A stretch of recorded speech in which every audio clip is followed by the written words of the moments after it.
Hi, welcome to the Ricky Gervais Show with me, Ricky Gervais, Stephen Merchant. Hello there. And the shaven monkey with a head like a fucking orange, that is Karl Pilkington. Right. Well, this is a special edition, a giveaway podcast, that people who came to see my show Fame in London got, put on their seat, gratis. Thanks for coming. Well, unless you didn't even come and still got this free. Unless someone went and said, I don't want it, he was rubbish, and gave it to you, you're listening to it for free. Or you've sort of downloaded it illegally. It was free anyway. Oh, forget it. We've been away for a while. Now we're back together. The old team. The old team back together in a little room in central London.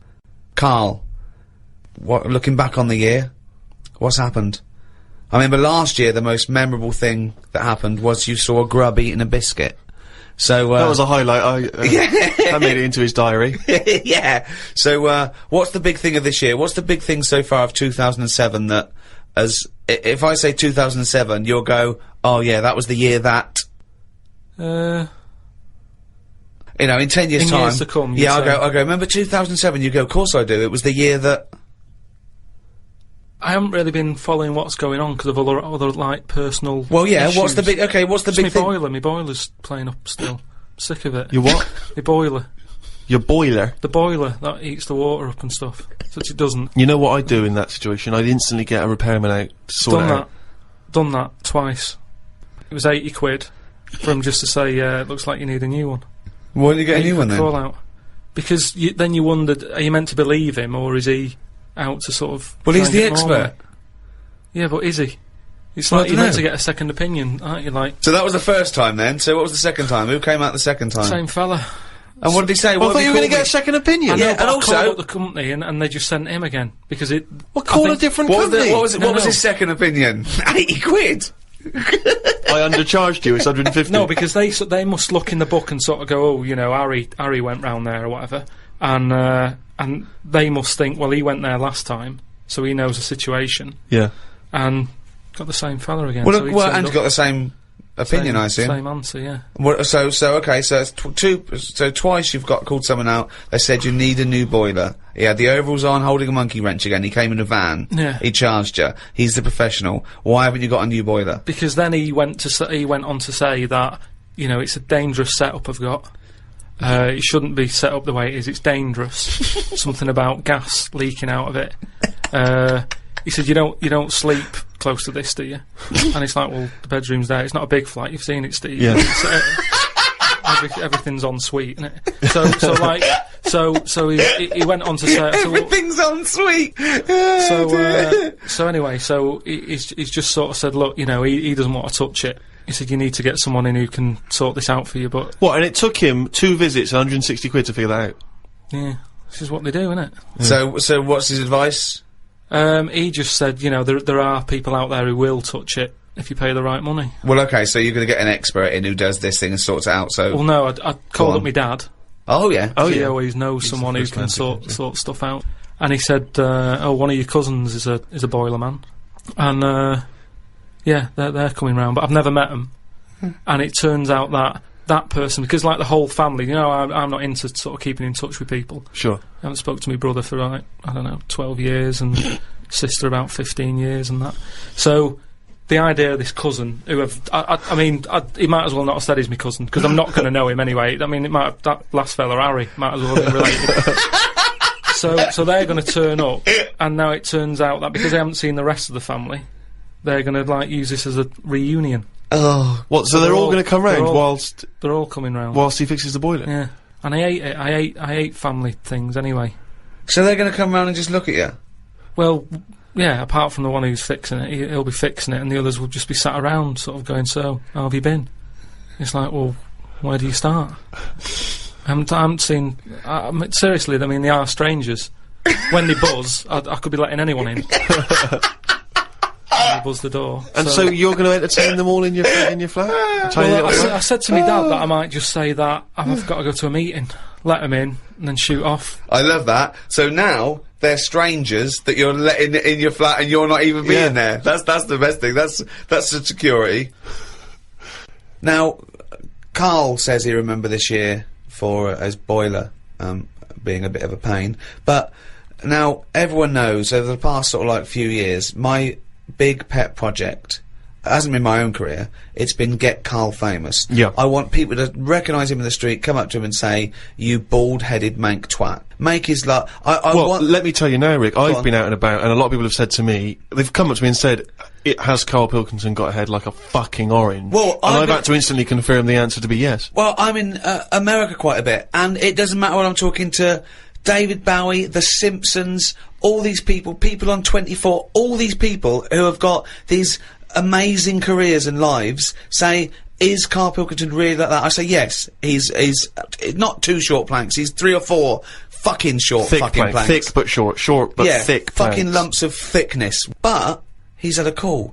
He had a call recently from a film company asking him if he's got any ideas for movies. Now, how desperate, in what dire straits must the British film industry be that they're going, well, They're turning to Karl, yeah, we need Karl Pilkington. We have hit rock bottom, and he went along for an interview. So what? And you went in, and you... I went along and had a meeting in a cafe, and they just said, right, got any ideas?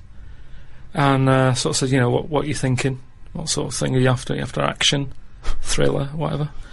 Because you can provide any of that. I love that he's playing it cool, like you've come to the right person. My time's precious, what do you need? Yeah, I'm Karl Pilkington, they call me the movie doctor, what do you need, Papa? So, thought of this idea sort of on the spot. Good. That'll whiz by 'em. No, but sometimes that's how good ideas come up, don't they? Just random. So a lot of yours have come up, yeah. No, but if you just talk, I find that your mouth comes out with stuff. Right, there's another quote. Right. There is another quote. If you talk, your mouth comes out with that to me stands along with what were those things in Gremlins called? Does your brain rule you, or do you rule your brain? No, but what I mean, if you sit there and try and use your brain to do it, right, it doesn't work the same. Just keep talking. Just keep your mouth talking, and eventually it will come out with something pretty good. That is exactly what Plato said. So anyway. Aristotle, he said, sit down, I've got an idea for you.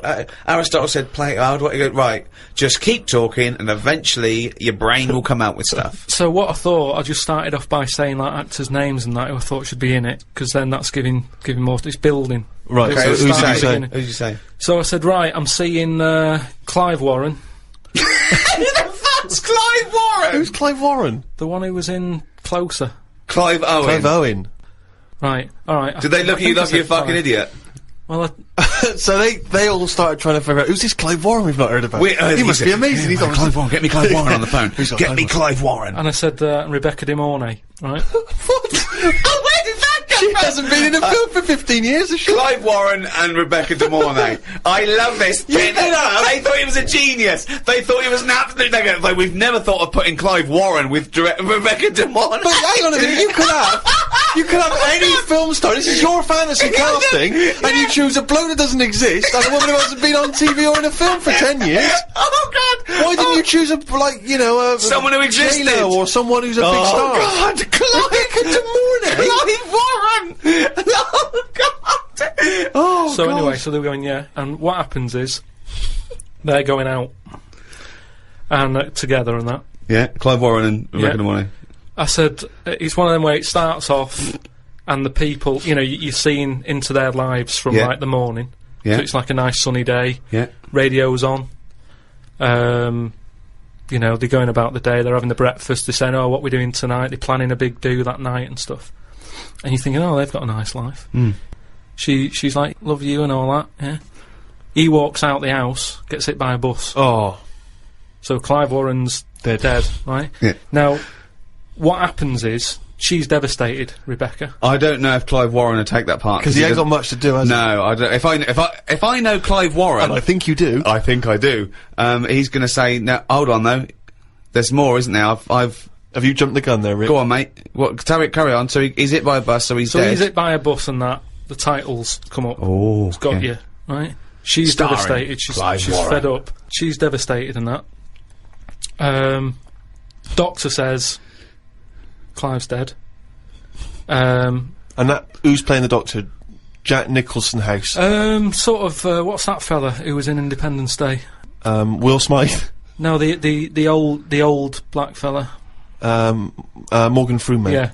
Yeah. Get him in. Morgan He's a Freeman, doctor. yeah. He says, your husband's dead. Right. She's like, oh, God. What happens then is, he says, but listen, what we can do now, we can take the brain out. Right. Right. And a fact that I read that day before the meeting, this isn't in the film now, this is me. Right, but Right. luckily, Okay. I read a thing about how the brain can run on half of it. Yeah. You've actually got a full brain. Yeah. You can Some run it of on us half. We can run it on half. Right. Yeah. So this was in my mind still. So I thought I'll get that in. Well, half your mind, yeah. So I said, what happens is Morgan Freeman says, been working on this. You can run your life on half a brain. Right. She's sort of a bit like, what you tell me this for now? My husband's just died like 20 minutes ago. Yeah. And he goes, yeah, but if we're going to do this, we've got to act quick. She's like, do what? He said, I'll tell you. He says, we can, whilst his brain's not fully dead, because it stays awake for a bit when you've been He's killed. not dead then, fine. No, but Wait he till is. he comes alive. What do you mean? He is, but they found out that Right. it stays awake a little bit. No. So- No, he's gone. No, Hit by a bus. Yeah, no, he's dead. If the brain's dead, you are dead. Clive Warren's dead. And if the brain's not dead, you're not dead. No, but it's like people in a coma. They're dead, aren't they? But No, the brain no, isn't No, dead. they're in a coma. No, they're in not a dead. coma. No, they come out of comas, don't Alright, then he's in a coma. He's been hit by the bus, but the chances are he's not going to come out of that coma, but his brain is still awake. they? Right, okay. So, change that. That's easily done. Hold on though. I like this fact that he's in a coma, so they're going, look, he's definitely going to die in this coma. Take the brain out now. Pop the brain out. But why is that such a weird thing when that's what they do now? That's what they do now. What is? That's what they do. What? They do that. What? A brain transplant? No, but when, like, how I've signed that donor card. Yeah. Like, if anything happens to me. No. they've There's got the no lot. such thing as a brain donor. Oh, we've explained to you before. Yeah, but they're working on it. They've said something about Einstein. They messed about with his brain for ages, trying to work out if it was full of stuff. That's what they're doing. They're working on that. There's loads of things that doctors are doing that we don't know about. I've seen some weird stuff on the internet. Yeah, I know you have. Yeah. I saw a programme on Channel 5 where a monkey brain was still alive and it was stuck on a stick. And they poked You were it. watching the Magic Roundabout. They poked it and it reacted. Right. So it's still alive. It's being kept alive, and it's only a matter of time. What's the brain linked up to? As long as you can link it up to the eyes, and somehow so it can tell the arms and legs what to do, you're laughing. I love that. Imagine a team full of doctors going, well, we're going to try and do a brain transplant. Carl, right, okay, I'm going to be quick because I've got to get back. My cousin's fixing my boiler. As long as you can link this up to the eyes and tell the arms and legs what to do, we're laughing. Cheers, Carl. See you later. Then what happens is, they say, do you want half of his brain in your head? Half of his brain in her head. She says, definitely not. I'm having you struck off. She starts screaming. She calls the police. He gets Yeah, arrested. but you'd have said that years ago when people can have, like, someone else's arm put on their body and stuff. Yeah, but he's only in a coma. Yeah. No, but he's not going to come out of that coma. Right. So it's like this or nothing. It's Right. like, look, you know, what we're going to do here? We can either turn the switch off, Yeah. or we can put his head in your head. But why would you... So why, what he does? So what they do then? They're going to take half his brain. Half of his brain, take Put it- out half of hers, pop it in place. Why would she do that? Because she loves him. But hold on. Well, no. Wait. What would she then be? Because this is what I'm trying to tell you. Okay. Sorry. What happens is, he explains all this, so I mean, this would probably cover about 20 minutes in the film, but I'm just rushing I rushing switched it up off, now. but yeah. No, you wouldn't. This bit would have you. So what... Well, I'd have actually left when I wouldn't have even gone in to see a film starring Clive Warren and Rebecca De Mornay, unless it was 1985. So the thing is, she's the same as you. She says the same thing. She goes, why would I do that, doctor? And he goes, well, what will happen is, he's gone, but you'll have his thoughts. So in the morning when you say, oh, I don't know what to have, well, I have cornflakes, his bit of the brain will sort of say, Have a Weetabix. have shredded wheat or Yeah. whatever. And she's like, oh yeah, good idea. Sorry. So the point of this film is that the dead man can remind her what breakfast cereal she likes. Yeah. So the thought... when What do you she- mean, yes? So that's it, is it? No, that's not the only thing. Wait a minute, this is only Act 1. That's just the first bit. Everything's going well. She has it done. So who is she? Is she herself? She's Rebecca De Mornay. Yeah. But now With and again, with him chipping in with a bit of voiceover. So the idea is it's all going well at the beginning, and she's... So she can't decide what dress to wear. She's had half of her brain taken out and put in a bin, okay? And Clive Warren's, half has been put in there. So now she's walking round, okay? So she's like she's schizophrenic.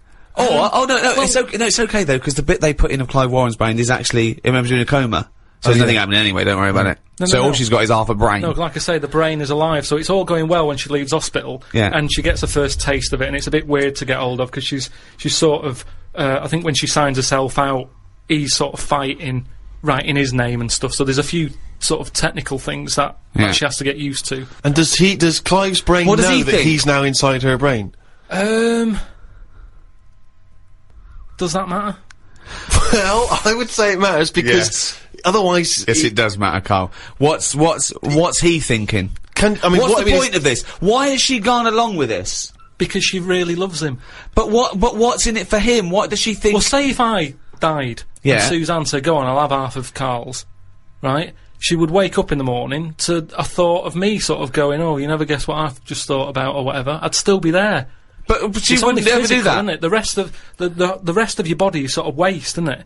But Carl, the rest of your body's sort of waste. No, it is, kind of. When someone dies, it's not that person anymore, is it? They're still there physically. Yeah. But you can't have a chat with them. So if you could have someone's brain in your head when they're dead, you'd have it, wouldn't you? What are you talking about? Why would I have someone's brain in my head when they're dead? Well, I've got a perfectly good brain. Yeah. So, but like I said, you're running on half. So who's running on half? So you're telling me you wouldn't have it done then?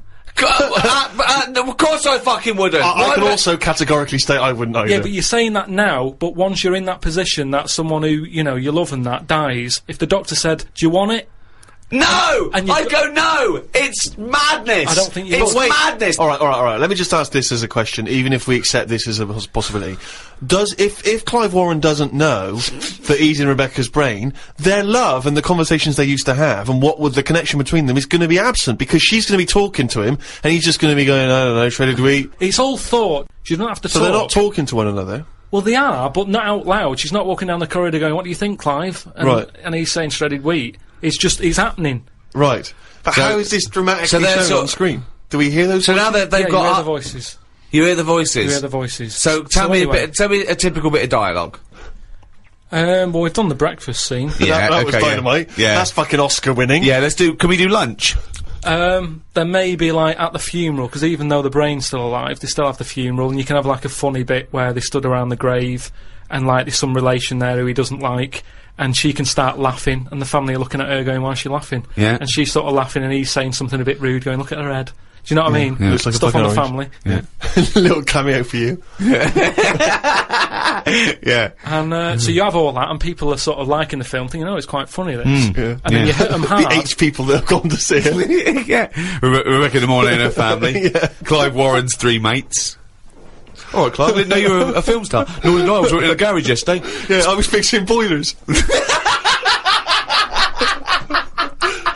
Anyway, this is where you get them. It's the most ludicrous idea for film I've ever heard. It's the maddest. Honestly, it really is the ramblings of a mental case.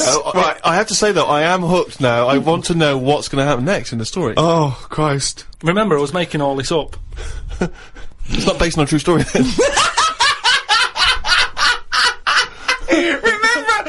if he said that in a meeting. Remember, I'm making all this up, and they go, "All right, okay." I thought.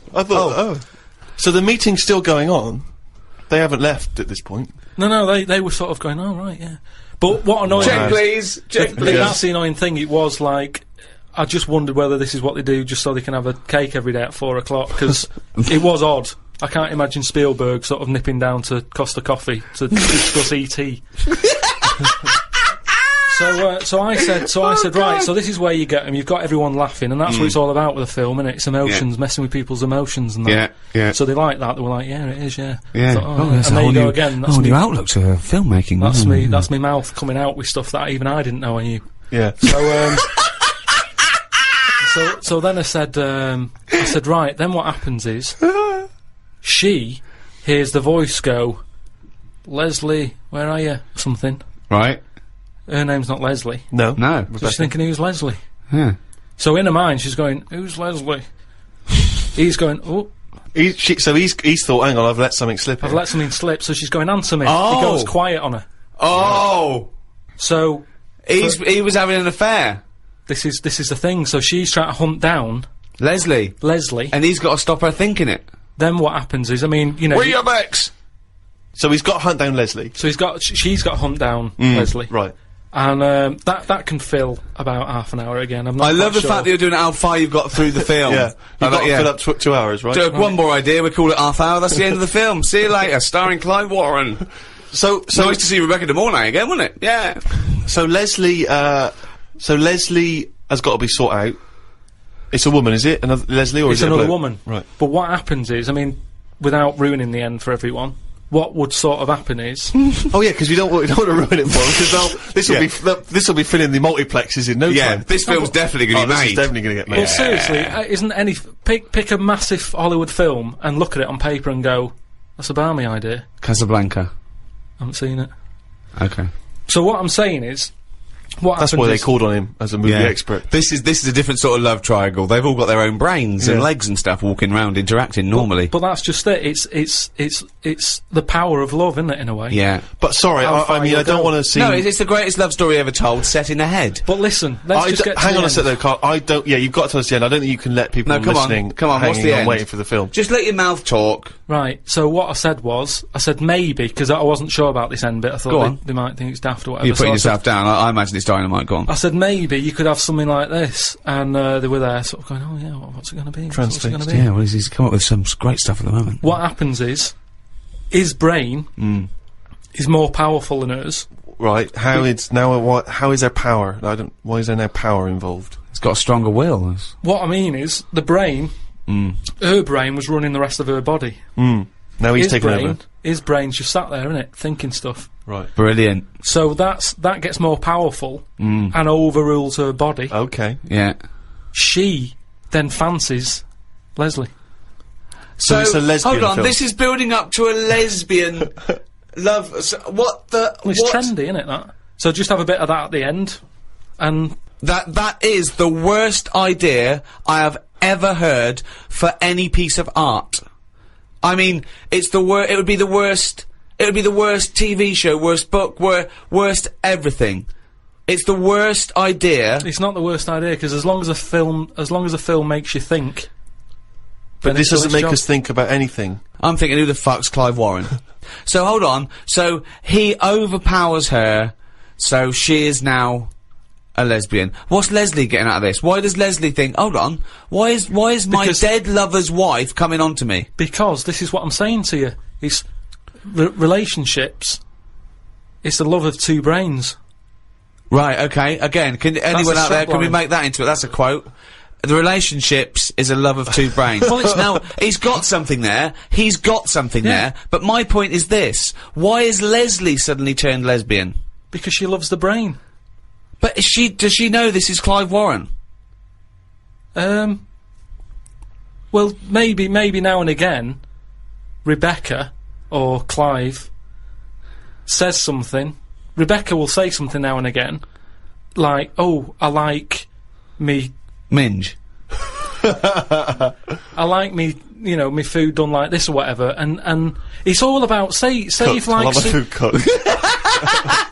Oh my, wait a minute, Clive Warren on this food cooked. Yeah, I'm in two minds about this bacon. Yeah, what I'm I going mean to turn is into a lesbian. people Shredded wheat. people like what they like, and it's the same way, like I've said to you before, with someone who's been going out with a woman and then is found out that she's got a twin sister and they divorce that first twin and go out with the other twin. It's all the same. You're after the same thing, aren't you? Yes, but that... When a cat dies, you buy another one.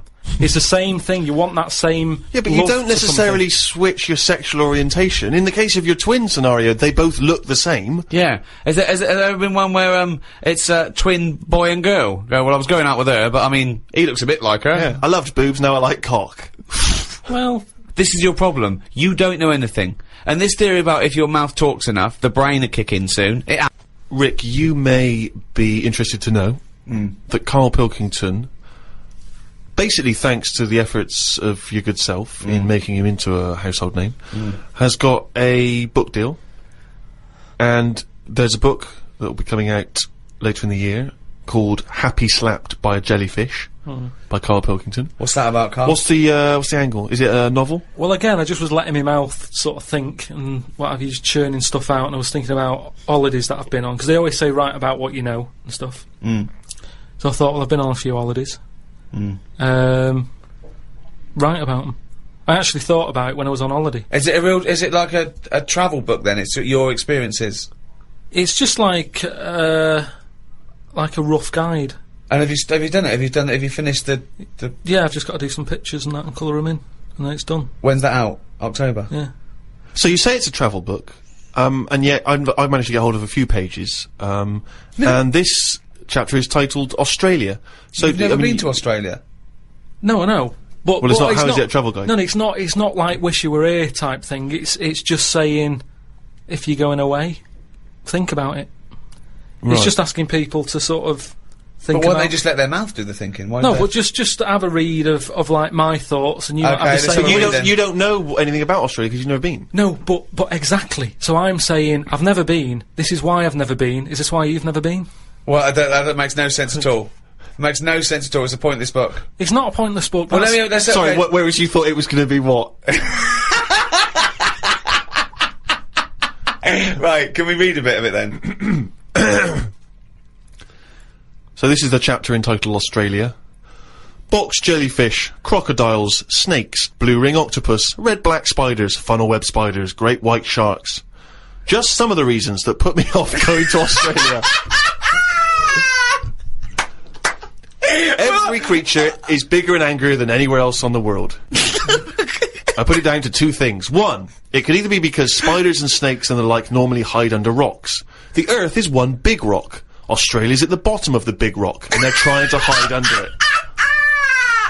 Carl, you are a maniac! It's just thinking about it, thinking about where spiders go and that works, doesn't it? No!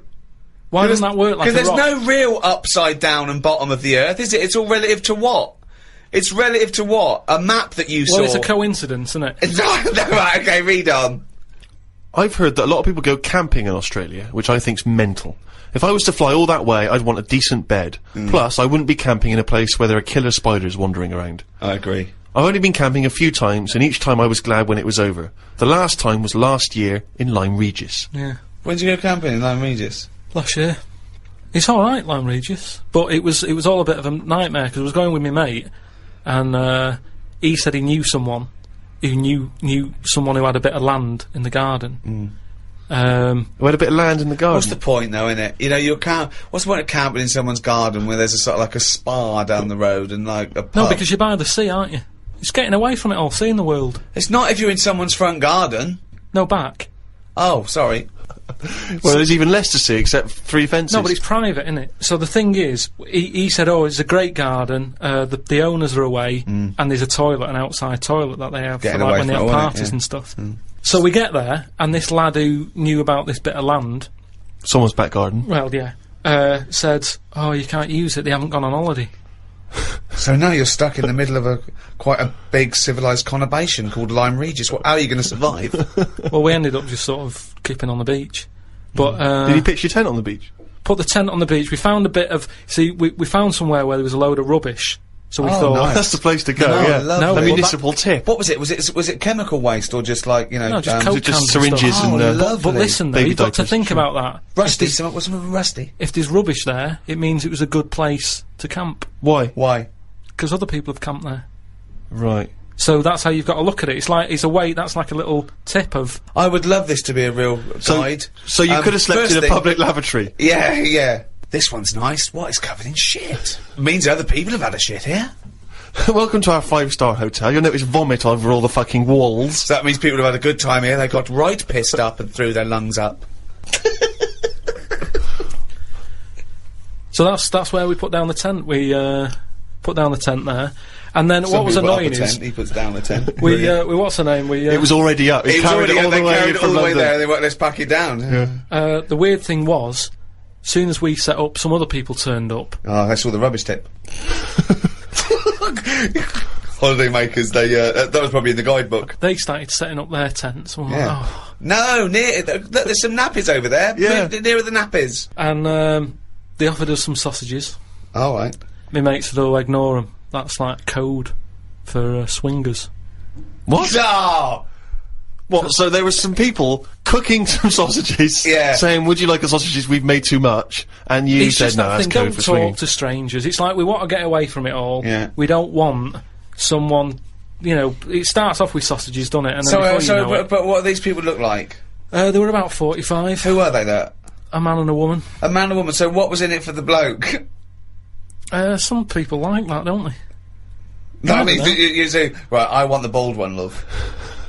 If it's like wife swapping, should one of you be a wife? No, but I don't know all the rules and that. But He's just got a real thing for fucking oranges. and we didn't want any sausages anyway, so we just sort of I said, don't believe sausages is a It's a code for code for swingers. I don't, because eventually, how many times do they give someone sausages and they go, "Well, get your pants off," and they go, "Well, we just have some sausages." They go, "Oh, this isn't working, this code. But we why need a would they better be, code." Why would we be being offered sausages? Because they're nice people and they're making sausages. Makes you wonder. Let's not trust these people. Let's move our tent nearer to the corpse. So yeah, that was the camping. I think I'd quite like to meet some proper Aborigines. It amazes me the way that these people still live like cavemen did years ago. They waste nothing. They have a use for everything. I saw some pictures in the paper about some tribe somewhere who chucked their spears at a helicopter that tried to land close to them. If the tribe got annoyed with you, they would let you know that they were annoyed by shaking their knob at you. That's what they do. Oh God! See, that's like a proper guide thing. Just in case you ever meet one, they start doing that. Karl just ends that chapter by saying, "I don't know what the women do if they get annoyed." Oh God! Oh God! Within this new Karl book, of course, there are extracts from his famous diary. This is... You've actually been to Madeira, have you? Yeah. Okay, so this is a bit more of a factually accurate, informative chapter on Madeira. September 30th. Going away with Suzanne's mum and dad. We're meeting them at Madeira Airport as they're flying in from Manchester. The plane was full and I had a headache. There was a baby sat behind us that was crying its eyes out for the whole flight. Oh. The mother of it said it was upset because its ears were hurting. So were mine.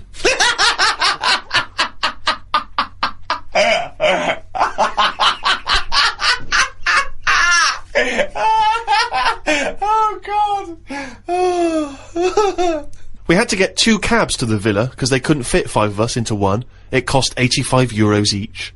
That's just whinging. That's not anything. That's dear though, isn't it? So dear way. But that's not a good. They don't know how far that was. Yeah. They don't know whether that's rip off or how. You know It's just letting you know that. what? You don't know what the distance was. If it was a Taxes a mile, day. it's a rip off. If it was 25 miles, it's a bargain. And you know you can't get 5 of you in one cab.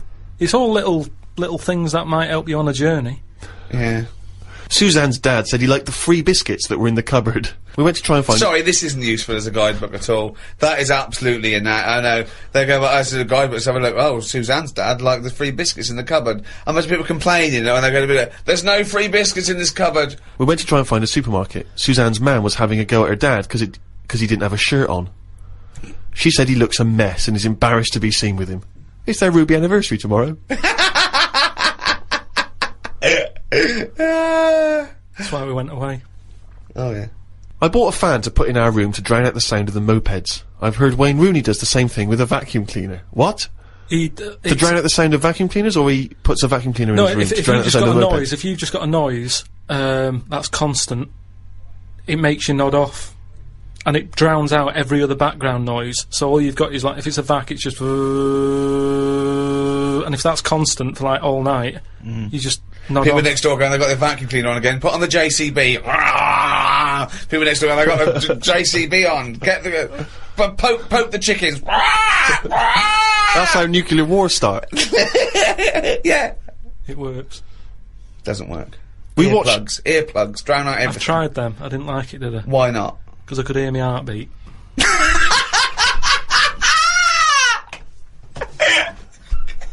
Oh, you're such a strange little creature. Oh. We watched Jerry Maguire in Spanish. Suzanne wanted to go to bed, but I just said I wanted to hear the "show me the money" line in Spanish to see if it's as catchy. It wasn't. October 3rd. Sorry, it's Portuguese or Spanish? I don't know what they're speaking in this country. Madeira. So it's Spanish and Portuguese, is it? It's Portuguese, isn't it? I think there's a mix. I think you get people going on Portuguese, holiday. I think. Yeah, but you get Spanish people going there. Oh, okay. So they sometimes show television programmes for possible Spanish holiday makers. Is that what you're saying? Or have you just got this factually inaccurate because he's a load of old toss? Oh, God. Amazing. Oh. October 3rd. Didn't do much this morning. Just think about this. Just think about this. Why would you put it in? As a holiday. Just think about this next line. Judith Chalmers. What happened? Not a lot. Think about this, Rick, as a description of a holiday. Right, okay. Okay, as Karl said, he loves to go travelling, it broadens the mind and Yeah. everything. This is what he did. He's there with his family, he's in Madeira. Didn't do much this morning. Just sat by the pool, saving insects that flew into it. I'm gonna die like fucking Noah. That's crazy. Nothing good. How were you saving them? Did you wait for them to hit the water, then fish them out, or you grab them in the air? Did you see the legs going? Oh, God. Stuck my finger on the top, they grabbed on, lifted it off. And what, when it, like some sort of insect lifeguard, you'd see someone landing, and you'd go, right, that's me, and you'd go in there. But it's hard to turn a sort of a blind eye to stuff like that, because you know that's something, you know, you're witnessing death. And if you can save something, you do, don't you? You do your bit. And at night, I'd sort of think, have they learnt the lesson, or will they be back, and will they be dead in here tomorrow? But if they can get an extra day, I've done my bit. I can't do more than that. I'm on holiday, do your bit. I'm lucky enough to see the world, do your bit. I love it. I did my bit. I love it. I love it. I love the fact that he was running around saving flies and things. Is there something, there's something so sort of... Meanwhile, an old lady drowned yeah. while he was saving a beetle. There's something so kind of, I don't know, desperately existential about your diary. That's what's so Yeah, extraordinary about yeah. it. As he says, I just sat by the pool saving insects that flew into it. It was full of death. It's just so, God! it's so depressing, isn't it? Alright. We walked round the shops. Suzanne's dad bought 2 packets of the biscuits he'd like to take back home with him. Suzanne's mam bought a tin of corned beef. It was a bit of a boring day today. Jesus. There was a dead bird out the back. Oh, no. Where were you, Carl? Suzanne's dad said it looked like it had flown into a wall and killed itself. No, I think it caught a few insects, but they were covered in chlorine, so it poisoned it. Loads of ants were eating it. Oh, God. I dug a hole under a tree and buried it. The ants were still all hanging around the scene of the death, ages after the burial. Suzanne's dad said I should have left the bird for the ants to eat because I was messing up the food chain. I felt bad, so I gave the ants some breadcrumbs. This is weird. This is just so This is dark. really weird. It's good bread out there, though, isn't it? I should have put that. We have to eat all the food we've got because we're going home tomorrow. Suzanne's mam cut her finger opening the corned beef tin and fainted. Sorry, this is really weird. Why do you have to eat all the food? Isn't this like, what's that film, the, Amityville Horror, where there's like a haunted house and there's dead insects and ghostly children walking through the corridors, old people fainting, insects. I'm just saving the insects, mother. But you always eat all the food that's in the fridge before you go home, don't you? It's all there to be eaten. She bought some pikelets, which I've never had them. They're like squash crumpets. Right, okay. Start again. Start the whole thing again. She bought some what? Some pikelets. Pikelets? Yeah. And I didn't like them because they're not as fat as crumpets. Oh, God! It's like a different Didn't language! eat them, and it was a big upheaval because, like, I was going home and her dad kept trying to sneak them into our bags. Because he's like, they were for you, you take them, we don't Smuggling. want your stuff in our house. Once, because he gets a bit funny about stuff being left over. There's bins that you can't put certain stuff in. There's a bin in the lounge and I put a tangerine peel in it. He goes, that sort of stuff does not go in that bin. So it's rubbish, yeah, but it's not the right sort of rubbish. Someone will camp next to it. We want to get a better class of camper. Oh. That's the book. It's called Happy Slapped by a Jellyfish. Yeah, that's from one of the chapters, isn't it? By Karl Pilkington. Get that soon. Particularly if you're thinking of visiting, Madeira or Australia. Well, that's about it. Thanks for listening, to this. If you enjoyed this and you haven't heard the others, we've got the whole, all 3 series on iTunes. You can go and download those. The Ricky Gervais Show, is that what it's called? It's called The Ricky Gervais Show. Yeah. Karl's also made a programme for me, Steve, on my Fame DVD, out in November. It's called Fame, so I thought of a little title, Fame, I'm Gonna Live Forever. Remember that guy we met who's gonna live forever? Oh, yeah. Called Howard? Yeah.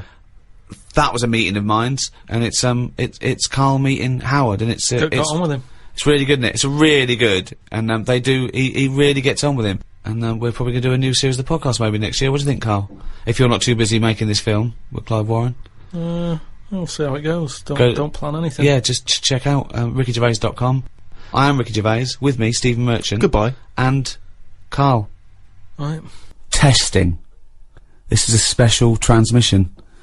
A special one-off show.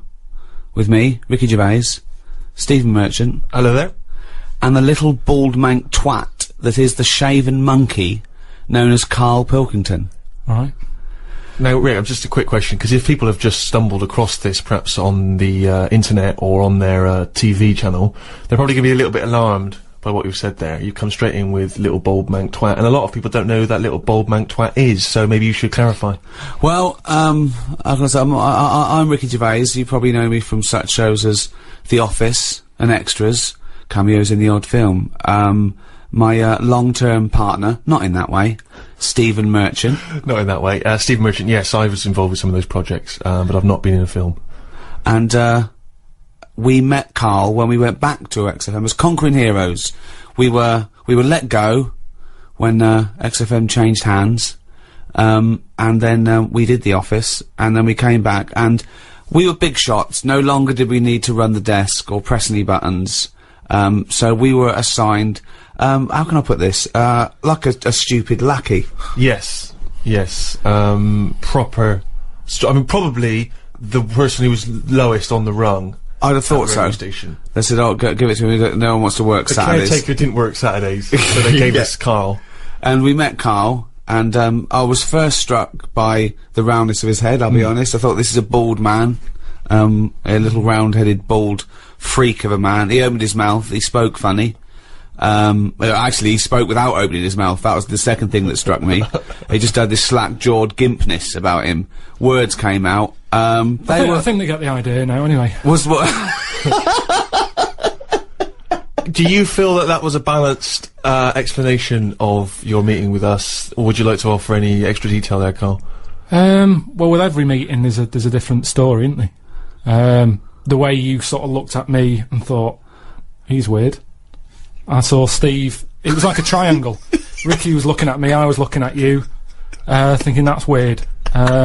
It seems unjust that I'm why aren't you having a go at Ricky for being fat and just because? old? No, I'm just saying on the first meeting. Right. It's like a museum, isn't it? Everybody rushes to the weird stuff first. I love the fact that you're putting yourself firmly in that category as well, though. Oh, I love that. That's great. Like someone from Reservoir Dogs. Everyone looking at someone else. But you don't feel that way about me anymore. No, I've got used to it now. That's what No, I'm saying. I'm saying that whatever your accusations of weirdness were, they were unfounded. It moves on, doesn't it? It's like anything. You get used to a look, don't you? I watch a lot of programmes on stuff that people have up with them, and you only watch programmes about people that got something wrong with them. That is what you do. If ever you say, "Did you see that thing last night?" It's going to be something like the kid who was born with too many legs, or the baby with an arse for a head. It's always going to be stuff like that. It's like there was a programme on a bit back about a fella who had a funny head and what have you, and he lived in a small village, and nobody double-taked anymore because you get used to it, don't you? What was up with his head? Just had like it was sort of like the new Elephant Man. He'd sort of gone for that look. He's gone for that look. And, what does he do in the morning? Just eat a bun, sort of shave? It's just that's all I'm saying is people in his village. You want a big village. People are used to it, and they no longer stared. And that's what I'm saying with you. But it's interesting that because you say you've acclimatised to my so-called weirdness. I don't know what weirdness that is. I've still not grasped that. But Ricky continues. What? It's just the eyes. He's listening. Why are you listening? So I've not had a go at you, and you stupid round head like a orange. Which is the thing which perpetually entertains Ricky. Ricky is never acclimatised to you. Is that fair, Rick? Yeah, I love it. I can't get enough of him. Because I see different things. Every time I look at Karl, sometimes I see like a completely sort of like spherical object. Right, like honestly, like some sort of pumpkin. on you know, Halloween, and then I see flat straight with on. a pumpkin, Rick, with a jack-o'-lantern outside someone's house, right? There is a certain light behind the eyes. Not with Karl. And then sometimes he looks like a plate. Do you know what I mean? Like, you know, like a clay plate that a child has made. When they've made a face on the plate using their food. Or a biscuit. Like one of those biscuits, novelty biscuits you can buy on your birthday. You can ice with a little smile into mine. Yeah. But that's not the, I think that's not the biggest thing. Karl, it isn't his, physicality, isn't it the roundness of his head, it isn't the gimpness of his slack-jawed, face. It's not even his hairy body and sort of like chimp-like gait. It is. Although those are all key features. These are all key features, but it's his incredible mind. And I think, maybe over the next, 2 hours or so, if you haven't heard of Karl, then I think you're in retreat. If you have heard of Karl, then you're already being, treated, I think, by the fact that he is present on this special broadcast. Rick, can I suggest that we take a pause there, play some music, come back and we'll talk some more? Oh, this isn't just about Karl, we're playing some great tunes.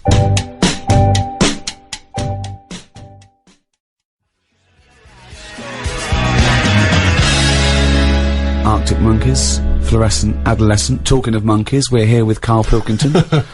I say we, I'm Ricky Gervais, with me, Stephen Merchant. Hello. Doing a special one-off broadcast. Now, it's special in the sense that, I don't know why it's special. I started that sentence. I had no, I had no backup. It's not particularly special. We've done this thousands of times. Well, it's special in the sense. You got the old team back together. Exactly. It's special in the sense that it is a one-off. Yeah. That's why it's a special one-off. It's special in the sense that it is a one-off. I know it's special for me because I'm giving up, a time, about 3 or 4 hours of my time for no money and no personal gain. So well, it's a special treat you for me say in that. Now, Sammy Jacob, right, is the guy that, founded XFM and gave me and Steve our break. Yeah. In entertainment or whatever, comedy. I remember also on the second day, he said, when are you two gonna do some work before I fire? Yes. Which was, and I vowed that no one would ever say that again. Yeah. And, so he called me out of the blue and said, you know, we're launching Enemy Radio. I thought, that's a good project, you know. I'm a fan of the genre. Right, will you do a special show? Right, I called Steve. Steve went, well, I called Karl and he went, definitely not. And so I had to persuade these two miserable bastards to do this show. Karl, why didn't you want to do this? As a favour, I said to Karl, let's do it, let's do one. There's 2 reasons I want to do this. One, we'd stop the podcast. Yeah. Karl, we charged for the podcast because you'd left work, and, you know, we did very, very well with that, and I thought I want to give something back to the fans, okay? That's one thing, okay? Right? 2, I want to do Sammy a favour. Why not? Okay? Well, that's fair. That's your opinion. Yeah, but you, yes. But what you can't do, when you're doing someone a favour, you can't go, yeah, Steve and Karl feel the same about it. Yeah, of course I'll do it, Sammy. Well, of course Karl will do you a favour, the man you've never met and you've never done a favour for yourself. Well, of course he'll do it. Well, hold on. Steve didn't want to do it either. He was busy. He works on 6 Music, so he was worried about that. He shouldn't really be doing it. I shouldn't really be doing this, and I'll tell you this, if you do love great new music and lively chat, then 6 Music Sunday afternoons is a great place to be with the Steve Merchant Show. I agree. There's enough for everyone to go round. Yeah. Enjoy that, enjoy this. Yeah. But Steve does it a favour to me. I said, Steve, well, alright, mate, you've done me enough favours. Yeah. Yes, I will, okay? You didn't fall for that. I said, as a favour to me. No, he didn't. I even started an internet campaign to put in the poster up saying, Karl, do some work, you little lazy bastard. After a month, he was begging me to stop it. I wasn't begging you, it was just a bit stupid. You were really annoyed. Yeah, what I like, though, it's interesting, because you're a busy man, Rick, and I know you've been heavily involved with lots of projects. How you found time, because you don't like writing and doing any form of administration at any time. How you found time to write a daily blog is quite remarkable. Well, I knew it was irritating. Right. It was, it captured the imagination of, you know, people all over the world. I wanted him to do this podcast, and here we are. What changed your mind, Karl? Well, you kept going on about it. Yeah. And then I thought... You saw friendship was an important thing. Yeah, a little bit of that. Now I've got to tell Steve something on air that Steve doesn't know about. Me and Steve are doing this for free, as a favour. I'm doing it as a favour to Sammy. Steve's doing it as a favour for me. That's what friends are for. Karl was negotiating himself some money. Yeah, well this... Who the hell have you negotiated money from? With Sammy, I didn't know him. I owe this man nothing. I'm not doing anything for free. I've got bills to pay. We've all got bills to pay, right? Oh. You've got other work that brings you money in. Let me just stop because... Sick of it. Wait, though, because this is interesting, because, as you say, Rick, you're doing this as a favour to Sammy, he gave you your big break. Now, Rick, you gave me my big break, right? I didn't know Sammy. Ricky gave me a break. I'm doing this as a favour to Ricky. Oh, hold on. Who the hell gave Karl Pilkington a big break? Who would... There's one man in this room who wouldn't even have an agent, wouldn't even have a need for an agent, if it weren't for Mr. Ricky Gervais. But hang on a minute, it's not me. Nice one, Steve. I'm already thanking you, Rick. Nice one, Steve. This free show, so hang on a minute. You miserable, ungrateful, little mank twat. Yeah, I hope you feel really bad. I don't feel bad. Me and Steve are doing it out of the kindness of our heart. Yeah, free. You're money grabbing again. That also on the internet, how mean he is. I'm not mean. You are mean, Karl, because, you know, we did those paid podcasts, and all I wanted to do was some free ones. You wouldn't do it. Because we've done it now. I'm just saying you've got to get to a point when you go, I enjoyed that. Yeah, the podcasts were alright. Cut them off. You don't keep the story going. With the Bible, they didn't go, let's do another volume. People seem to like this story. Yes, they did. What? The New Testament. The Old Testament was a Yeah, massive They did success. it once then. They did like a special for the fans. But all I'm saying There's one sequel. But they didn't keep going on. And we did 3 lots of the podcast. Yeah. That's more than enough for anyone. But I just wanted to give, you know, the people on the internet something back. Yeah, well, we've given them enough. Sick of the people on the internet always moaning. What? Who am I? Just moan. Who do? People do. Sick of it. We Calling me shouldn't- Graham. They said I'm not even real. They said he's an actor. He's called Graham. That annoyed me. That's the thing that annoyed me the most. Graham. Of all the names. It's just that if I'm not me, what am I? That's the thing that annoys me most.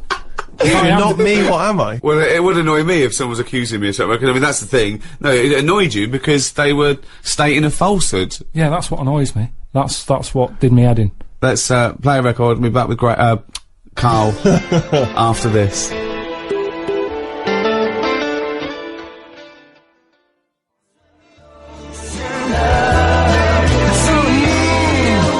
Richard Ashcroft, check the meaning. He's from your neck of the woods, isn't he? Wigan.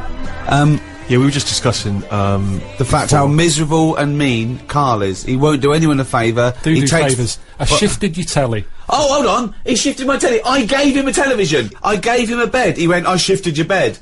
No, I gave you a bed. That's how he couches things. I cashed that bloody cheque you wrote to me. Unbelievable. Who's the last person you did a favour for where you weren't expecting something in return? I'm always treating people. I've told you, if I have a good day, at the end of it, I'll go, do you know what? I'll treat them. Treat who? It might be a homeless fella. It might be some charity. I'm sick, honestly, the amount of money I give away It might be a I don't like chatting girlfriend about it. who got a lovely new camera for Christmas, still wrapped up from when it was given to you as a leaving present. So, All this stuff about you're doing so much for charity. You honestly tell me, you think you're walking along, you're whistling, oh, I had a great day, me. Hey, you never have a great day. No, I've never seen you have a great day. It doesn't matter what, it's unbelievable. You're whinging all the time, miserable. Yeah. Nothing impresses you, nothing at all. The best I've ever heard you was alright, that. Well, tell us about the last time you had a great day. What was the last great day you had where you thought, oh, I must end this by giving some money to a homeless fella? I mean, yeah, I don't have a great day. but what I mean is, a day when I go, do you know what? I'm quite content. That's amazing! It's a long way from a good day. That is the equivalent of him skipping along. No, every night before I nod off, I lie there, and I think, what sort of a day have I had? And I'll go through it and I'll go, yeah, that was alright. How boring is that? No, it's good, you've got to do that, otherwise what was the point of the day? If you're never going to look back on it and go, what have I done? Yeah, that was alright. What's the point of it happening? But how often do you go, wow, I've really achieved a lot today? Because I remember one day at random you told us, you'd been to the Cobblers and back. I didn't even know cobblers still existed. Yeah, that was a 24-hour period we were talking about there. You kept a diary. It mainly consisted of, had a chip butty in a cafe with Suzanne.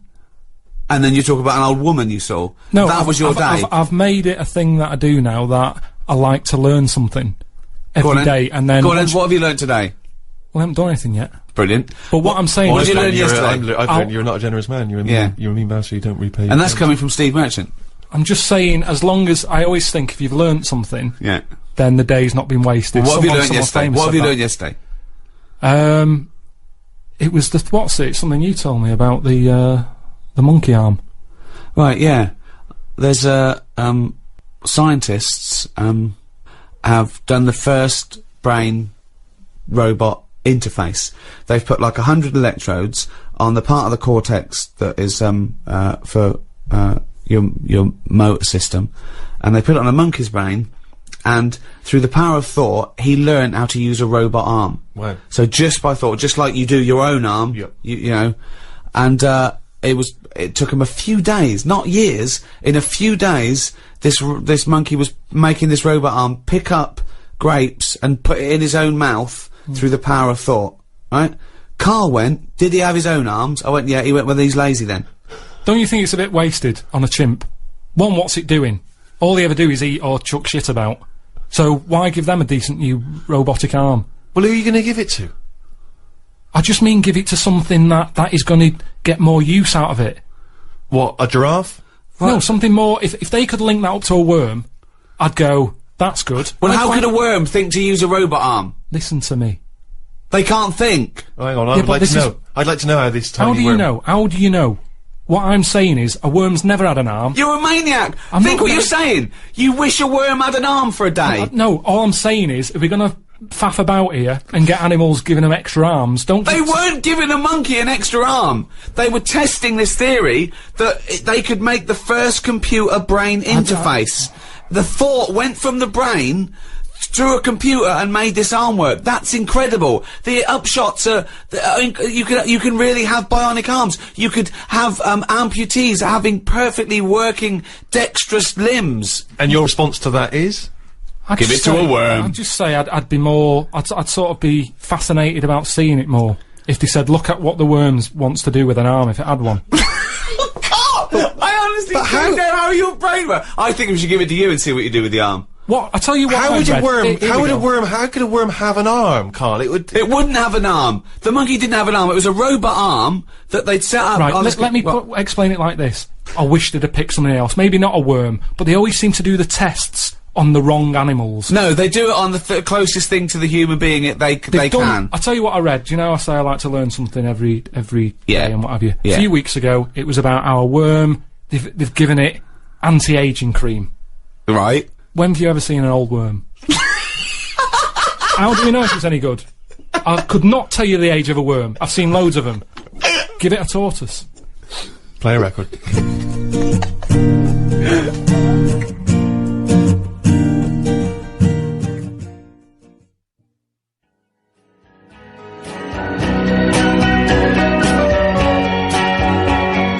Bob Dylan, Positively 4th Street.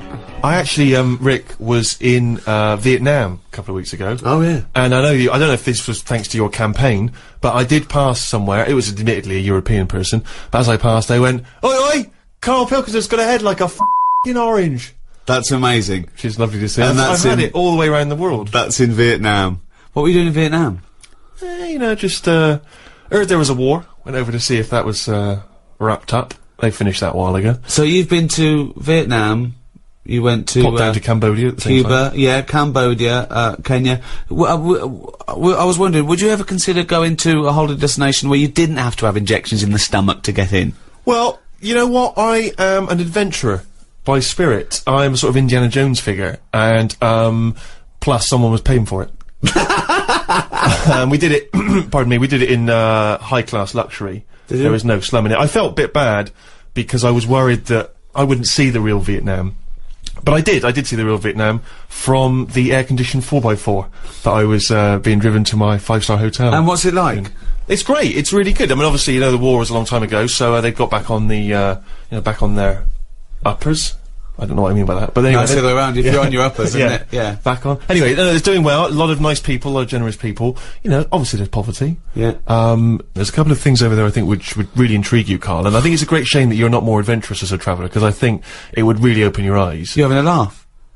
He has about 9 holidays a year. He goes to the same place, doesn't he? Some rock in the Mediterranean. Yeah, it's safe. I know There's Vietnam. nothing there. I know, but I don't sort of. What I've seen of Vietnam, I had a mate who went to somewhere like that. He showed me a picture. I had a picture of him walking round with a bag of locust that had been sold, and that's to eat. Well, I did actually utter the phrase at one point, "Oh, I think that gecko's repeating on me." That's what I mean. So, I mean, I am quite exotic. I don't mind. I tell you what I didn't do, though, and I think I would fascinated to have seen you down there. There's a place in Vietnam, just outside of Hanoi, called Snake Village, right? And it is a long, long tradition in Vietnamese culture of eating snakes. In fact, one of the tourists even said, one of the guides actually said, "We will eat anything." And they eat snakes over there, and I'm not just talking about tiny little ones. I mean proper great big mammoth snakes, sometimes even king cobras, which I think may even be endangered in some parts of the world. And anyway, in Snake Village, you go over there. I didn't go because I was just a bit too squeamish. You sit down. They bring a great big snake. You choose it like you would a lobster. They bring you that snake.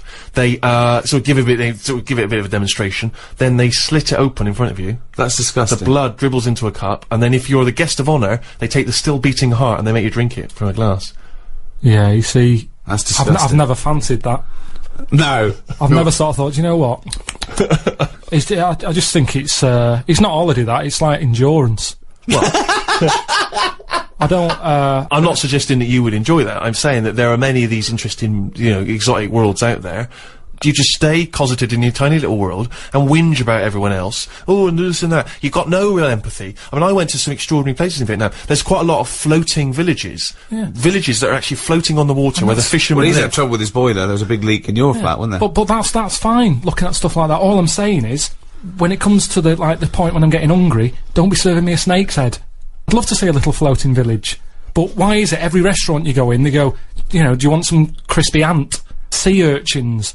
Some mate had one of them, and he said, it's sort of alive when you're eating it. You have to hit it on the head to knock it out a bit and eat it before it wakes up again. I don't want a meal where you're sort of having to do that to it. I'm not going to enjoy it, thinking, is it waking up yet? I haven't finished my starter. Oh, it's rolling about a bit. Hit it on the head again. But this shows your ignorance, Karl, because Vietnamese food is not like that at all, is it? I'm just talking about one particular exotic restaurant. What was your last holiday? A couple of weeks ago, wasn't it? Yeah, it was a cheap one, though. Go on, where'd you go? It was only 250 quid. Yeah, brilliant. Go on. Just a place in Menorca. You don't want to waste money, do you? Menorca. It's just, You've been there before, haven't you? no, I don't think I have. You've basically been to the same places over there. Yeah, there's not, I mean, yeah, you're right. I mean, there was nothing there to see. It was just, even the weather wasn't that good. But So it was a waste of time. No wonder it was 250 quid. I don't know why I went. but it's an experience. So you and Suzanne went away for an idyllic holiday. It was £250 all in for a week, was it? Weather wasn't very good. There was nothing to see. It was a shithole. Right, what did you do? I just sat outside and I was watching. In the rain. Really? You didn't even No. need to hire a villa then? You could have just, pitched up and said, can I sit here? We had our own space, and for the first day it was alright, and then then a family moved in next door from Scotland, and they were loud, and I hate it when people are loud and you can't understand what they're saying because their accents was really strong. So it's like, no, I can't even sit here and listen to what's going on. It's like really strong accent. Brilliant. The kid was only young, but he sounded old. Do you know what I mean? I don't know what that means. No, I've no idea. Just the Scottish voice. It sounds old. Even though he was a baby, he had a voice of an old man. I don't know what that This is means. what I'm saying. You don't go anywhere where you can embrace the change and the difference. You go to places where just some annoying people come and you move in next I door. had paella. I mean, it depends how much you want out of life. How much, what, yeah, like I said to you, life's about learning. What do you want to learn? I'm just saying that's what life's about. If you don't learn anything, then what's the point? You might as well be a mayfly. Right. We've got all these years on the planet. Yeah. See something. Hold on. This is what Steve's saying. I know. But I'm saying, watch it on the telly. There we are. There's the rub.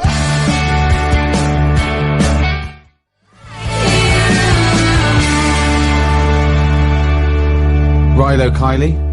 Portions for foxes. If you love good music, by the way, you should tune into 6 Music on Well- Sunday afternoons, the Steve Show. Well, at the moment you're listening to Enemy Radio. Well, yeah, but- You can listen to that on enemyradio.com or on your telly, Yeah. on the internet, Go to everywhere Steve around the Steve world. if you want to- Enemy. Probably, along with, Rolling Stone, one of the most famous, most respected Yeah. music. Well, yeah, but you can carry on reading. Magazines. You can carry on reading Rolling Stone magazine after you're about 16 years of age. Have you read The Enemy? Not for a while. The letters pages. People complaining about the haircut of the bloke from the Kaiser Chiefs. It's not a pressing concern. Move on. That's the problem, isn't it? That's me with music. I like to sing along to a track. But I doubt that. I do. Well, Go on. No, I sort of hum. Go on then. What's the last track you hummed along to? What's your shower song? People supposedly have a shower song they sing in the shower. What's yours? Oh, with my boiler being broke, it's got to be a short one. How's that going? People won't believe it. See, that's the other thing that people think, you know, I've been moaning about the boiler since, what, about 2006? Yeah. I've had it fixed loads of times, still the fault now. Every summer, it's come round again, you know, the hot weather. It's not working. Get a new boiler. I can't get a new one. People keep saying get a new one. I can't get a new one because no one will fit one in the cupboard that it's in. What, you can't find a single boiler in the world? No. What they said was, British Gas said they can't touch it because it's dangerous. That's good. I got in a dodgy fella to try and sort it, and he said, "Oh, I don't want to tap that on. It seems too dangerous." He said, "Have you got an alarm in here?" What do you mean? He said, "It lets out gases. Make sure you have a thing because this is old boiler. I'm not messing with it." So immediately you went out and got that seen to? No, I've got an alarm now. Have you? Yeah, What, you're it's fine. genuinely telling me there is no one anywhere who can take this boiler out? What they got to do, they just got to blow up the house, No, have they? what they said was, they said we can put one in your lounge for you. Because they said you've got to knock a wall down, all this. It's not worth it. It's not worth it. What do you got to knock a wall down? They said knock a wall down to put up a new boiler, and I don't want to start knocking walls down just for the sake of hot water. It's not worth it. Put the kettle on. I can't be bothered, so yeah, it is still ongoing. He ain't got to wash his hair, has he? No, that's true. So yeah, I don't really have a shower song. But, yeah, music's alright. I just don't want to know everything about it. Music's alright. No, it's good. It's one of the seven wonders of the world. I know it is, yeah, it's good. It's beyond, I can't describe, I couldn't try to describe how amazing music is. Yeah, I know. Not the shit we've been playing. No, I'm just... But I mean, I'm just good saying... music, classical Vaughan music. Williams and Beethoven. The music affects the brain in extraordinary ways. People with, you know, sleeping sickness, who are otherwise almost in a vegetative state, hear music, they can suddenly be... can come awake, they can sometimes even dance. You know, I was watching a documentary the other night about people with, you know, Tourette's syndrome, where it affects, you know, the body in different you know, they have spasms and twitches, but when they're drumming, all those spasms and twitches go away. Other people who've got the IQ of children, and yet they can play classical pieces, they can improvise in an extraordinary jazz way. It's a remarkable thing. Music It works does on a subconscious something. No, level. it does, yeah. There's an Elvis song that my hairs always go up on my back every time I hear it. I don't know why. Every time I hear it. Well, I know why, because there's none on your head. But you've worked in music, you've worked around music for years, and not once has it improved your IQ. No, do you know the biggest problem, Steve? I don't want to moan. You do. You can't get away from noise these days, and that's the problem. I think that's... music's almost got too important now. People can't think. And that's the problem with music. There's always noise, you can't get away from it, and I can't concentrate. If there's any sort of noise, I can't concentrate. My brain's going, what's the noise? And my ears are going, I don't know, go and have a look. And I love guys- the fact that your brain's talking to your ears. It's all connected. The irony is, I genuinely think that conversation is going on I in know, Carl's head. and I think the ears are slightly cleverer than his brain. No, Yeah. they all kick in, don't they? Yeah, I'm sat there, my brain's working. Go I might on. be writing something, I might be doing that book, I'm thinking my brain's going, right, yeah, it's working, and then a noise happens outside. My ears go, what's that? My eyes go, well, I'll have a look. Brain goes, yeah, go on then. Suddenly, they're not even thinking about the book. They! All the They! No. It's you! No, but... There's no conversation between ears but and this eyes is and where it's brains. interesting. He's read the numbskulls. Do you remember that as a kid?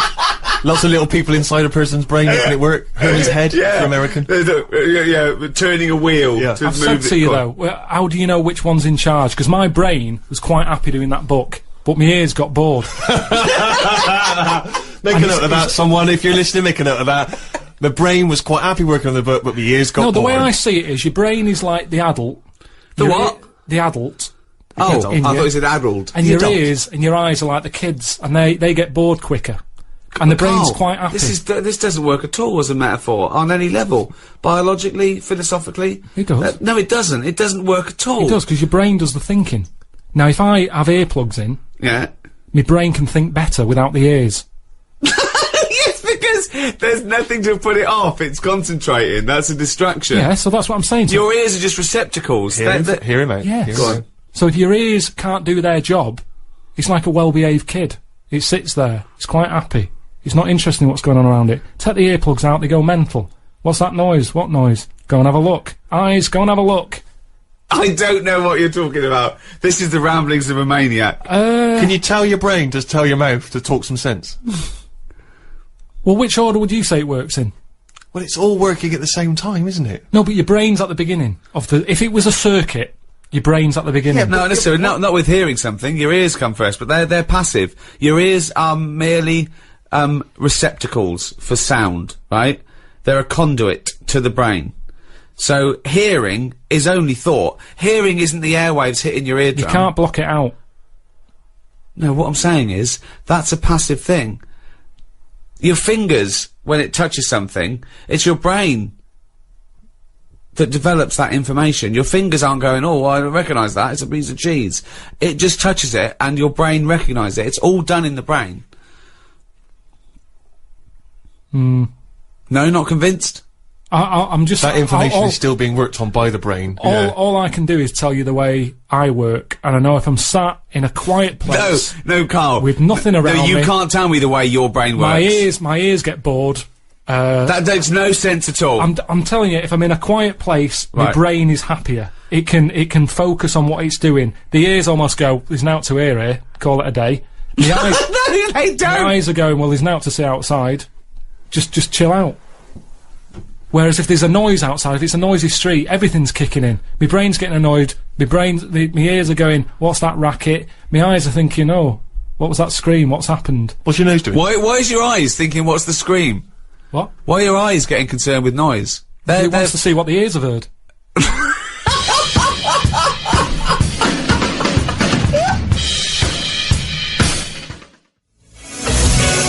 Cure, Lullaby, on NME Radio. With me, Ricky Gervais, Stephen Merchant. Hello. And Karl Pilkington. Right. Now, straight after your holiday, you got home and then came out to visit me in Boston on the set of my film I was doing. How was that? Well, I didn't want to do it, did I?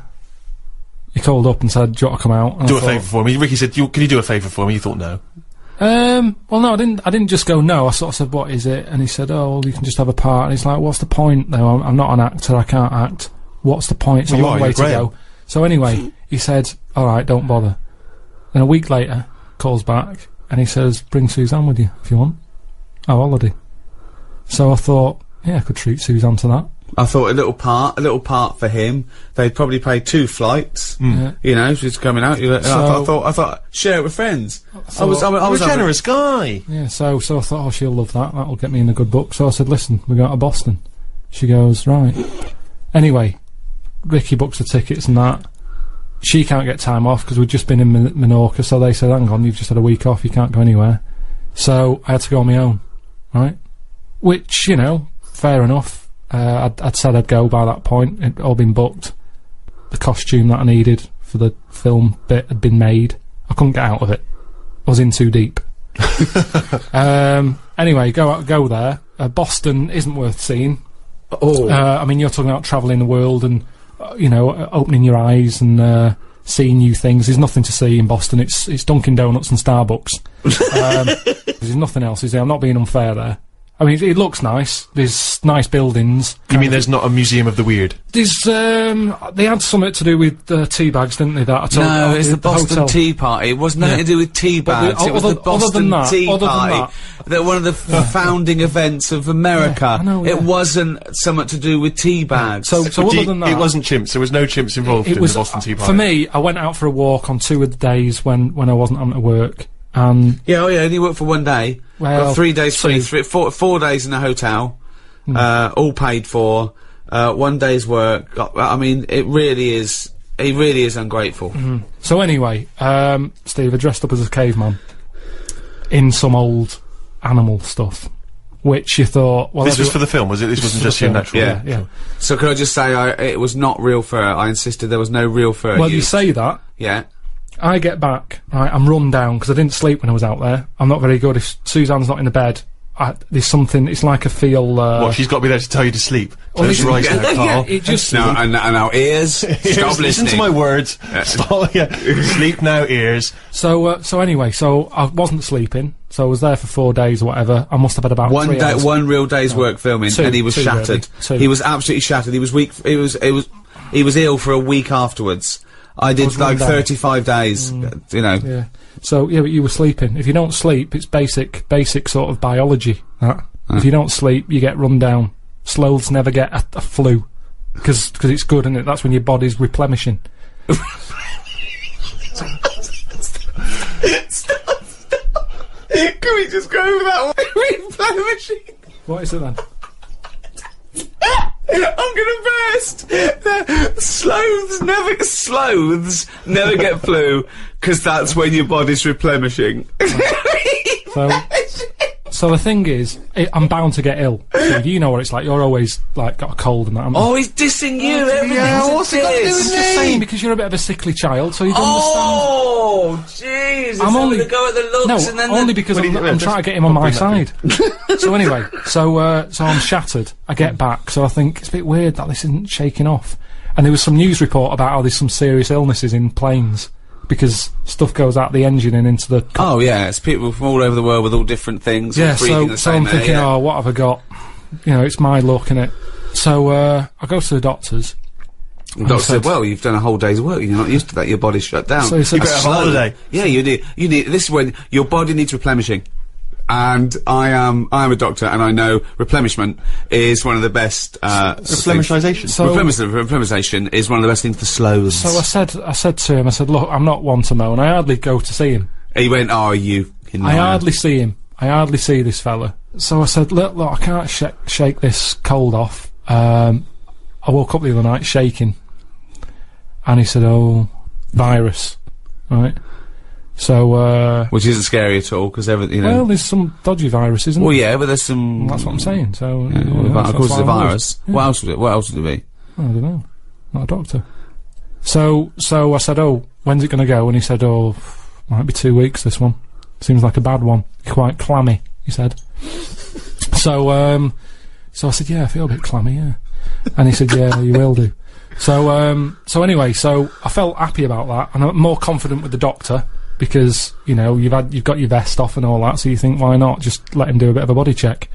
So I said, doctor, whilst I'm here, I think I've got some eczema on my leg. And he goes, let's have a look. And I said, there it is there. And he said, that's not eczema. So you've got to touch a ringworm. Blimey. Right? So straight away, anything with a worm in it, you're going, you what?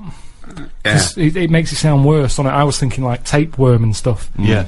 So he's going, yeah, ringworm, and he saw me panic, and he went, don't worry. You it's not- pictured a worm with a giant mechanical arm crawling up he, your back. you could see by my face I was a little bit like, I've got a worm in my leg. He's going, don't worry, it's not a worm. And I said, how have I got that then? And I reckon it's from this bear suit that I had to wear. It was It's a little bit weird that I had No, it was bare 'cause you're in boots on. I had bare boots on, and Yeah. where the bare boot was, I ended up with ringworm on my leg. Do you know why it is where it was? Because the only bit of your leg showing, because you had bare boots on, fake fur, with a fake fur tunic, and the only bit showing was your shin. You were walking around in long grass. You got it from the grass. Well, no, because I said to him, because I wanted to hear the words bear suit from him. I said, where what's the chances of that? Yeah. I said, where... Doctor, what might I got this from? And then you just shut up and waited for him to say I said, bear suit. it's a little bit weird, isn't it? I said, I thought that died out with rickets, right? Because I'd never heard of ringworm since I was a kid. I remember some dirty kid had it at school, and my mum sort of said, don't go near him. So, I said, ringworm then, doctor. Where have I got that from? Thinking he'd say... Have you been wearing a bear suit? Yeah. Anyway, he said, well, he says gay people get it. What? Yeah. No, he didn't. He did. Why did he say that to you? Well, out this of is the what blue? he said. He said gay people. I said, right, tick that off. He said, wrestlers. Why do wrestlers get it? And I said, I don't understand the connection. I said, I don't know, you know, any gays, I don't know any wrestlers. And he went, well, it's the body, skin rubbing. Well, why do only gay people get it then? Why don't heterosexual people get it? Don't know. Didn't quiz him. But then he said, what about... Did a doctor really say to you, gay people get it? He might have said, like, homosexuals. Does this doctor operate from a park bench somewhere? Sorry, Does he have a lot of carrier bags with him? Why would his first thing be ringworm? Gay people get it. So yeah, I said not gay. No, I said I don't know any wrestlers. That's a fact. And then he said, have you stroked any bald pets? Any bald pets? Bald. He said, have you stroked anything with hair missing? Bald. That's just yourself. And I said, I can't remember. And I couldn't be bothered. Was this, sorry, were these all euphemisms? Like, wrestlers get it, wink, do they? Yeah. You stroked the, little bald hairless thing? No, doctor. Okay, gay people get it. Look, are you gay? Are you gay? I'm gay. I want to stroke someone bald. So I didn't want to get into the bear suit thing because then he'd be thinking, what's he doing? No, you've got it. So wait. So he had a list of he's reading this off a list, was he? No, he did it from his head. He knew it already. He didn't have to look at a form or anything. He went ringworm. He's obviously had a few people in there who have had it, and they've gone ringworm. That's a bit of weird. Where have I got that from? And he knew straight away.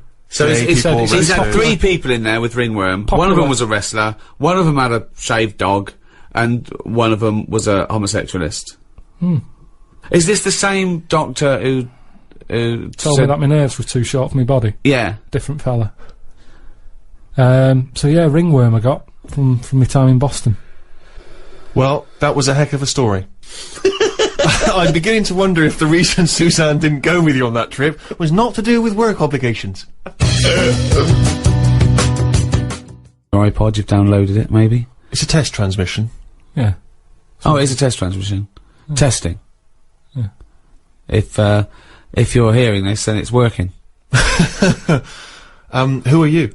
I'm Ricky Gervais. Who are you? Steve Merchant. Who's that little bald-headed mank twat chimp over there? It's me, innit? Alright. Yeah, well, we need your name, don't we? Karl is.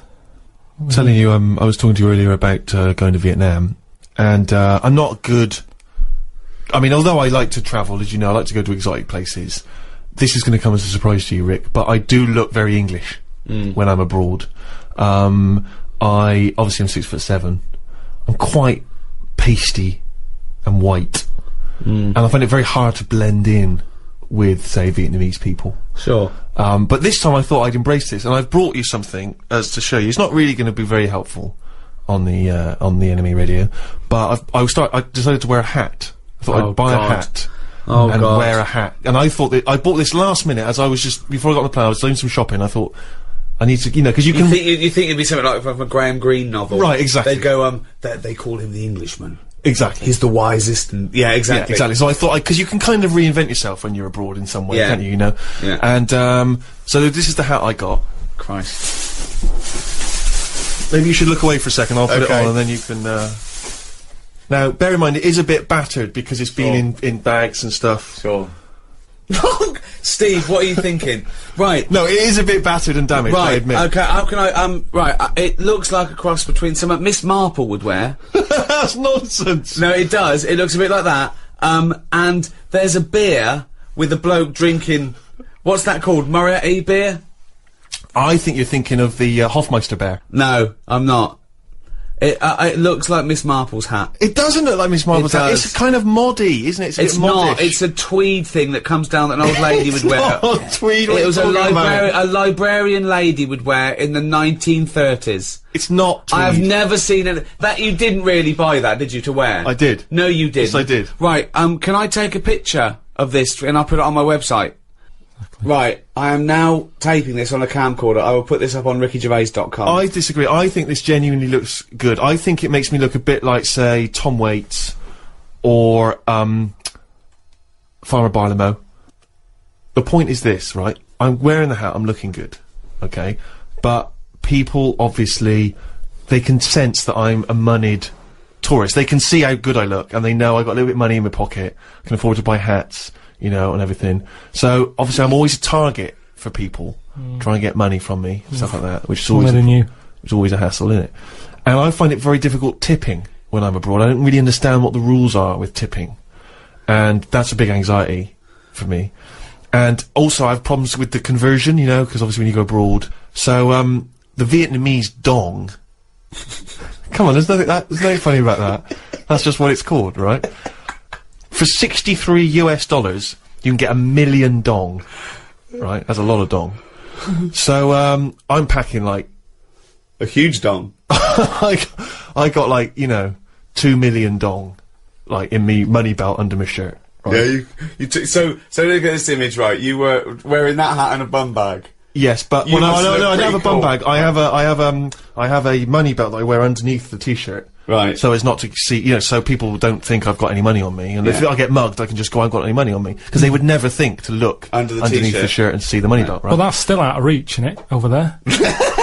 Yeah, and they are actually looking up your t-shirt. Well, it's funny you should say that, right? Because I went to a market at one point just to look at the things that were for sale there. There's lots of eels and lots of fish, lots of other interesting items, right? So I'm looking at the market, I'm taking some photos, and I noticed this, I hear this kind of murmur, right, that's going around the market, and then I start to see them, all the people in the market, sort of pointing, right, and staring and talking at something, right? So I'm looking around, trying to figure out what it is, right? And I realise they're looking and pointing at me. I genuinely swear to God, right? So they start, and then... Did they think one of the big eels had escaped? Well, they started laughing. Oh no. They started openly pointing and laughing. One of them, right, started, like, I think he was a postman. He looked like he might be a Vietnamese postman. I don't know why that should make any difference, but he started doing a sort of lumbering, sort of Frankenstein walk. And pointing at me, right? A whole section of them just started cackling with laughter. And then at one point, a woman in one of those sort of Vietnamese lampshade hats, right? She runs up behind me, and she attaches to my back a sort of kick me thing that you would have attached to some nerd at school's back, right? She actually put something like that on my back. I don't realise initially, so they're just chortling. They are weeping by now, and I'm talking like the whole market is in hysterics.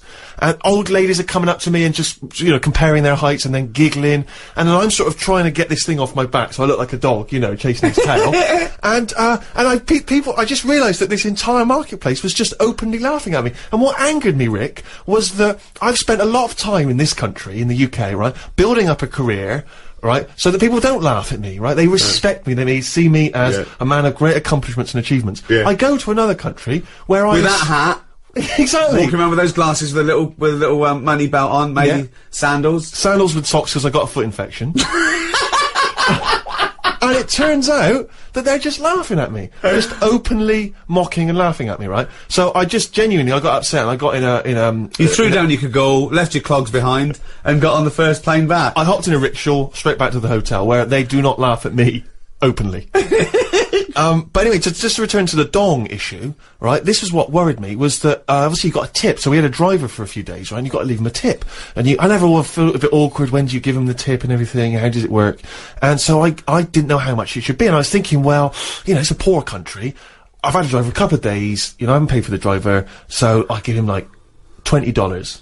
Right, which is like 10 quid, you know, I'm thinking that seems like a good tip. I get in there, I read in the guidebook, I should have only given him $2. I gave him 20. Well, now, because A, you don't want to upset the precious equilibrium.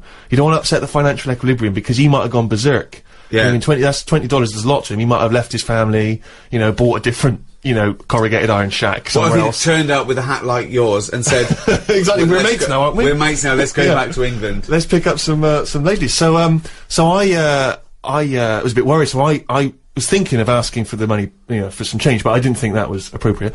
So, but then I was worried because then I was thinking, what if all the other drivers within his organisation find out that I've given him like $20? They're all going to be expecting a big tip. Yeah. So that was a big worry. But more than that, we'd also had a guide with us, so he was bound to find out how that is. Right, now I didn't have any dollars left, and I thought, well, I've given that guy 20, I gotta give the guy who's been talking English to us, showing us around, helping us out, I gotta give him 50. even more. Right, I ended up giving him $1 million dong. And how much is that? $63. I tipped someone $1 million. So he's a millionaire now? Yeah, I made someone a millionaire through my generosity. Well, so did I. He's sitting over there. That's absolutely right. But he doesn't want to give anything back. So I know how you feel, mate. Old man, look at my life. Neil Young, old man. Karl. Now, you know, traditionally at the zoo, they have to, dart a dangerous animal, a lion or a gorilla or whatever. What? They have to dart it. Oh yeah. Right? Yeah. To take blood samples and check its health and stuff. So it's very stressful for the animal and quite dangerous to give it an anaesthetic like that. So what they've started doing now, there's a bug, right, like a type of beetle, and it's a bloodsucker. It's a little vampire bug. Okay, it's about 3 centimetres long.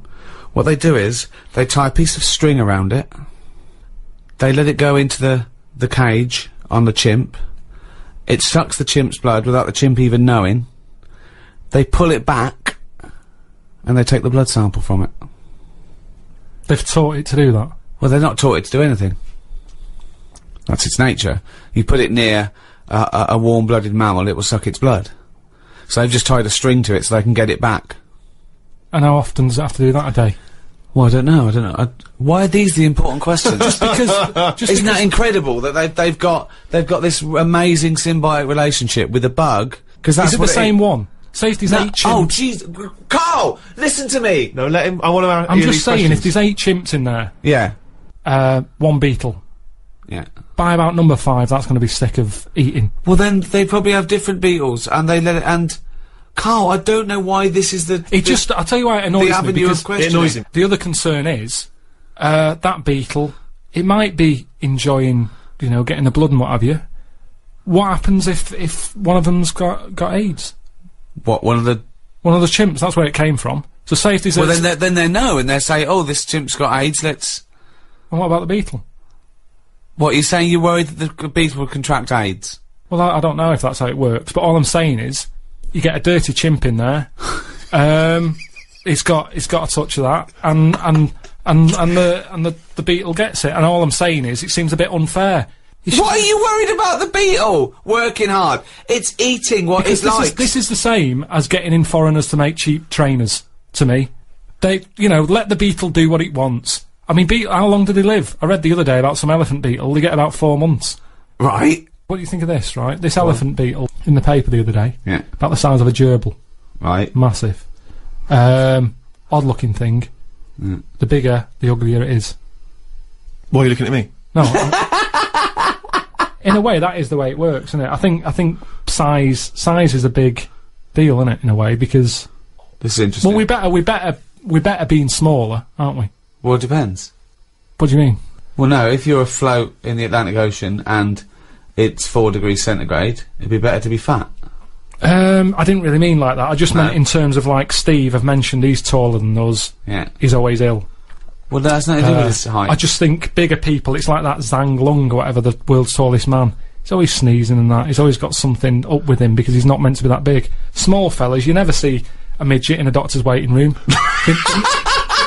They never get ill, do they? You never see one getting run over because they're too small, so you don't hit them.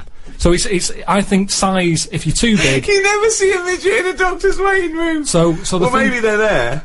No, they're not. So what I'm saying to you is this beetle, that's massive, size of a gerbil. Yeah, but it's still... But a gerbil's small. What do you mean? No, this is a big one.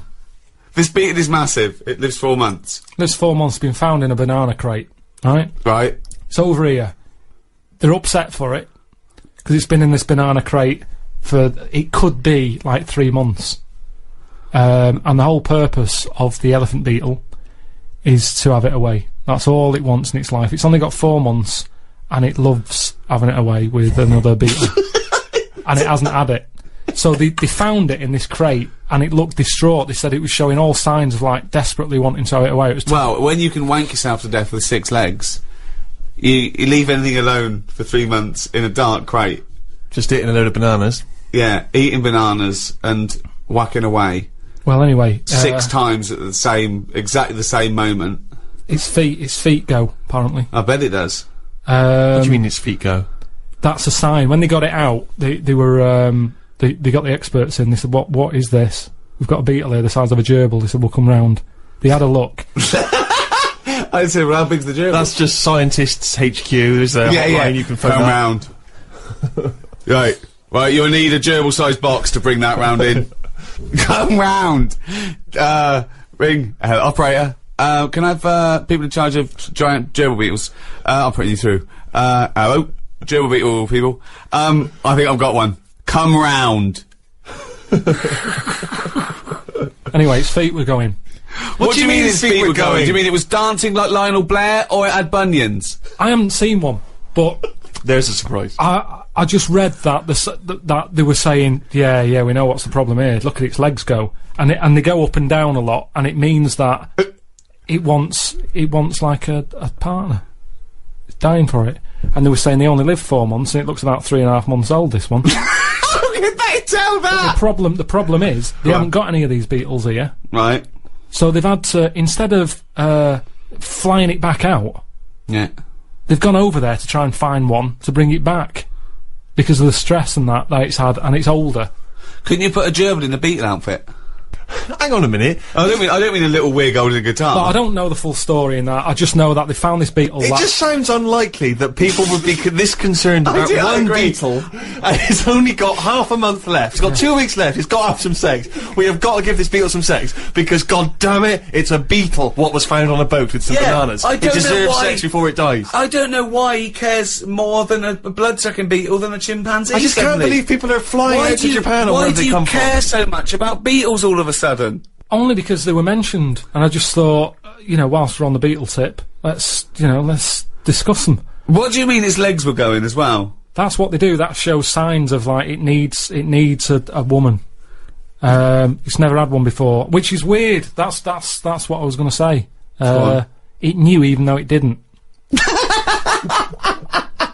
And you're talking about me brain and me ears and all that. There's an example of how the beetle's not in charge. There's something else going on in its body. It's called instinct.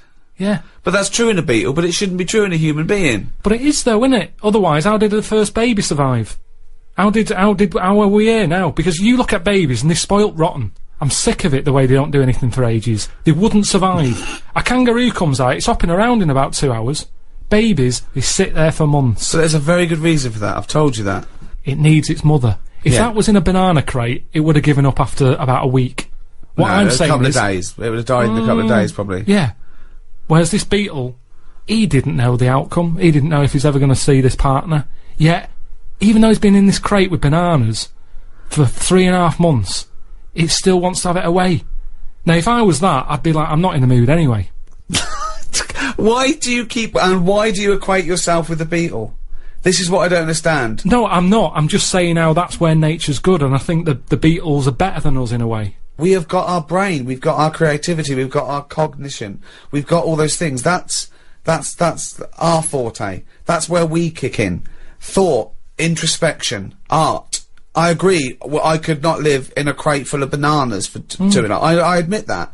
I admit that if my mum had given birth to me and then dropped me immediately in a bin, I wouldn't have survived. Yeah. But I don't see your point. And I understand that beetles can do that, and I can't. But do you know what? The Beatles, they couldn't have written and directed The Office. So let's call it even. Hey, all this talk of the Beatles, right, has suggested to me, let's have some more music. Here's the Rolling Stones. Oh! Doesn't work.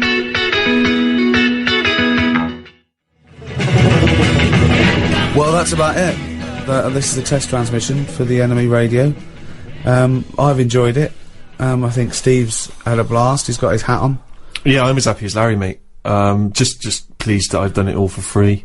Yeah. Whereas Karl will be cashing a sweet check. I know, it looked like looking after number one, after all we've done for him. I didn't even realise there was an opportunity to ask for money, because I understood it to be a favour, so it didn't even occur to me to get my agent. Always ask. Always ask. No, because I'm doing it as a favour. If you said to me, can you come around and help me move house, I would do it. I would not presume you're going to pay me for it. Debt of gratitude. See, one day maybe I'll need the Enemy. One day I'll call up the Enemy, just like you call up scientists and go, I've got a beetle the size of a gerbil, they say, come round. I might call them up and I go, oh, what's the drummer from Dodgy doing? They go, come round. But where does that debt of gratitude stop then? Because at what point do you say, well, I'll have some money, please?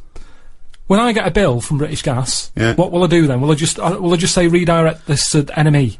Because a little debt of gratitude. Sammy Jacobs, the fellow who runs NME Radio, send the bill to him, please, British Gas, because he'll sort me out. No. He'll go, what are you talking about? That's not my bill. Sort it out yourself. And that's what I'm saying. The world moves on money. I make money to pay the bills. It's not for me. Sometimes I never see it. Doesn't even touch my hands. It goes in the bank, out the other way. Doesn't even stop. There's always people taking money off me for this, that and the other. And I'm not moaning about that, but all I'm saying is that's well, I know this and that costs you money, but why are you paying for the other? Business, innit? Alan Sugar he'd say you're mad, you two. He'd say you're stupid. What you working for free? What is this? Charity? Well, it isn't. He'd sack you two, he'd say, Karl, you're hired. I would love to see you on The Apprentice. What would Karl be like on The Apprentice? Wow, that would be amazing. That would be amazing. Well, firstly, he's not a team player. He's not a team player. No, he'd just go is. out getting his own money and say and not share it with anyone. So that's number one. Joking. That's number one. 2, you wouldn't want to do it. You'd say, well, why am I doing it? For that, I've got bills to pay. Do what? What was that? Whatever he asked you to do. No, it's a task, isn't it? And I wouldn't go on there. Well, anyway. treat this is like a task. Well, okay, here's a task right now. Last night on The Apprentice, they were doing interviews. Oh, don't tell me anything, because I don't know who's in it. No, I won't. All I'll say is that one of the interviewers says, and it's an old interviewing trick when you're working in business, they say, I've got a lovely luxury pen here, right? Here's a classic old Bic biro, right? Now you've got to sell that to me now, right? Sell it to me now. How would you sell it to me, right? So this is a pen shop? No, it's a test, right, to see how well you can sell something, okay? Yeah, but... Doesn't matter what it is, in this instance it's a cheap pen, right? No, but sell it to me, tell me the virtues of that pen, but go! Have you come to me or have I come to you? No, what do you mean? You're selling me that It's pen! a task, you've got to show us how you would sell a pen to us. What's No, good but about... it's different. Okay, tell me what's good about that Right, pen. go, sell me the pen, you're on my door, right, you're a pen seller. So I've knocked on You've your knocked door. on my door, Yeah. you're selling me a pen, Alright, go. hello, how are you today? I'm not interested. What you Well, you don't know what I'm selling yet. Okay, well, what are you selling? Don't get nasty. I'm not getting nasty, I'm just saying, do you like to write much? Do you do much Yeah, I writing? do some writing, yeah, Do I'm you? a writer, yeah. Do you? Yeah. Interesting. How do you do that? Computer, Well, innit? we're a processor, yeah, Yeah. computer. Oh. Yeah, thanks very much, goodbye. No, but hang on a minute. Just, do you ever use a pen? Sometimes I use pens, yeah, but I got loads of pens, thanks. I got a really nice pen here, beautiful, classic. Looks Yeah, like an expensive fountain. It's an expensive fountain pen, my grandfather gave it to me. It's family wow. owned. So that's quite a special pen. It It's a sounds special like. pen. I mean, it is a lovely pen and everything, but the problem is, when you go out and about, there's a danger that you could lose that. That is very true, but I mean, I don't really take pens Have you with me seen when I these, go out and sir? about. Can I interest you in Just some of looks these, like a sir? cheap, tatty old pen, mate. Sometimes you just want a pen that does the job, and this pen does that job. Do you want to buy some? No, I don't. Why not? Well, because I just told you, I've got a great pen. I've got a great pen already, and I don't see why I need that pen. It's cheap and it's tacky and it's You're no saying use it's to me. cheap. Do you know how cheap? How cheap is it? Well, it depends how many you want. Well, let's just say, for the sake of argument, I want 50 of them. Yeah, I can do that. What kind of How deal would you much? do for me? £8. £8 for 50 of those pens. I can get them for about a penny down the market. Sorry, Carl, you're selling 50 pens for £8. How much do they cost you? Just want to make sure this is a good business venture for you, otherwise it's pointless. How much do they cost you to buy? I got them really cheap. But how much? How much did I say you can have them for? £8 for 50. I paid £5 for 50. So Really? Wait, this is. I'll have. Can I have them for £5 because I'm a mate? you can have 25 for 50. No, well, no. If you got 50 pens for £5, I wouldn't do this as a living. Anyway, that's the thing. Carl, can you get me 50 pence for £5 then? 50 pence for a £5. Yeah. It's not worth it, mate. Well, no, I'm a mate. Just you don't want to make a profit out of me, do you? It's not worth it. I'm trying to run a business there. I've got bills to pay. Yeah, well, I'm trying to write something. I'm going to close the door in your face. Alright, you don't want a pen. No. Fine. Sometimes you've got to know when to cut off and move on. And So that's what I you'd do. say to Sir Alan, is that you always give up? When someone says no, you give up? I'll say I met him, he just wasn't having it, Sir Alan. So he didn't want any pens. If you don't want any pens, you're not going to buy them. But you're a salesman, you've got to persuade me that I need a pen. But what Everyone you needs said pens. But what are you saying about the other fellow that came out of well, just lurking behind him, that came out of the shower, and I went, oh, I'll have 50 pence for £5. What did you say to him? He said, not interested. Yeah, because it all got a bit dodgy. I don't know who this person was and that, and he just wanted him at the going rate. What sort of a businessman would it be? For me, to have got the pens for £50, 50 pens for how much? You're fired. Stick it up your ass. Well, I've enjoyed it, I must say. I've been Ricky Gervais, with me Stephen Merchant. Goodbye. And Karl Pilkington. If you've enjoyed this drivel as much as me, which is unlikely, because, I mean, I like being in a room with no offence to you, Steve, but with a couple of freaks. None taken. Sure, thanks. If you have, we've got a little back catalogue, haven't we, Carl? We've done about, what was it, 24 of these? Loads of them. You can go to iTunes on a little audio book. Good value for money, isn't it? It's a couple of quid for hours of entertainment. I tell you as well, if you love great music and as I say, you know, informative chit chat, then Six Music is your destination. BBC Six Music, you can check that out every Carl, Sunday anything afternoon. to plug? Well, if you don't want to listen to the radio and you haven't got iTunes, go back to basics. Read a book. Yeah. It's not out yet, but Well- it will be. Well, how are they going to read it then if it's not out yet? Just saying it will. Well, I'm come out. saying they can go to iTunes now and get the back catalogue, and they can go to Six Music this Sunday. So I don't know why you're saying Well, you after- might do a book. Well, After they've done all that, in a couple of months. Just nip down to the I'm not bookshop. waiting a couple of months. What if they need to have it away? Busy guy. Like the Beetle. You wouldn't say to the Beetle, oh, it's alright, Alright, well, there's another book out there as well that I did last year. Right. I would presume as well, is the NME radio going to be on at some point? Just check the NME for details. Yeah, or maybe go on its website. NME.com? Probably. Rick, in case there are people who've bought this and they've not really heard Karl before, remember we were talking a while back about the questionnaire that is often featured at the end of the TV programme Inside the Actor's Studio. Oh, yeah. Where the host, James Lipton, always asks the same questions to every guest. And it's just supposed to sort of, get their creative, juices flowing, their mind working. We did ask Karl some of them. We never completed the questionnaire. Oh, let's I thought carry I'd on fire with that a few then. more at him. And that'll also introduce people to the way his mind works a little bit. Okay. Question 6. What sound or noise do you love, Karl?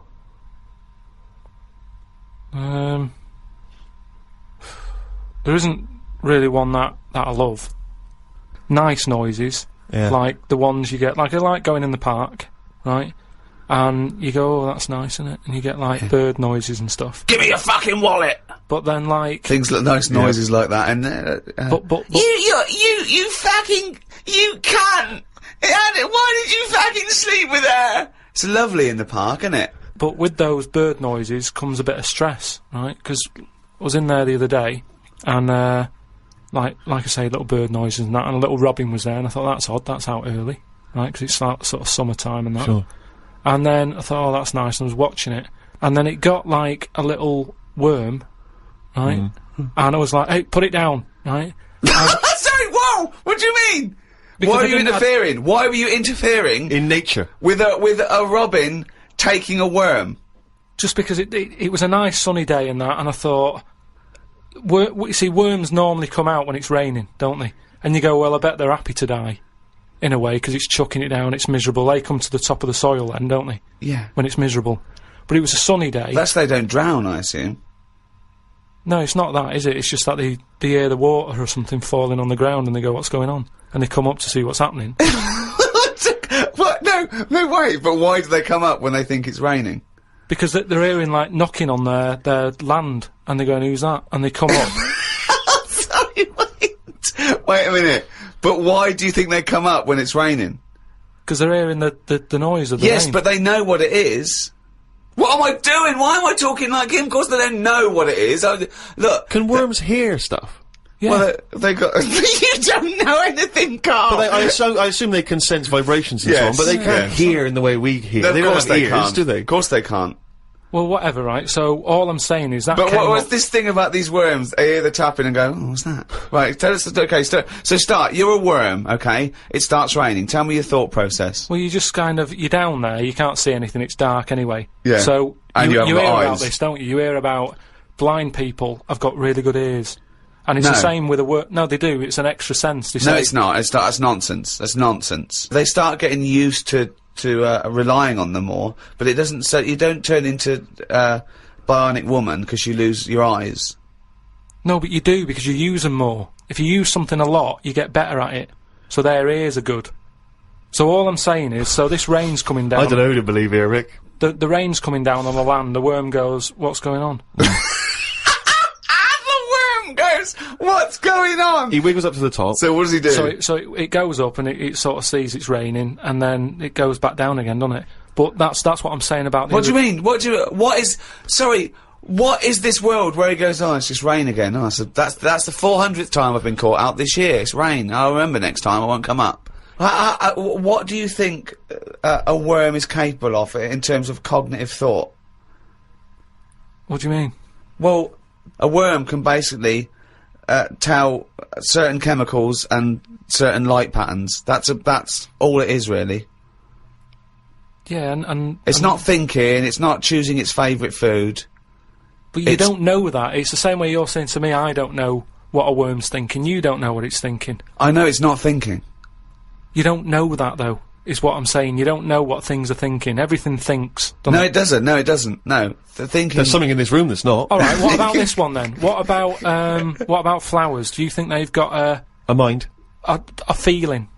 Because here's something that... Again, they use phototropism, they go towards the sun, they close and Alright, open. well, Can you stop using long words, Rick, like sun? Listen. Do you know I've been to my mum and dad's, right? I was talking to my mum about stuff. All right. And she was saying how, this flower, solved a crime. What happened was, there was a murder, right, in an office. So they said it's obvious that someone who works in the office did this murder because that person's only a sort of a typist. He has, they've done nothing wrong. So they said that's narrowed it down, right? So this flower man came in, and he said, "I can sort this out for you." So they said, "What do you mean?" He said, "Well, during the murder, the plant was knocked off the cabinet, Right. And he had some special wires that he can put on the flower, and it's sort of shaking and stuff, because even though you can't see it, flowers pick up bad vibes and what have you. If you shake a plant, it doesn't like it." Okay. Right? So what happened was, he said, "Right, what we'll do, we'll put the plant back on the shelf, we'll water it, we'll calm it down, then Give it a nice cup of tea. Then get every member of staff to come in the room and just go near the flower. Right. So don't tell them. So like a line-up for the flower? Kind of. Kind of like a line-up. But don't tell them what we're doing. Just send them in and say, stand by that cabinet where the murder happened and what have you. Yeah. Anyway, it was a long day. They were getting through a lot of stuff. It was a big office block. Yeah. They were going, this isn't working. The flower's not budging. Suddenly, they get into, like, the last part of the day when they were almost giving up. They call in a sketch artist. The plant gives them a... Some caretaker fella. Caretaker, said, go over there. Was it an old man that, because Scooby-Doo didn't like him from the beginning. No. So, why is that janitor so evil? They send the caretaker over to the plant. He's going, he's thinking, I've got away with this. Of course. Plant starts shaking, what have you. They did him. Okay, wait a minute then. So, was there any other evidence? Was that the only evidence they used in the trial? Well, no, it's one of them things, though. Imagine it, if you're that caretaker and you're thinking, I've got away with this, then suddenly a plant grasses you up. You weren't expecting that. So suddenly you're off guard. And you go, okay, can't get that chrysanthemum away from me, I did it. You're talking absolute bollocks. That was one of the most nonsense pieces of shit I've ever heard in my life. Listen, well, it happened, but... It didn't happen. But what I was saying is, about the worm, right, the worm that I saw, like I say, it was a sunny day. I thought, what's that doing up here, and what have you.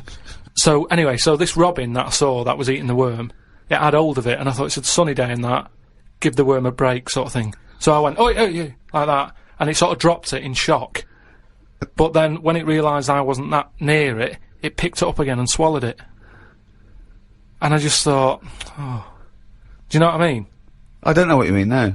I just thought, it's a sunny day and everything, normally birds are nice noises that I like, and yet there it is going about wrecking lives. Wrecking lives! It was a worm! But it just swallowed it really quickly in that, and I thought, that's life, innit? That's what life is like. 1 minute it's there, then it's not. I just thought, there's the worm, it came out, it was happy, didn't know what was going on, and it had an extra chance, the robin dropped it, and then it got it again and ate it, and I just made me a bit fed up. Well, do you know why, don't you? You couldn't outwit a robin. You put it off, but then it won. That's the terrible thing, isn't it? The worm was going, oh God, Karl Pilkington.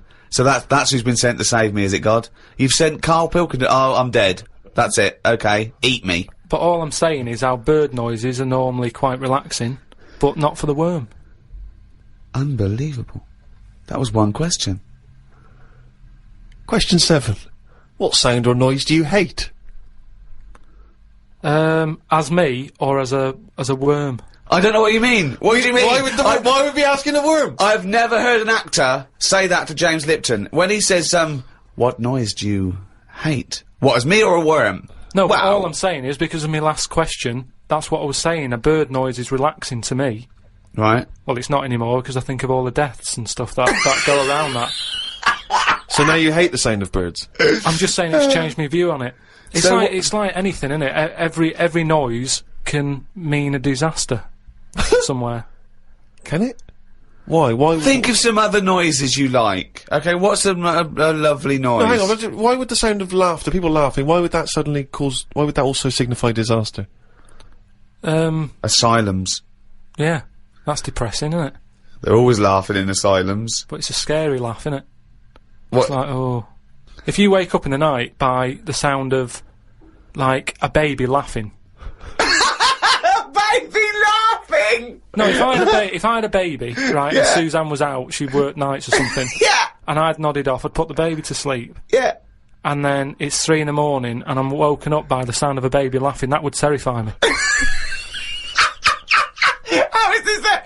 I just think the baby's sitting up in a chair like Chucky, going, Well, no, I think the baby's reading his diary. Thinking, oh Christ, this is my father. I just hope I'm adopted. Oh God, a baby laughing. Oh God, come on. No, I'm not getting off this subject, right? So what other sounds, right? What other sounds, right, more you like, well, go on, there must be sounds you like. No, the sounds he hates are even more fascinating. This terrifying, haunting baby laugh. I don't think you can pick any sound and say, I like that. I imagine we don't like, the sound of a tiger. Evolutionary speaking, that's probably not a good sound to hear. But there are obviously some calming noises because, you know, when your mother sings you a nursery rhyme or something when you're a kid, your mother's voice. Of course, your mother's voice. That's probably pre-programmed for you to like it. Yeah. So there's a time and a place. A lion's roar, or whatever you just mentioned, a tiger growling, it's alright. If you're in a zoo, you go, oh, look at that. So there's a time and a place for everything, isn't there?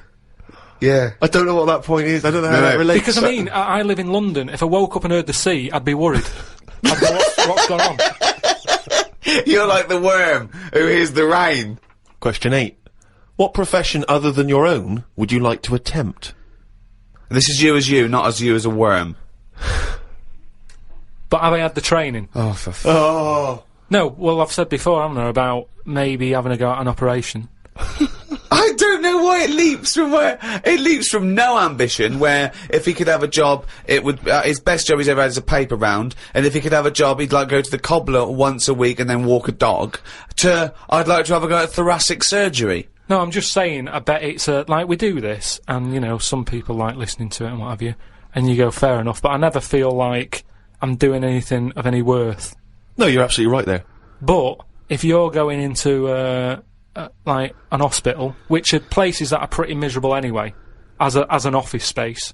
Do you know what I mean? When you're in waiting rooms and that. I'd hate to have my office in, you know, A&E. Yeah, that's what I mean. There's loads of ill people coming in. They're normally upset. Do you know what I mean? It's even if the sun's out, it's a depressing building, isn't it? There's people handcuffed to policemen. Not only have you got to go in that building and work in it, but you've then got the pressure of changing a lung or whatever I've said before. Right? Changing a lung, yeah. But I'd like to have a go at it so I can say... You've done it. I've done that. So, under what circumstances, in what world, do you think anyone's going to let you have a go at changing a lung and that? Jim will fix it? No, I'm just saying the Comic relief? But the way the world is, and the way that there's more and more people, more and more doctors are needed. I mean, it's already happening now that people are doing jobs that they're not really qualified for because they get sort of, what's the word? Sort of uppered too early. Uppered. Uppered! I love that! It's basic language. It's like, it's unbelievable. It's like there are only sort of like 50 words in the English language, so he has to like, you know, change them and customise them. Uppered. Do you know what I mean? Promoted. Yeah, promoted. Yeah. They get promoted. I prefer uppered. Uppered's great. So why was I not uppered? Unbelievable. So do you know what I mean? I think because more and more people are knocking about, we need more and more doctors. Yeah. You get a job in a doctor's, you're going to be promoted sooner now, I think. Yeah. Well, what I'd do is I'd probably upper you, and then what's the word? You go away them. I think it is you go away them. You leave the door. You leave the door. You fire them. That's it. That's the word I'm looking for. So I'd upper you and go away the doctor, if anything. But I've been to. You know how I don't like going to the doctors and stuff. Yeah. Right? Because you're always scared that they might investigate below the bridge. Yeah, but I checked on that before. I signed up to it, and then they said, right, before we can take you on as a patient, you've got to have a health check, right? Which I thought was odd, because it's almost like saying, if you're ill, we can't be having you coming here, right? But I said, right, okay, fair enough, what is this health check? And they said, oh, we just check your body out and make sure you're fit and healthy. And I thought, that isn't enough information. I want to know if it's the old finger trick. And I said, what do you mean, though? When you said health check, what do you do? And she said, oh, it's just, I think she knew what I was getting at. And she said, oh, it's just the blood pressure, your height, your weight. Okay. That's about it. So I went and had it and stuff. But you had to, before you sort of said, right, I want this doctor, they give you loads of forms to fill out, right? And one of the things they did was, if you die, what do you want to give away? Right, like a donor. And it had like, it's basically everything you've got in you. It was all your main bits. Your liver, your heart, your kidney, and what have you. And I thought, I really thought about it for 40 minutes or so. I didn't just rush into it. I was sat there thinking, if I'm dead, does it matter and stuff? But I was really concerned when it said about the eyes. Right. Right. Why? What do you mean? What? Because can they have your eyes after you die? It was. I think it was 4th on the list. Right. So they just sort of crammed it in. I think they know everybody's a bit cautious about giving their eyes away. No one cares more about the eyes than the liver or the. Why do you care about giving your eyes away when you're dead? Just because of that thing of, we don't know for sure yet. I know that you poo-poo it, but the afterlife thing. Right, you don't know for sure if. Well, why would there be? How would there be? How would it work? Why do you think there's an afterlife? Why do you think there's? Because we're here already. It blows my mind that we're wandering about this planet anyway. Do you know what I mean? The fact that we're here, just by gravity blows your mind, Carl. No, but do you know what I mean? The fact of your mum and dad have it away, and then you just pop out, and it's like, how's that happened?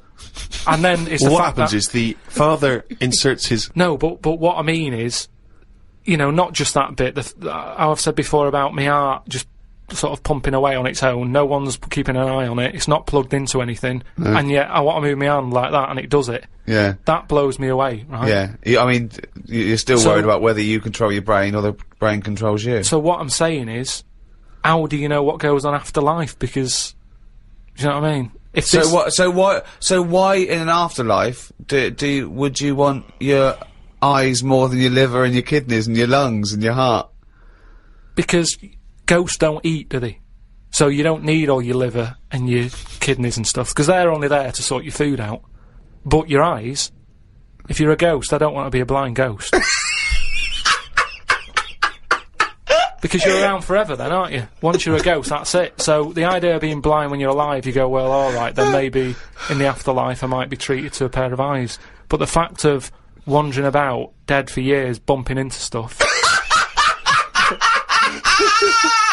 Oh God! Oh, it's amazing! So that's an amazing image! So I didn't tick that box. but why? I don't understand. In your theory of the afterlife, why is it that this ghostly Karl, why can he survive without a heart, but he can't survive without eyes? Why? Do you see what I mean? Surely if you're this ghostly apparition, you can just see everything and you can do everything. You don't need the body. No, because you're a ghost. Yeah, I know, but I think when you're a ghost... Say like how they've seen ghosts in, Right, could I just say now for any listeners, this is not the thoughts and beliefs of the management. There is no such thing as ghosts. I do not believe in ghosts. I do not believe in ESP or any mumbo-jumbo. Carry on, Carl. So when there's a ghost, yeah? When they see ghosts in, like, old castles and stuff, yeah, they've had their head cut off because they've been up to no good, right, years ago. But they're carrying it around normally under their arm. That's what I'm saying. It hasn't reattached itself. So if you take the eyes out... But, Karl, how is this ghostly creature able to function? It doesn't have its head on anyway. It's carrying it under its arm. So the suspicion is it doesn't need its head. No, it does. It just happens to be carrying it around because it wants to keep it with it. The ghost is always in the last condition that it was in when it was in... Who makes these rules? The way you are in your last bit of life is how you are as a ghost forever. Even in the fashion. Like I say, the ghosts that you see never wear modern clothes, so it's always the Victorian stuff. Now, if they could change it, they would, but they can't because they're stuck with it, so that's why did you see cavemen ghosts? When did ghosts start? They didn't kick in till about 1830, did they? What if you die when you're having a rectal examination? Are you always bent forward with your trousers around your ankles and someone's finger up your But arse? why would you die when you're having that done? That's why I'm not having it done, if that's... No, but you might have both been suddenly, killed in a terrible disaster. Yeah, a meteorite hit you. A meteorite hit you, or... Well, that's when you get the moaning ghosts, isn't it? They're the ones who aren't happy. So you're going round, bent forward, you've got a doctor's finger up your arse, Yeah. and what are you doing? You start going, oh... And that's when you have to get the vicar round. What do you mean? Because they have to put you to rest and what have you, don't they? And what does a vicar do when he's going? So I get the vicar round. Okay, right. See, I don't want to get caught with someone with their finger up my arse when the vicars come round. The last thing I want to catch me is the vicar coming in when I've got a doctor's finger at my arse. I usually hide in the wardrobe when that happens. Whenever that happens. So listen, no, wait. So you're haunting, right? It's years later. It's 100 years later. You're around this doctor's surgery, and there's people coming, and the new doctor there, and it's 2073, and they go, Vicar. They go, Vicar, there's a strange ghostly apparition. It looks like an old doctor, right, and he's got his fingers up this sort of like little, it's like a chimpanzee, but with a shaved head. No, but the doctor wouldn't be... Are you saying the doctor dies as well as you you? both die. You die at the same time with his finger up your ass. And so you're forever having a little rectal examination. With your little trousers round your ankles. Well, that's when it'd be best not to have your eyes.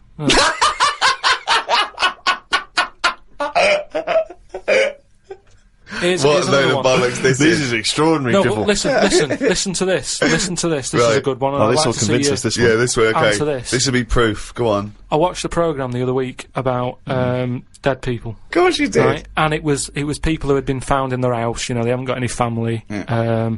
They died, sat in their armchair. Nobody's knocking on the door, ringing them and checking if they're all right. Yeah. Right.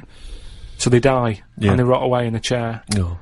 People, you know, the next door neighbour called up whoever you call up for dead people and go, there's a dead body next door, it's stinking, can you come and get rid of it, right? They go in and... I forget what service that is. I don't know where you find that in the Yellow Pages. It's a good business though, isn't it? Hello, corpse removal. Stinky dead people. So they go in, there's flies everywhere. Of course there is, yeah. The doors and the windows are shut. Where are them flies from? What do you mean? Do you know that thing, reincarnation? Yeah. I think there it is. There's an example of it, how there was no flies in there, a body rots away, out of the body comes flies, so you live on. Or, out of the body comes flies from the maggots that were in the body. Oh, okay, maggot then. So we've gone on, we've lived on. What do you mean? I'm just the saying fly how it isn't lives a on. reincarnation of the maggot. The maggot is the larval stage of the fly.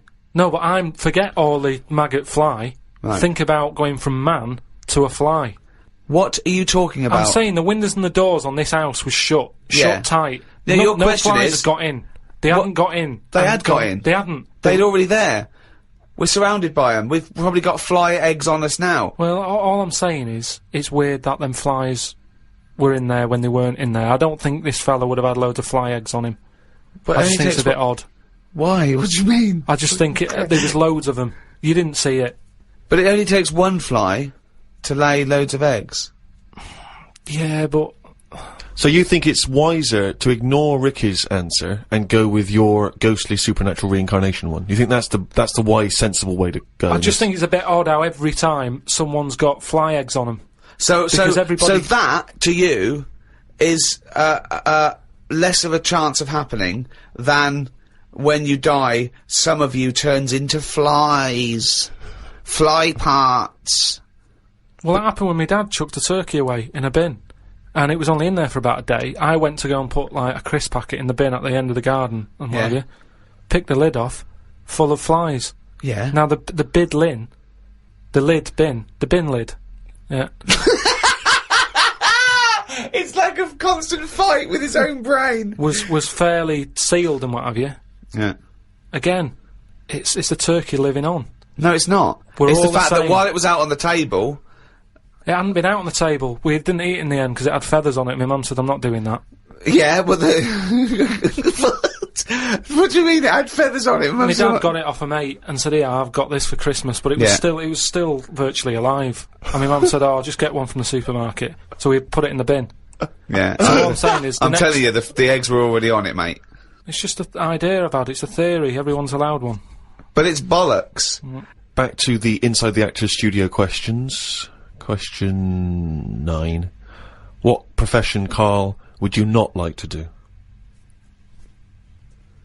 You see, in a way, some bad jobs are good jobs in a way.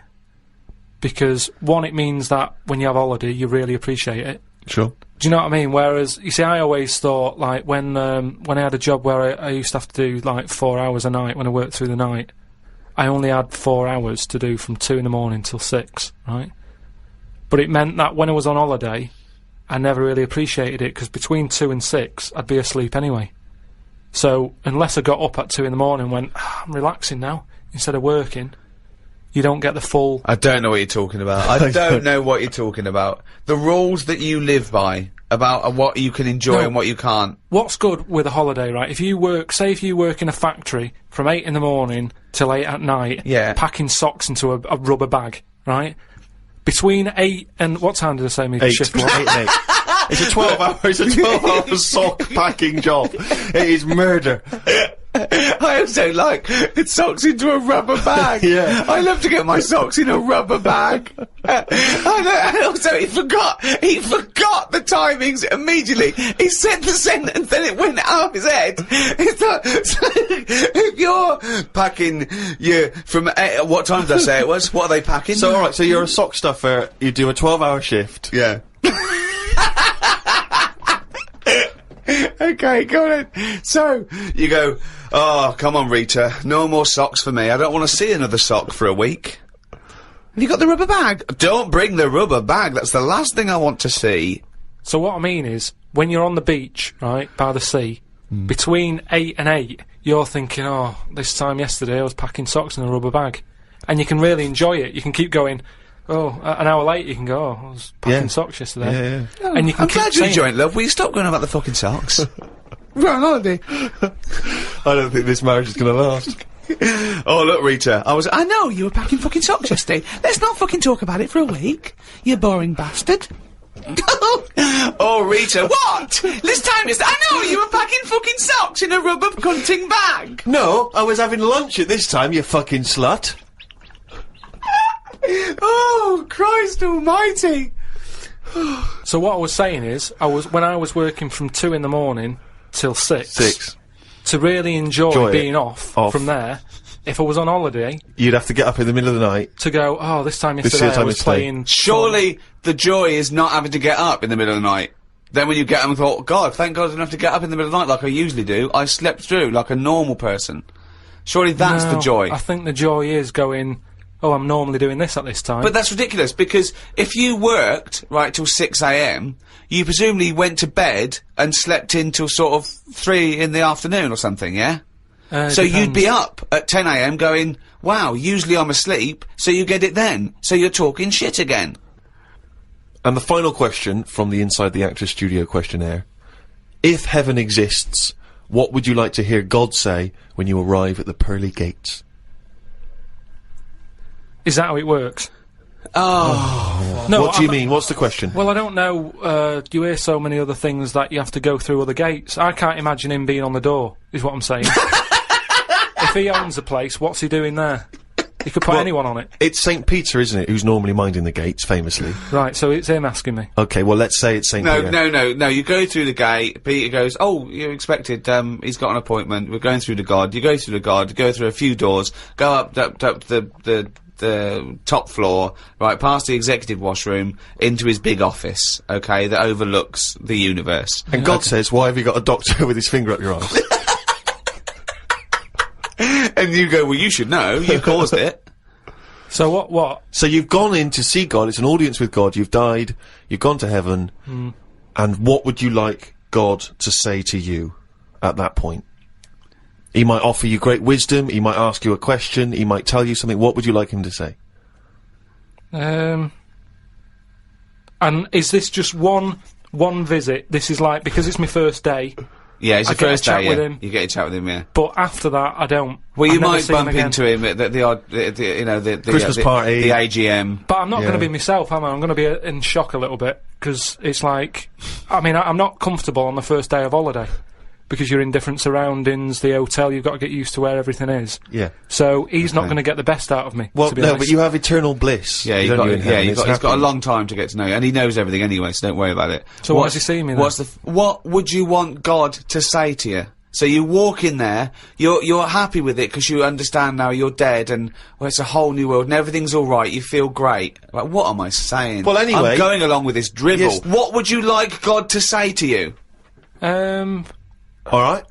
Probably just say, you've done well and that in your life. You never did anybody any harm. So welcome to heaven. Any problems, give us a shout.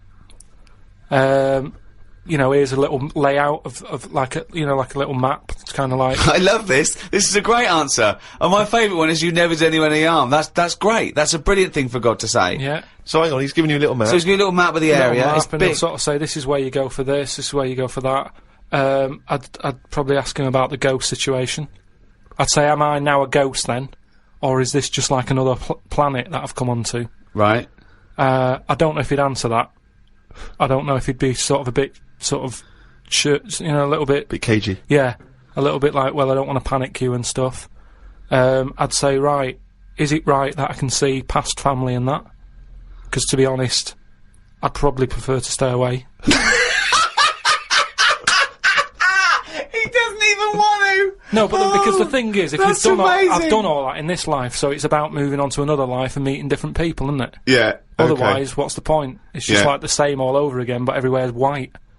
So who's the worst person? You go to heaven and it's all great, and God goes, oh look, and here's so and so, and you go, oh, I don't know, what's he doing here? Yeah. But why would he be introducing me to that one? No, I'm saying who's the worst person you'd like to see? And Who they do go, you just not want to encounter in heaven? what if he said, right, Carl, you're in heaven, but we've got to teach you a lesson. You're a bit cruel to freaks. Here's Pillow Man. Here's the three-legged juggler. Here's the Elephant Man. They got a few questions. Yeah, Elephant that'd be alright. That'd be Elephant fair Man enough. goes, why did you talk about me like that? I'd say I never had a go at you. Why did you talk about me eating buns? But then I'd get a bit annoyed with God. I'd turn Elephant Man onto God. I'd say, well, hang on a minute. At least when he put his head down on that pillar and he did himself in, he did that because he was sick of life. You've brought him up here. He's still got the head. Why didn't you give him a better head whilst he was up here in his next life? Well, he could say the same to you. Heaven's beginning to sound like one of the worst drink stews ever. It's awful. Everyone's sort of making kind of snipey comments, and you're having to make conversation with people you don't really want to talk to. Yeah, it is God, I'm not sure God's the best host. I mean, I don't know if it is like Do you this. think God would like this podcast? Well, I suppose it just kills half an hour, doesn't it? Well, yeah, but time's not a problem for him, is it? Yeah, it is, because he lives for ages, so he needs loads of filler. I bet he's, doing stuff that he's just like, I'm not really into this, but it's something to do, isn't it? Sudoku and stuff.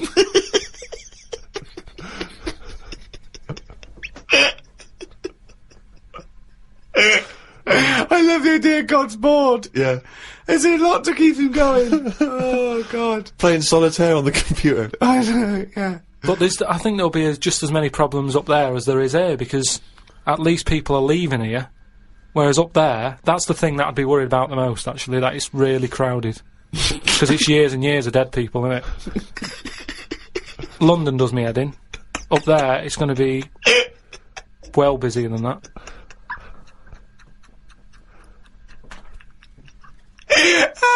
And what are you? So you're presumably you're all naked.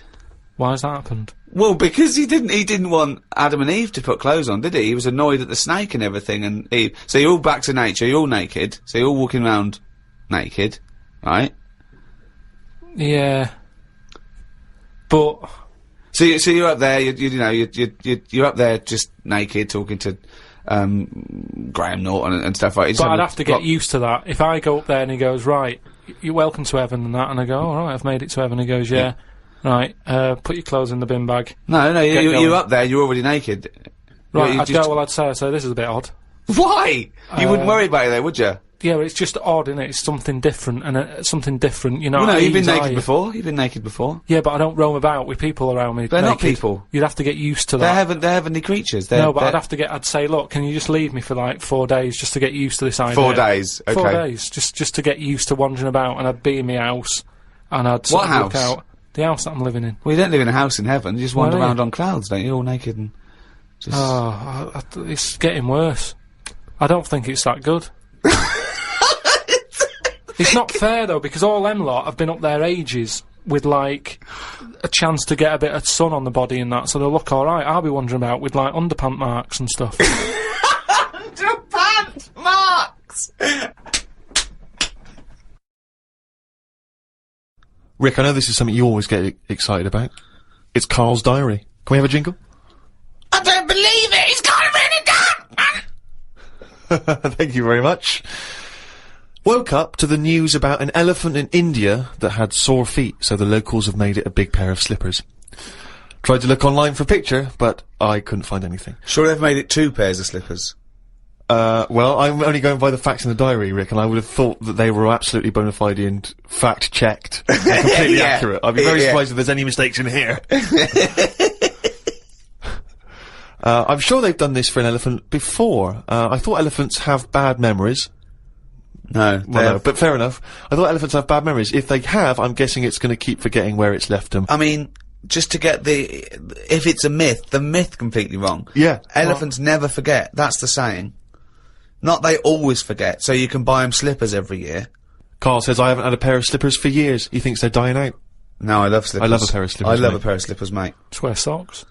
Slidey on a no. slidey on a piece of lino. I know. And what about if you know, maybe opening a brand new box of thumbtacks? You drop them all over the floor, you're trying to pick them up. Rick, I've got to pop across the road to get some milk, but it's right opposite. I'm sure they're not going to go in my socks, though, am I? But I don't want to put on the shoes. It's mad. No. Pop some slippers on. Well, perfect. Yeah. Yeah. But you shouldn't go out in your slippers, Why not? Just across the street, mate, to get some milk. because they're inside shoes. You don't go roaming about on tarmac in slippers, that's basic. But you don't have any slippers, so No, you're but just tiptoeing across the street, you know. I with put your- my shoes on. But you can pop out and get the paper and, you know, the bottle of milk, can't you, in the slippers without any harm done? No. Huh. Apparently not. That'll make it into the diary. Tried to have a shower, but there was no water. I love it when he calls me when things go wrong with the flat. But I like the fact that he tried to have a shower, but there's no water. How long did it take you before you realised he was there for 20 minutes? After 20 minutes, he said, Suzanne, should I be dry? Yeah, I'm freezing cold. Yeah, no, you should be sort of wet and warm. Right, there's no water then. Brilliant. I called the service charge people, but no one was about. Looked outside, but couldn't see any work going on. Great, innit? In India, they can sort out elephants with shoes. In London, we have no water. Hung about for a bit, but still no sign of any water. Brushed my teeth just using the paste, and used the little bit that was in the kettle to have a wash. I was pretty chuffed that I thought of using that. Suzanne was a bit annoyed because she wanted a cup of tea. She said go across the road and buy a big bottle of water. Not in your socks. Pop some slippers on. Go across the road and buy a big bottle of water, she said. I never thought of that. You had a wash using the water That's in the bottom of the kettle. Yeah, well, that's clean, isn't it? But how much? There's only a little drop in there. No, it's a big kettle. So what, did you just wash your face? Yeah. So you didn't wash your body or anything? Your genitals Well, were you couldn't, could you? filthy. You've got to look at what you can do with the water available. People in Africa and that short of water aren't wasting it, saying, oh, my feet are a bit dirty. They drink it. What do you mean? Had a look online to see what's been going on. Scientists say that Everest, brackets, the mountain, just in case you've confused that with any other Everests. Maybe the double glazing people. Yeah. You say that scientists say that Everest has grown a bit. The way they were talking about it, you'd have thought it's grown loads. It's only inches. No, isn't that... They found out that it's actually a couple of inches taller than they first thought because their methods of measuring are more accurate than they were 20 years ago. So it's bigger than they thought it was. It hasn't grown. No, I just think what's happened is at the bottom, because of like people are always climbing up it, aren't they? Right? Yeah. So they're sort of wearing away the soil at the bottom. Talk rubbish. So it's they've also, pushed it down. it's also measured against sea level. It's not measured about when you get. Otherwise, they'd just dig a big hole, wouldn't they, and go right. It's down to here. If the peak is measured at the end against of the day, sea though, level. Does it matter at the end of the day? No, but it's just nice to know, isn't it? Yeah, but that's what I'm saying is we don't need to know that. It's not going to put anyone off. Like Brian Blessed, who's always climbing up there for fun. He's not going to go, oh, I could handle it last year, but 2 more inches. Forget that. Going to be shattered. So don't worry about it. It doesn't matter how big it is. Something else, though, that's happened since, right? They were climbing up there, and someone got near the top, and they were sort of climbing up like that, holding the cliff edge and that. And they'd forgotten the flag. Had to go back. No, their hand hit the bit of rock, and it went like, ding. I'm like, what's that? It went, ding, ding. Put another hand up, ding, ding. Piano under there. They don't know how it's got there. Right, you're talking shit again. Someone's been tipping. Well, oh, right. Up Everest. Okay. The council won't even take away your washing machine unless you pay them. They're not going to sneak up Everest. No, this is the problem, innit? Because the council won't take anything. People are going, what can we do with this? Oh, yeah. Well, I'll tell you what, yeah. Just sneak up Everest. It'll take you 9 days, and you may die. But just pop it up on Everest. Well, I know for a fact that you've confused a few things there, because I think the piano being found was actually somewhere in Scotland, some kind of moor in Scotland, and they found a piano up there, and everyone said, I don't understand, how's the piano doing up here? And it turned out that some guy, one of these people who like tries to break world records, had dragged a piano up there as some kind of feat of endurance, but thought, I'll be damned if I'm going to take it back again, and just left it up there. It wasn't, bloody tipping or aliens or anything. My dad used to bury things in the garden because the council used to charge for like washing machines and mangles and cookers and pets. So I'm just thinking in millions of years when they dig that up, they think that dogs used to cook and like do washing up and things. Yeah. I love the idea of burying utensils. And think of the hole big enough to bury a washing machine. Or a mangle. So whoever kind of bought that house after your dad, they got a little treating store. Yeah, lovely little themed rockery. Yeah. The weather is weird this morning. 1 minute it's sunny, then it's thundering, then hailstones, then it's sunny again. People will be saying it's global warming. I don't really know what that means. Everything's changing all the time, innit? I wonder if years ago, when we first came out of the sea and we walked on land upright, did people blame the weather for that? Good point, isn't it? No, it's so stupid. Yeah, ridiculous. We didn't come out of the sea and instantly start walking around like humans and go, oh, can you believe it? We were swimming around, we were having a whale of a time. Do you know what? I blame the weather. No, but now they would, if that happened. It's the same way, say like, evolution, right? We talk about it a lot, right? Now, years ago, I don't know how it happened, but some whale had legs, right? Yeah. This is how it started. Before he was a whale, yeah. Whales started off with legs, They that's were right. rowing about on the beach front, right? Anyway, it worked out that, they didn't like it or whatever, get back in. Now, say, if that happened again now, right? Say if someone's born and they always say, don't they, check for lumps and stuff, right? Make sure you haven't got any lumps. Now say sorry, who says this and what's the what? Like magazines and doctors and that, always saying check for when you're lumps. first born? Yeah. Okay. But arbitrary decision, that answer. But Go on. all I mean is, now, say if like our evolution thing is kind of like the next level is for us to have 3 legs because we're that busy on the world now. But it doesn't work like that. Why would it work like that? Because that's nature, innit? It deals with it. If people are getting stressed out and getting achy legs a lot, because they're going, well, what you're doing there is you're using 2 legs like you've got 3. You need another one. But the problem is, no. Say if someone grew a leg now, because it's like, well, we need 3 legs. Yeah, but let him finish. Okay. People would go, oh, I found a lump, right? And the doctor would go, oh, whip that out. Now that could be a 3rd leg that's growing. But Karl, evolution doesn't work like that.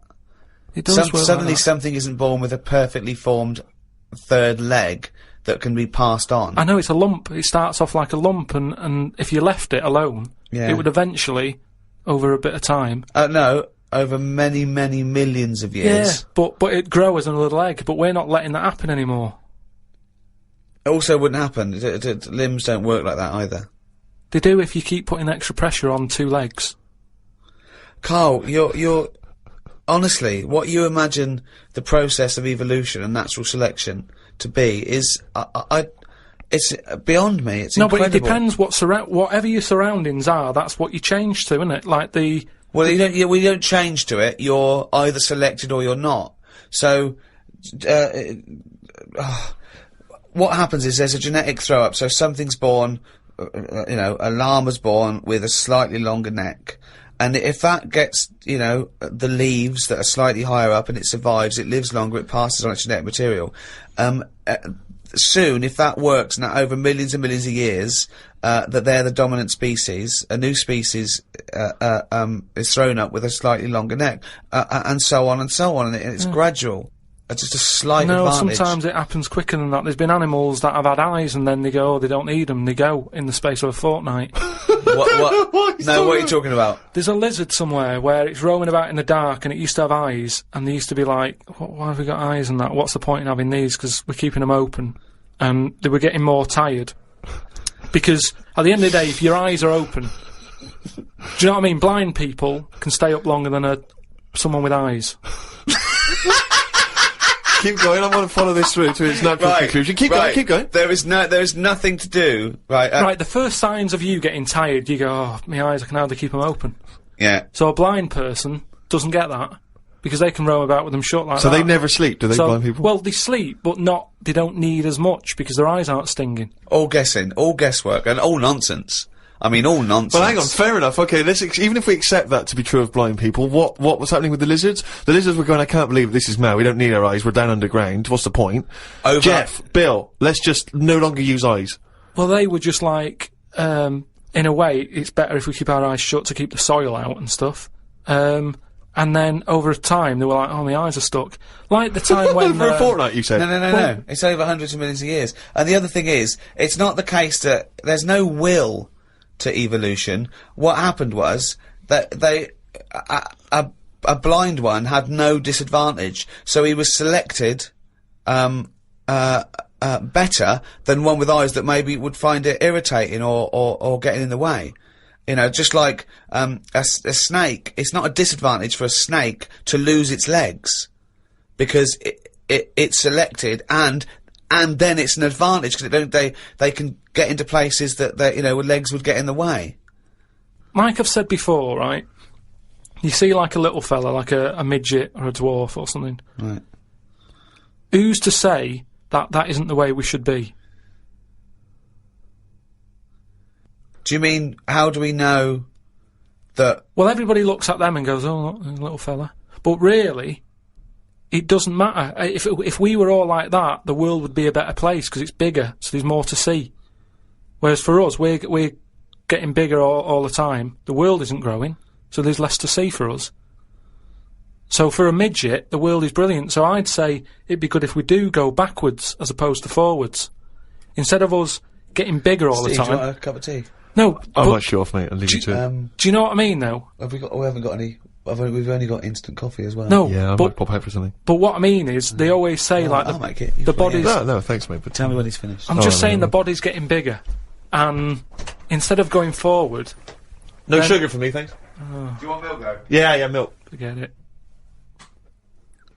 Some scientists have come up with a cure for bird flu. It's somewhat to do with some stuff in horses. They gave the flu to a mouse and then injected it, and it's well again. I think we should stop coming up with cures for things, as the germs are just getting stronger and stronger. I reckon by 2020, germs will be so big that we will be able to see them in the air. They will no longer be little particles. You wouldn't swallow one. If you did, it won't be the germ that will kill you. You'll just choke to death. I think that's how we'll die in the future. Choking on enormous giant germs. And they'll be like rampaging around the cities, will they? I'll tell you what though, right? I'm getting worried now, because the stuff he believes and thinks of, I mean, it could be mental. Do you know what I mean though? Like a proper paranoid sort of, one of those people that soon going to live in a loft covered in tinfoil. Yeah. Right? And pages of the Bible all the way round the... and Suzanne's having to put on some sort of spacesuit to come in and give him his beans on toast. And he's going to have to polish each bean. That's what scientists do, isn't it? They just sort of think ahead of everyone else. That's what I'm doing.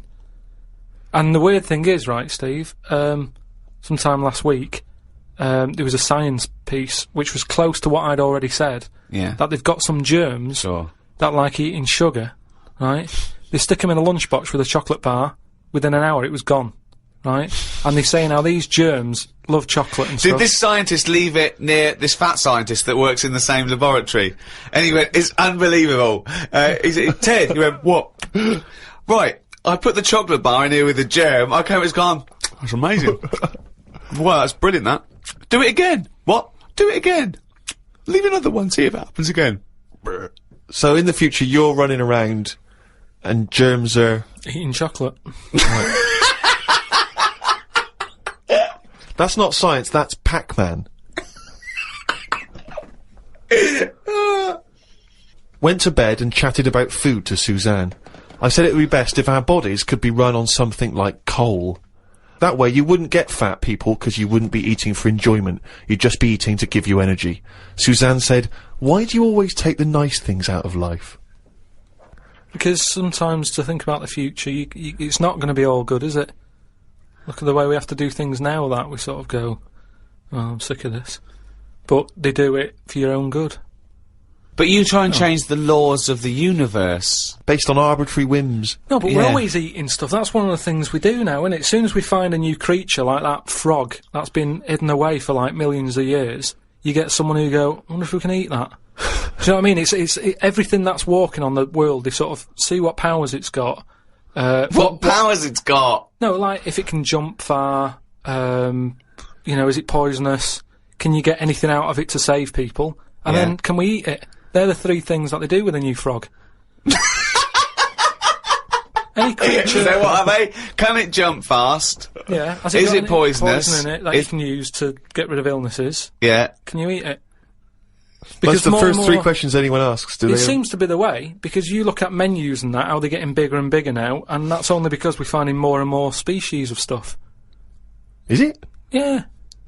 Yeah, if you look at some stuff on a menu, that octopus you eat, at some point that would have gone through the list of, right, what does it do? What's it got in it? What does that ink do? What does it taste like? Can it jump? Can it, whatever, well, they've done tests on it, haven't they, when we said about it being getting in a jam jar or something. Yeah. So it's all part of it. Everything's been tested. Everything. But I think what the trouble is that the first you hear of a newfangled food, do you think that in ancient civilization they didn't do this? They didn't try an oyster or spear a fish or Yeah, because eat a there wasn't maggot? that much other stuff knocking about at that time. Right. We've got loads of stuff, so why are we messing about with some new frog? It's all like, people just like showing off, don't they? Leave the frogs, let them get busy and have loads of them, eat the chickens, when we run out of them, move on to the frog. Or whatever. But why have all this on the go? Do you know what I mean? It just makes it... I hate going out for a meal now, because it's like, what you having? Oh, I'm sick of it, look at it all. And then you're forced into people going, oh, have you had the new frog? No, I don't want it, I'm happy with chicken. That's what I mean. Yeah. Unbelievable. Have you ever been out, Rick, and someone's been trying to force frog on you? I've never been forced frog in my life. Although I did go for a meal once with Karl. We went there and he had the Oriental hors d'oeuvres I recommended, right? And he was trying to get this little oyster, right, off the shell, right? And he was getting it stuck to its house, right? And I looked round and his eyes were watering and he was choking and he was drinking water. I said, what? And he said, I ate that. And it was a big blob of wasabi, right? And I said, why'd you put it all in at once? He said, I thought it was a mushy pea. Why would they put one mushy pea? Was it hardcore, the wasabi? It felt like my head was caving in. That was just Ricky squeezing it, wasn't it? Between courses. Trouble with that though is, you know, hot food. Why you get addicted to really hot food is the pain is actually it's killing taste buds, and then endorphins are released in the brain, like, you know, a morphine derivative to sort of go, it's alright, calm the pain. So you actually get addicted to that sort of, you know, what But happens. why would you want to kill your taste buds? But new ones come back Well, yeah, I think I think you. straight away. Well, I don't know how long it takes. I don't know. I'm not sure. No, it's just, is that the chef sort of going, oh, I'm serving some right rubbish tonight, give him some of that kusabi. Kusabi! Oh God, and Tonto! Oh God! Back to the diary. At lunchtime, I went to a local cafe and had an omelette. An old woman, who was about 70-ish, was in there eating pizza. It didn't look right. No. I know what you mean there, actually. Old people eating pizza seems a bit weird. What about an old Italian lady eating pizza? Would that be alright? No, I'd expect her to have lasagna.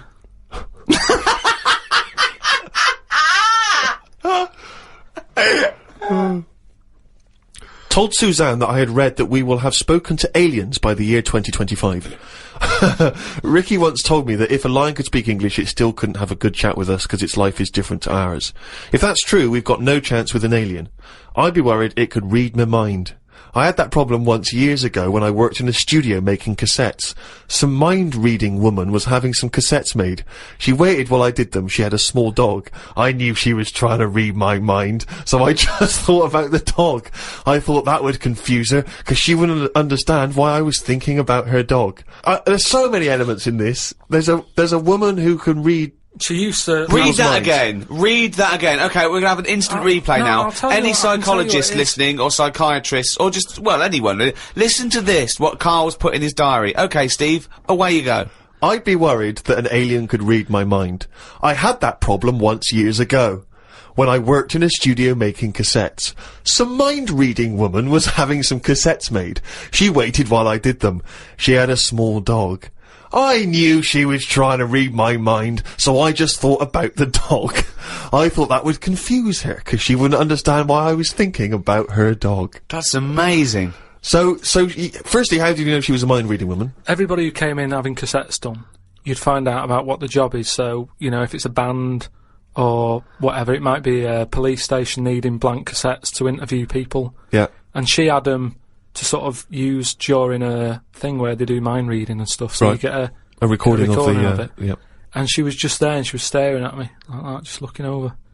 And a dog was sort of looking worried, and they pick up vibes, don't they? No.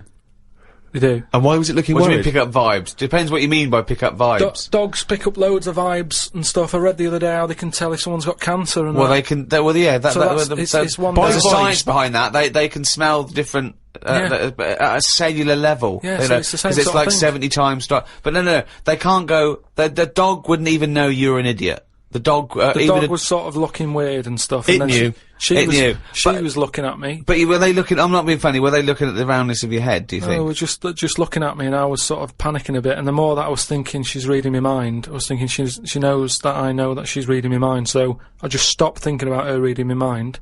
Thought about the dog. What were you thinking about the dog? Running about on a beach. He remembers what he was thinking. No, just so she thought, oh, hang on a minute, it's not his mind, it's the dog's mind I'm picking up.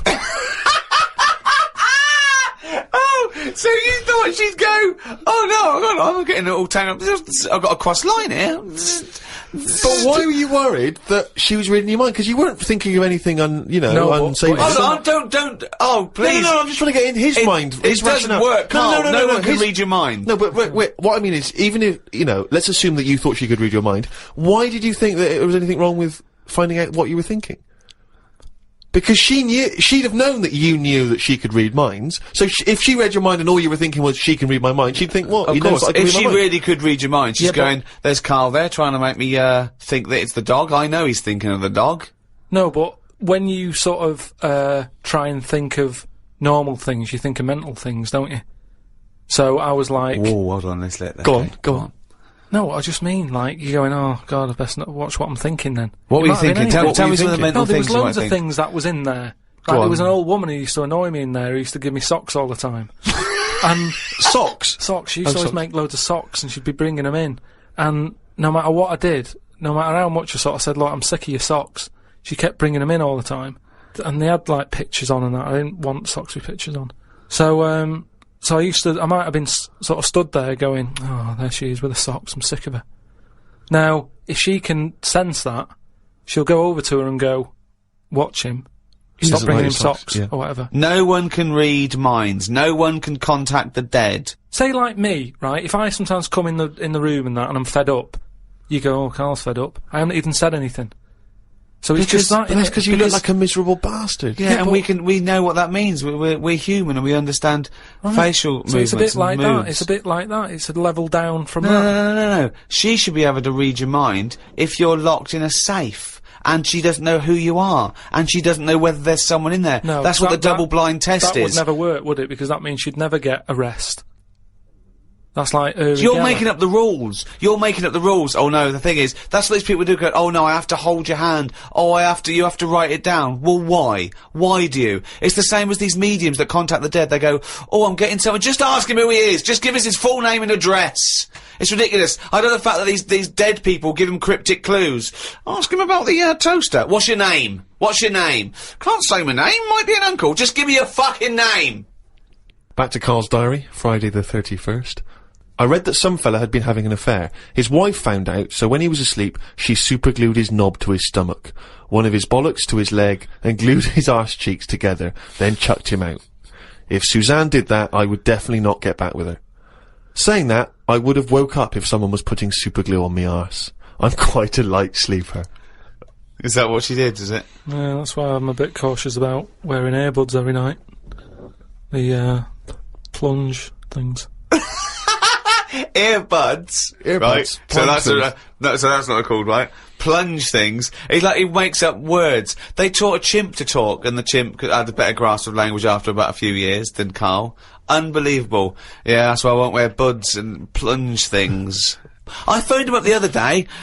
He went, oh, just tried out those new earplugs that mould to your ear. You can't hear a thing except your own voice. And I went, oh, right, they're good, aren't they? He went, yeah. He said, it's weird hearing your own voice, isn't it? Because you're hearing it as other people hear it. I went, no, you're not. He went, you are. He said, you don't usually hear your own voice, because usually when you talk, you're talking over it. Woke up at 9:55 a.m. Soon as I woke up, I looked at Suzanne and she looked at me. I said, did I tell you about... I just think of him opening his eyes and looking at him. Okay, alright. Okay, so he opens his eyes, he looks at Suzanne, she looks at him. What question, Rick, do you think he immediately asks his girlfriend? Go on! What question do you think? Have a quick guess. Am I dreaming? I woke up, I said to my girlfriend, did I tell you about... I woke up, I looked at Suzanne, she looked at me. I said, did I tell you about the immune system? Did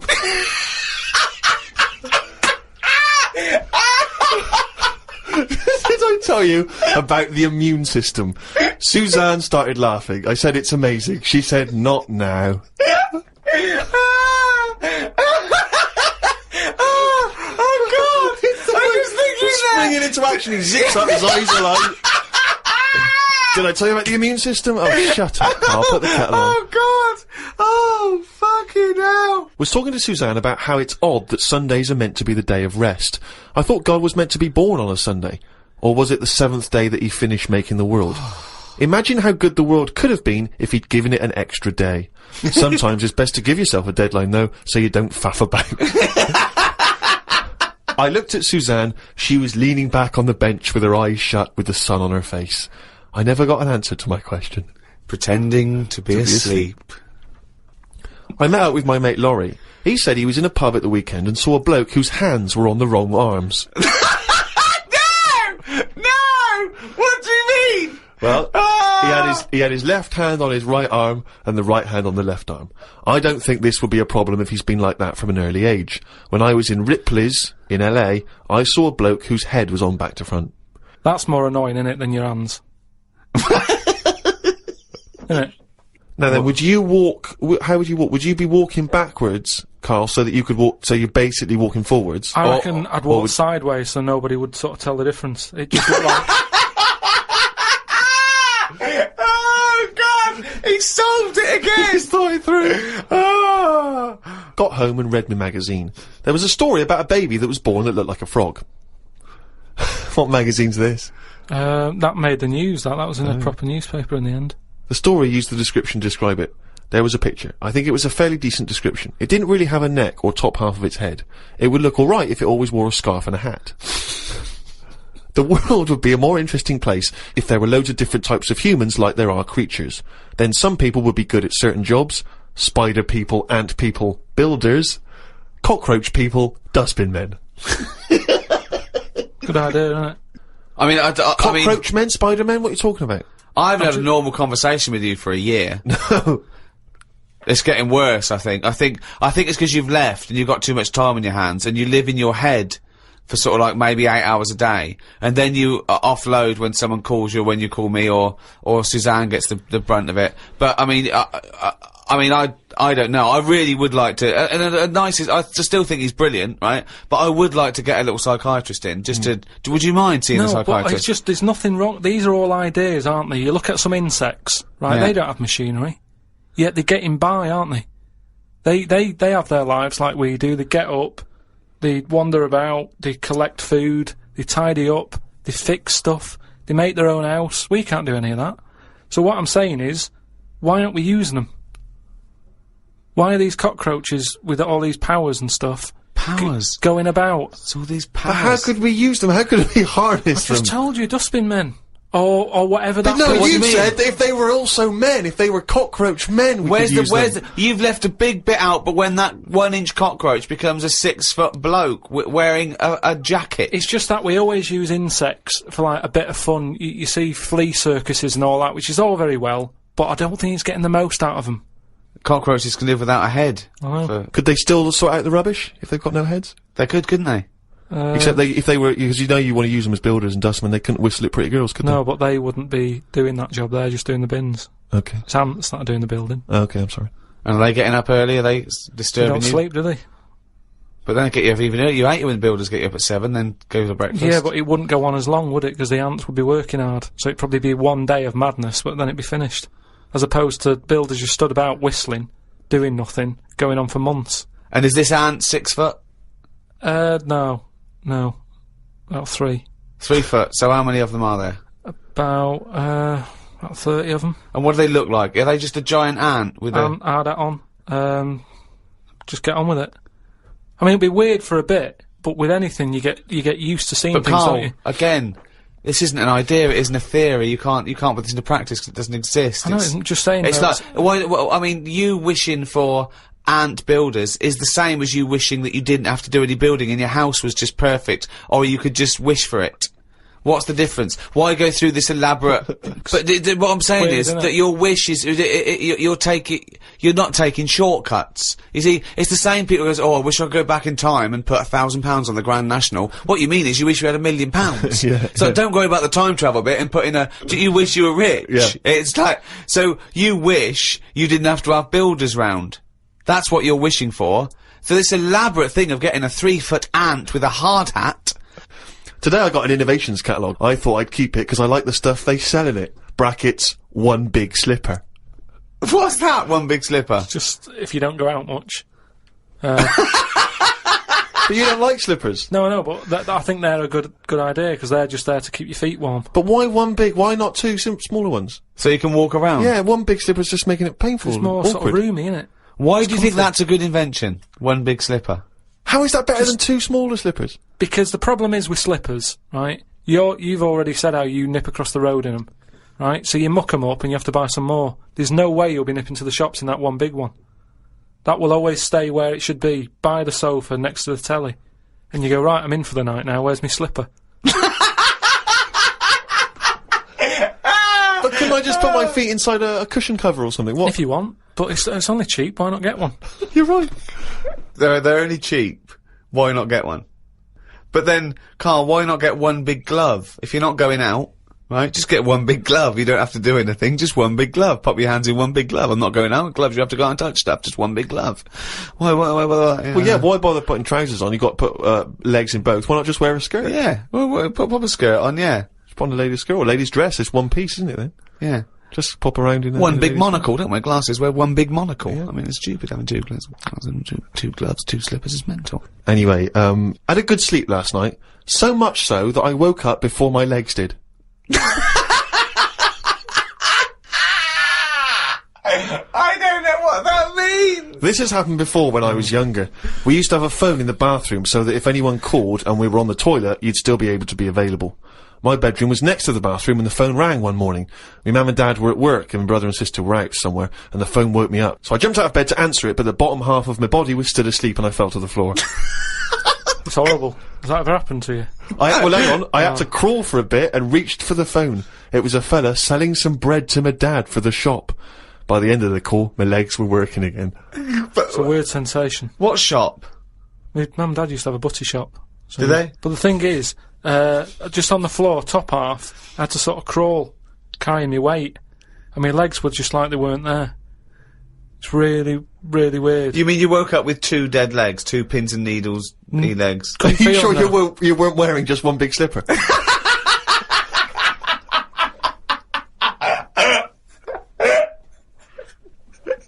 Karl, what doesn't annoy you? That's the question, really. No, I'm not going to sit here and... different things annoy me. But I don't just go about getting annoyed. Seems Stuff like it. happens. No. Stuff happens. What's And annoyed you this week? I mean, I tend to get annoyed when people around me get annoyed. I'm never the one who's going in somewhere getting annoyed. I'm quite happy-go-lucky, me. You're having a laugh. I'm not. That's rubbish. There There is nothing about... No one would ever say that. No one... How would you describe Karl Pilkington? Oh, he's happy-go-lucky. Whenever I see him, he's skipping along, whistling a tune. I whistle a lot, I've told you. I'm Yeah, always only whistling. to annoy people when you're playing Scrabble. No, I just...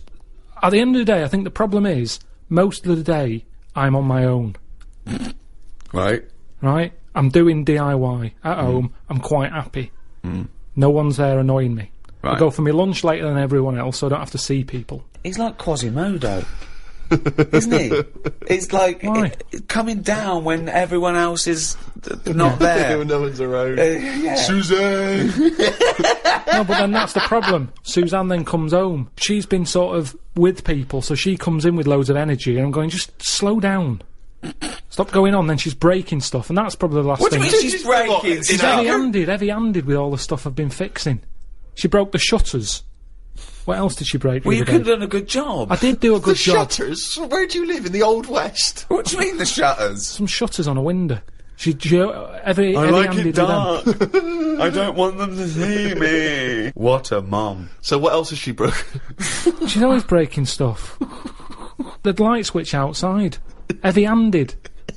She forces things. If it doesn't work, it doesn't work. It doesn't matter how hard you hit it or how hard you pull it. Just tell me if it doesn't work and I'll sort it. That's what I do these days. I'm like a caretaker to Suzanne's house. I'm wandering around replacing stuff that she's fucked up. Jesus Christ. Oh, dear. So she annoys you. She comes home. You've had a lovely day of peace on your own. So the only person that likes you and talks to you annoys you. And when you're at home doing your DIY, I want to picture that scene. Okay, right. We've never done this before, right? But let's do a typical day. We've known each other now. How long have we known Karl? Nearly 10 years. Feels like a long time, right? yeah. So, let's do a typical day in the life of Karl Pilkington. So, for my first question is, what time does Suzanne have to wake up? Does that annoy you? Does she have to get up earlier than you? Because she's got a proper job. The alarm goes off. What time? About 7. That seems early. Yeah, but I'm used to it now. Okay. At the Now, you moment, spring out of bed, make her a cup of tea, do you? no. Right. I let her get up, mess about. By mess about, you mean get ready for work, Yeah. right? She's not being quiet, so I'm awake now. Right? What do you mean she's not being quiet? Well, she's just banging about, like I say, heavy-handed. I don't know how she does it. It's just doors and stuff. Everything seems like the Hulk's in the house. Bounding about. Just don't be heavy-handed with it. When even like pulling the curtains shut and stuff, because it's not her who has to fix it. Do you know what I mean? When she's yanking at them and pulling them open, it's like just pull them like that. I've put them on a nice rail. Just pull them slowly like that. Right. It's things like that. This sounds like these jobs aren't done correctly. That's what they I'm are thinking. done proper. No, because if you get if you get a bad pair of jeans and someone says, "Oh, you've ripped it," a good pair of jeans, they won't rip, boy. No, just look after it. It doesn't matter if you've got good jeans or poor jeans. Treat them the same. Look after your stuff. I've always been like that. I know, I've yeah. told you from a young age I didn't like people sitting on my bed after I'd made it. It was like, I've gone to the trouble, I've made it, there's no creases in it, don't sit on it. There's a chair there, use the chair. Sure. Okay. That's mental, but yeah. It's not mental. It's the behaviour of a It's psychopath. not mental. Yeah. So, Suzanne's she's passionate got- about the place. So the doors, I mean, what's up with the doors? Do they squeak, or is the No. catch been done wrongly on No. them, or No, is it it the hasn't. wrong No. wood or something? No, just heavy-handed. No. Right, okay. So then, she has a shower. right.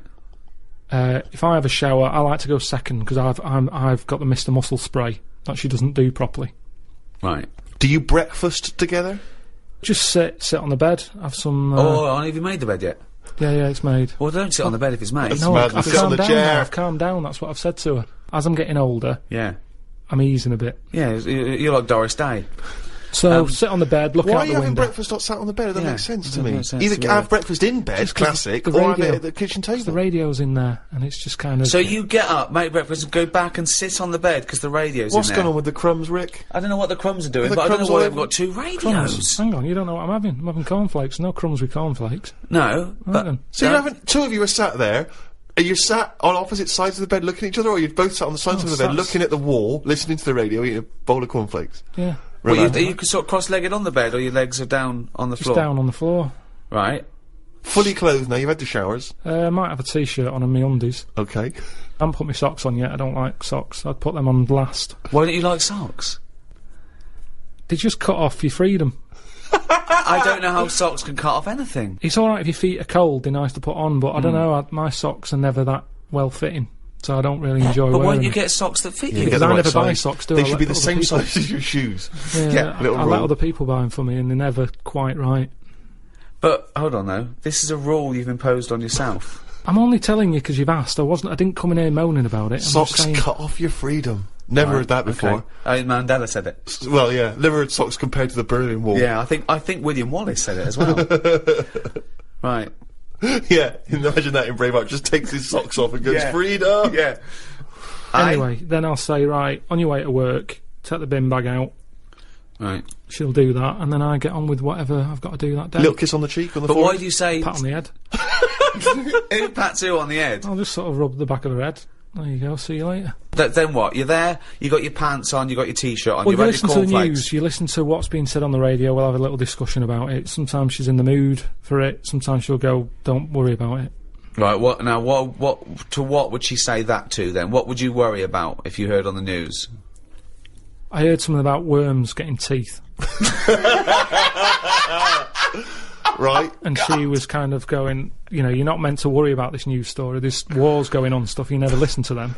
Do you remember the story of the worms with the teeth? Should we be alarmed ourselves? What was the information? It was just saying how, it was all about nature versus nurture thing, Right? and saying how worms that are growing up in a family where there's loads of food around, What do you mean growing up in a family? just a family of worms in the soil, Right. they're going through the soil. If there's loads of food for everyone, and they don't have to fight for food, Right. they're quite happy, they don't have teeth. The ones, like the rougher worms, where there's not enough, it's like a massive family, that kids left, right and centre, but they haven't got the nutrients to feed them all. They fight against each other, and the ones, they're growing teeth now. I didn't hear the news story, so I'm going out on a limb here. I don't think it was about a worm being maybe more working class and chavvy, though. With like big families, look at that, their big family can't even feed them all. And then you got middle class worms going, well, we've got enough food for everyone because we haven't overbred. You know what people are like now? They've got researchers watching all sorts of stuff, Right. keeping their eye on everything. When you don't have to worry about it. A worm with teeth, if they've got teeth or not, to me it is not a problem. Not a problem at all. I normally save a worm if I see one. So, In the rain, on a pavement. If I see it there, I go, someone's going to stand on that, and I chuck it, and I sort of watch it for a bit, see which way it was going, give it an helping hand. see which way it was going, like it had an aim. Well, See they do. which, No, they do though, don't they? They're always going somewhere. yeah. He was going to the dentist. You can't tell. You don't know which end its head's on. Do you check that it's got teeth first? Because there's some crunchy food or there's some soft food. Like I said, it doesn't concern me, but I listen to it because it's on the radio. Okay, so it's 8:05. Suzanne's gone out. You've rubbed the back of her head. She's took the rubbish out. You're there. Pants, t-shirt, No socks. no socks yet. What happens to the bowls of ex cornflakes? Where do they go? Have you got? I wash up. You wash up. That's the next thing you do, is it? Right. Okay. Now then, do you plan ahead for the day? Do you think to yourself, Carl, make a list of stuff to do, or do you just let it go? I let it happen. I just let don't it happen. like the worst thing for me is planning. Yeah. I've told you before. Yeah. You don't get anything done by planning, is I what you said. don't. I don't like the idea of waking up going, I've got to do that today, because that's when you don't look forward to doing the thing. Yep. Whereas I get up, I'm washing up, I'll look at a wall and I'll go, those tiles aren't very good. I'm going to rip them off. Jesus Christ. This is amazing. This is amazing. I mean, forget Idiot Abroad. Forget the Ricky Gervais show. Let's just have 24/7 Karl Cam. Just, think how that would look. He gets up, Suzanne leaves, we get him to, he looks at a wall. He starts tearing the tiles off. Yeah. It looks like the behaviour of a psychopath, doesn't it? Oh, so... Are there handles on the inside of your house? This is what worries me, though. The fact that you're always doing DIY suggests that you didn't do a good job in the first place. No, Steve, am I wrong? I never ever do the same thing twice. No, Once it's done, it's done. I do it right. I take my time. I get it done right. So this is other people's workmanship that you're undoing and doing properly. Okay, right. Now the radio's in the bedroom, so you can't listen to the radio when you're doing your work. I normally drag it through. You drag it through. How big is it? No, it's just a little clock radio thing. So it's plugged in. Okay. Then, well, hang on a minute. Let's go back because presumably you've dismantled the tiles. You've got to pop down and get all your supplies, haven't you, from B&Q or somewhere? Well, I went to home base. Might have a walk there if the weather's nice. Yeah. 25-minute walk. That's all right. 25 minutes, a bit of a jaunt though, because you got to carry all the stuff back, haven't you? Depends what I'm buying. If I'm just buying a tub of adhesive, I can handle that. It's if you're getting heavier stuff. What do you do in that case? Drive. Okay, get the motor. Yeah. But I don't like shifting that because you lose your parking space. Do you put Doesn't like moving the car because he loses his parking space. So don't use the car for fear of losing the parking space. Yeah. Not if I can help it. Now, question. When you go to home base or B&Q or some sort of tile shop or a lumber yard, do you affect a more working class accent like I've heard Steve talking to his carpenters? I always do that, yeah. I don't have to talk to anyone. I know exactly what I'm getting. Straight in there. I know the layout. I've been in there plenty of times. I might have a bit of a browse whilst I'm there. I like looking at different tools. So if it wasn't for meeting up with me and Steve and Suzanne being home between, I don't know, 6 o'clock at night and 8 the next morning, you wouldn't talk to anyone, would you? Do you have any friends that you might talk to? Yeah, I talk to some people on the phone. But then I soon get bored with that. Right. About 5 minutes in, I realise I'm not listening anymore. Who's the last person? You have to name names, but just give a generic name. Who's the last? What's the point of that? Old schoolmate, or is it someone you've met more recently? Showbiz someone pal? more recently. Right. And, it's fine at the beginning. It's like, oh yeah, that's good. So what were you talking about that you got bored about? I can't remember because I got bored with it. And I'm normally... You see, the thing is, these days, people haven't got your proper attention, have they? Because it's a mobile, so you can carry on doing what you're doing. Yeah. So I was ripping old raw plugs out of the wall. Jesus. And he was talking, and I kind of thought, I hope he doesn't say, what do you think of that in a minute, because I wasn't listening. Right. So what's the point of having the conversation? I don't know. But hold on, I call you up. It's presumably the first phone call you get. It's the first phone call I make. I call you up, and I go, what's going on, boy?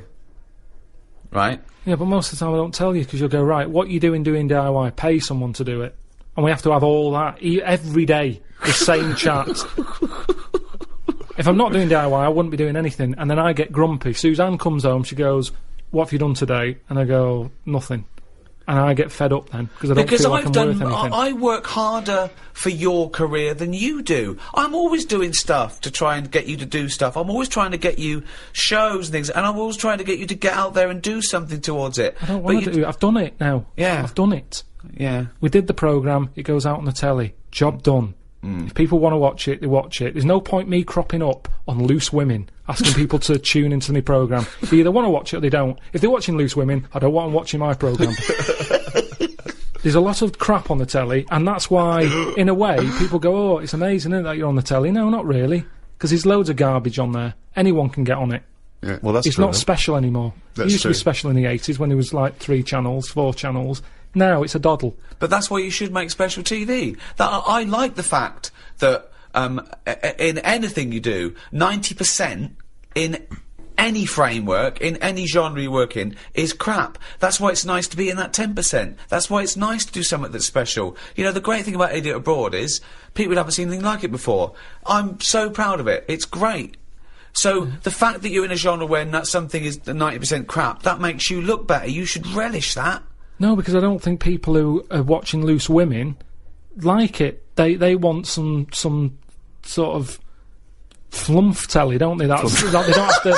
They don't have to think about. Yeah. Do you mean the programme The Flumps? He didn't say flump. He said flump. Oh, I'm sorry. Now how are you spelling flump? It's F-L-U-M-F. P-H, flump. P-H, flump. P-F. P-F. Oh, P-F? flump. Okay. Flump telly. Yeah, flump. Flump telly. So take it this way. So, And what would be an example of flump telly? what's flump telly? No, I don't want to go slagging stuff off, but I'm just saying I watch less and Who would less feature telly in now. flump telly? Who would be a typical Who's person? typical? Is it all for those awful docu-soaps where people live their life like an open wound, saying, "Look, me fanny fell off," and I haven't seen that, but yeah, all that sort of stuff. I do honestly. The amount of telly I watch now compared to a few years ago, it's non-existent. Suzanne comes home at night. I might watch a Grand Designs to get some tips off it.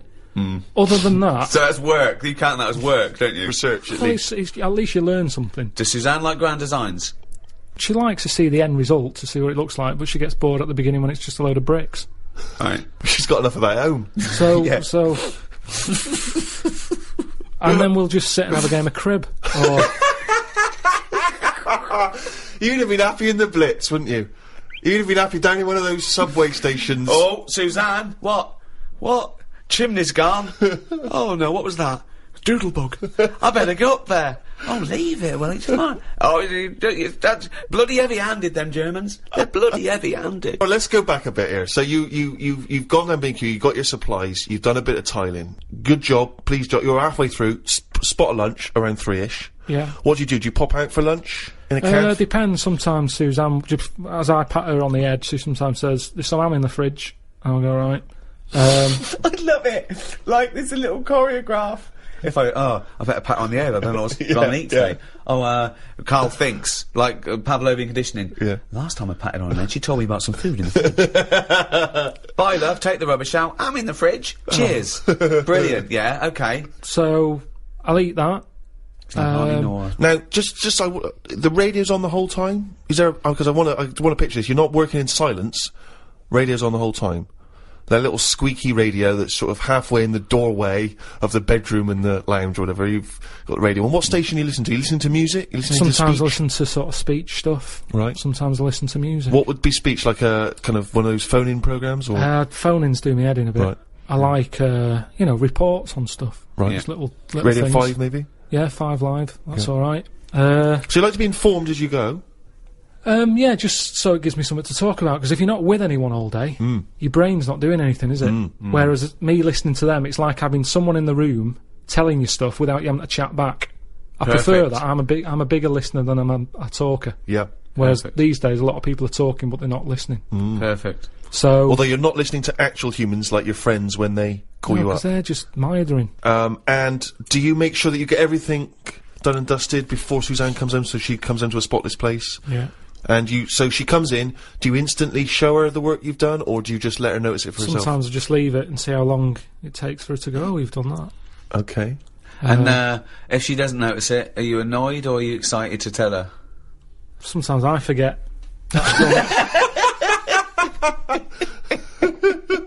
He does it again the next day. That timing's a bit shoddy. I should do that. Wow, sometimes you forget. And so it's not the equivalent of when a lady comes to him and says, "Oh, you've noticed me new hairdo." Is it sort of the equivalent for you? If she hasn't noticed, you don't get frustrated. Now you do notice her new hairdos, don't you? Because you say you don't like them. So what does she say about your tiling? No, most of the stuff I do, she goes, "That's good," but sometimes she'll go, "Why don't we just get someone in to do it?" What, before or after?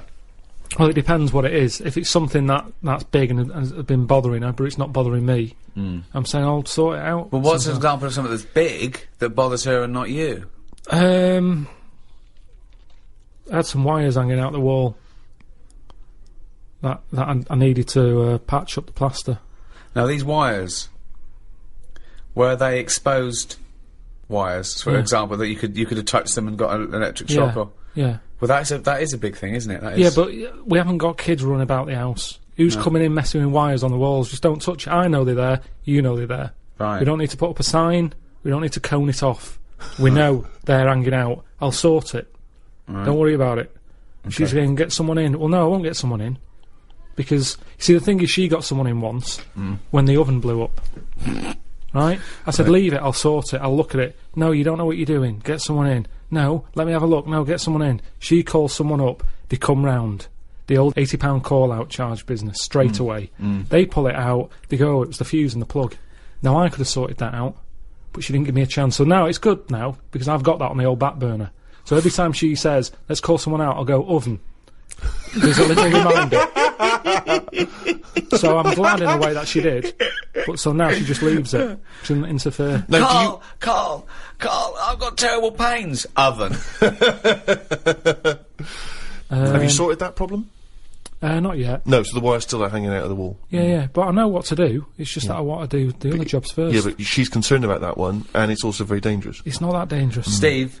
Oven. I mean, you said if I speak to anyone in the day, I normally speak to my mum and dad at some point every day. Really? Do you? Every day you call. speak to your mum and dad? Yeah. Could you take us through a typical conversation with your dad? He calls up. What does he say?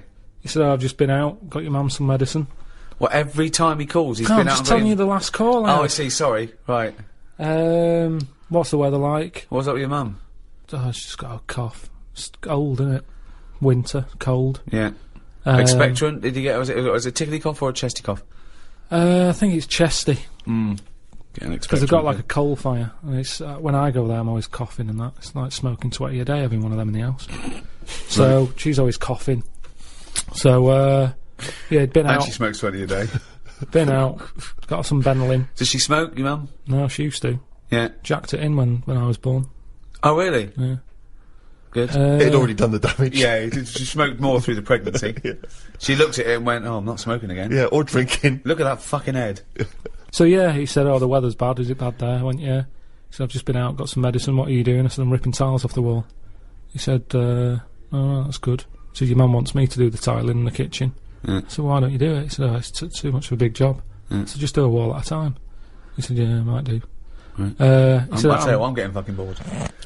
He said he might just sort of plaster over the tiles and sort of, paint over that. I said, well, it's not that good though, is it? Because if you drill into it and you smash a tile in, the plaster that's on the tiles can crack and go right across. So it's easy just to take them off. So it doesn't take that long to take them off. Just do the job properly. Steve, you're going soon? I'm actually going the weekend, Rick. So anyway, he just said, I might do that. But he's got nothing else to do. So that's why I was saying... Doing let him again in. Oh, that's good. Just... Sorry, go on. And then my mum might get on, and... What's she got to say? Look forward to this. She just tells me a bit of it. She, like, what was it the other day? She said, oh, have you seen them tablets? That are food. She's just like you! She's just like you! Oh God, was she a fucking astronaut? Have you seen them tablets? What are food? Oh, Go on, God. what are the tablets that are like food? No, that's what it is. It's like the spaceman food. They've come out and we're just chatting about them. She's saying, oh... What do you mean they've come out? Really? Yeah, because we live in a busy world and everything, where people haven't got time to have a proper lunch. Are you sure this isn't like one of those innovation things when you can buy oxygen in a canister? Well, didn't you buy one of those ones, Rick? Yeah. What would you need oxygen Well, in a because I was canister having a for? race with my mate, and I thought, I'll just have a bit of that on the way round. Right, it didn't work. How far were you running? I don't know, it was a race over a mile. And I thought, So you were laden down with an oxygen... Unfair advantage here. While he was out training, I was just buying something from the innovations catalogue. Yeah. So you were running and you had a little... You pulled it out and you went, what curses? I took it beforehand. I thought, well, of course, well, one, it didn't work, and But two... what's it supposed to do? To just Well, I kind of... thought it would oxygenate my blood more, so I could... I mean, it was flawed. It was a flawed argument. It was a flawed argument. How much did you pay for I'll it? be honest. I don't know, £5 or something. So, what, you had a life in which you had enough time, knowing that there was a race coming up, to order something from the innovations catalogue. Yeah. What was this race? Why was... We had a little challenge. Was this a common thing? You had often had challenges? I think I was on the dole at the time. I think I was about 25. And, I mean, if you're on the dole and you've barely got any cash, you're buying air.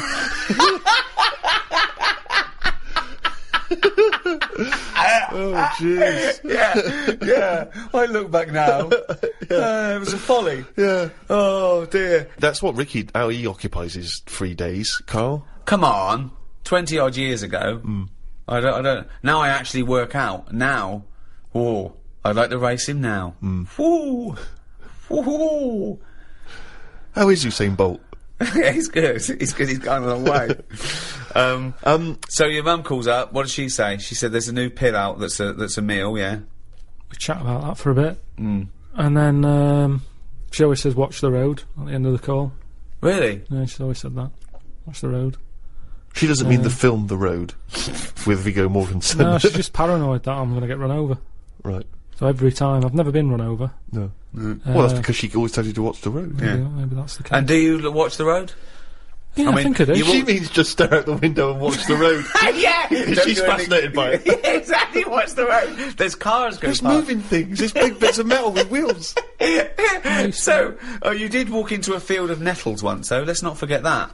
So you have a call, like a scintillating phone conversation like this every day with your parents. Yeah. And does she always try to find a piece of new information she thinks might interest you? That's each day? sweet, though. That's Yeah, sweet that he talks absolutely. to his parents every day. I I remember when I went off to university, my brother-in-law dropped me off. My mum came up with me, and she was leaving, and she was sort of crying, and I was making up. I was pretending to be really sort of sad and whining about that.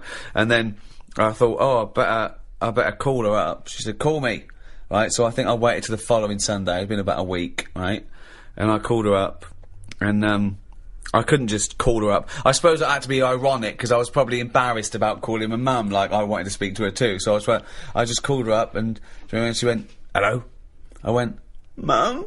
She went, "Yeah." I went, "It's Ricky." She went, "What's the matter?" I said, "I think I'm blind." She went, "What?" I went, "No, how's it going?" She went, "You silly bleeder, I nearly had a heart attack." That's great. So if you want to spice up calls to your mum, pretend you've had a terrible accident and that you're blind. I like it when I phone my gran, and the only other people that ever phone my gran is me, my sister, or my parents. No one else ever calls. And every time she picks up, she goes, "Hello?" Like, it could be a monster that's gonna come through the phone line. But also, it's like she's like, each time she hears it ring, it surprises her. Like, there's a noise in the house, and she wanders around, she finds an object that's ringing, and she doesn't know what it is, and she sort of hits buttons until, "Hello?" Well, she's tried 3 already.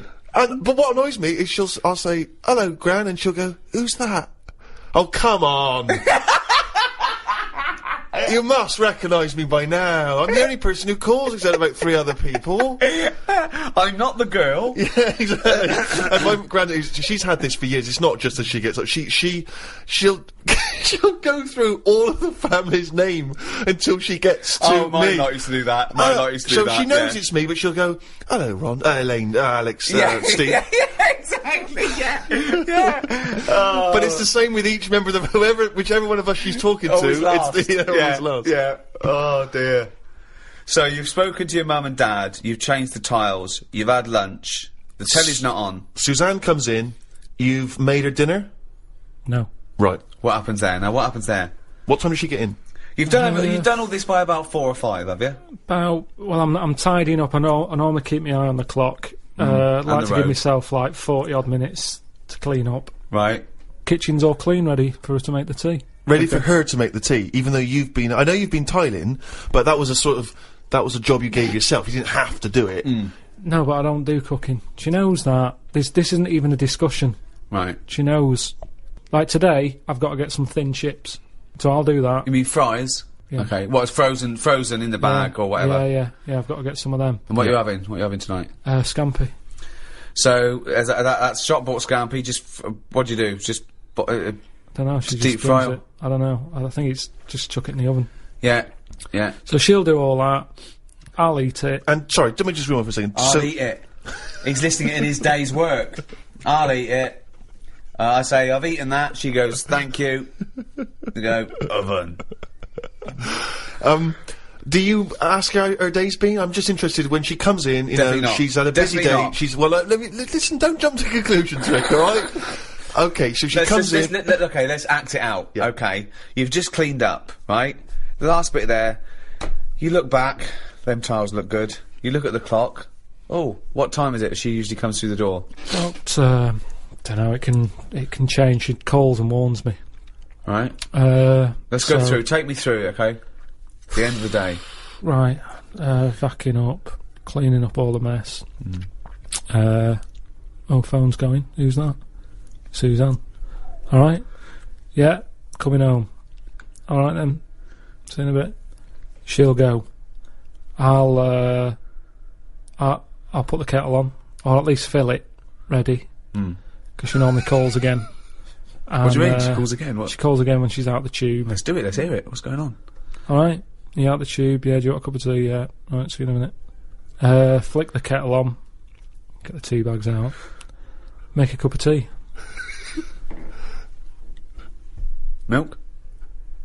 Bit of milk. Sometimes I'll say, get us a little treat when you come out the tube. Yeah. So she'll get me, a bounty or something to go with a cup of tea. Right. She'll come before in. your tea, though, isn't it? Yeah, but it's going to be another 40-odd minutes.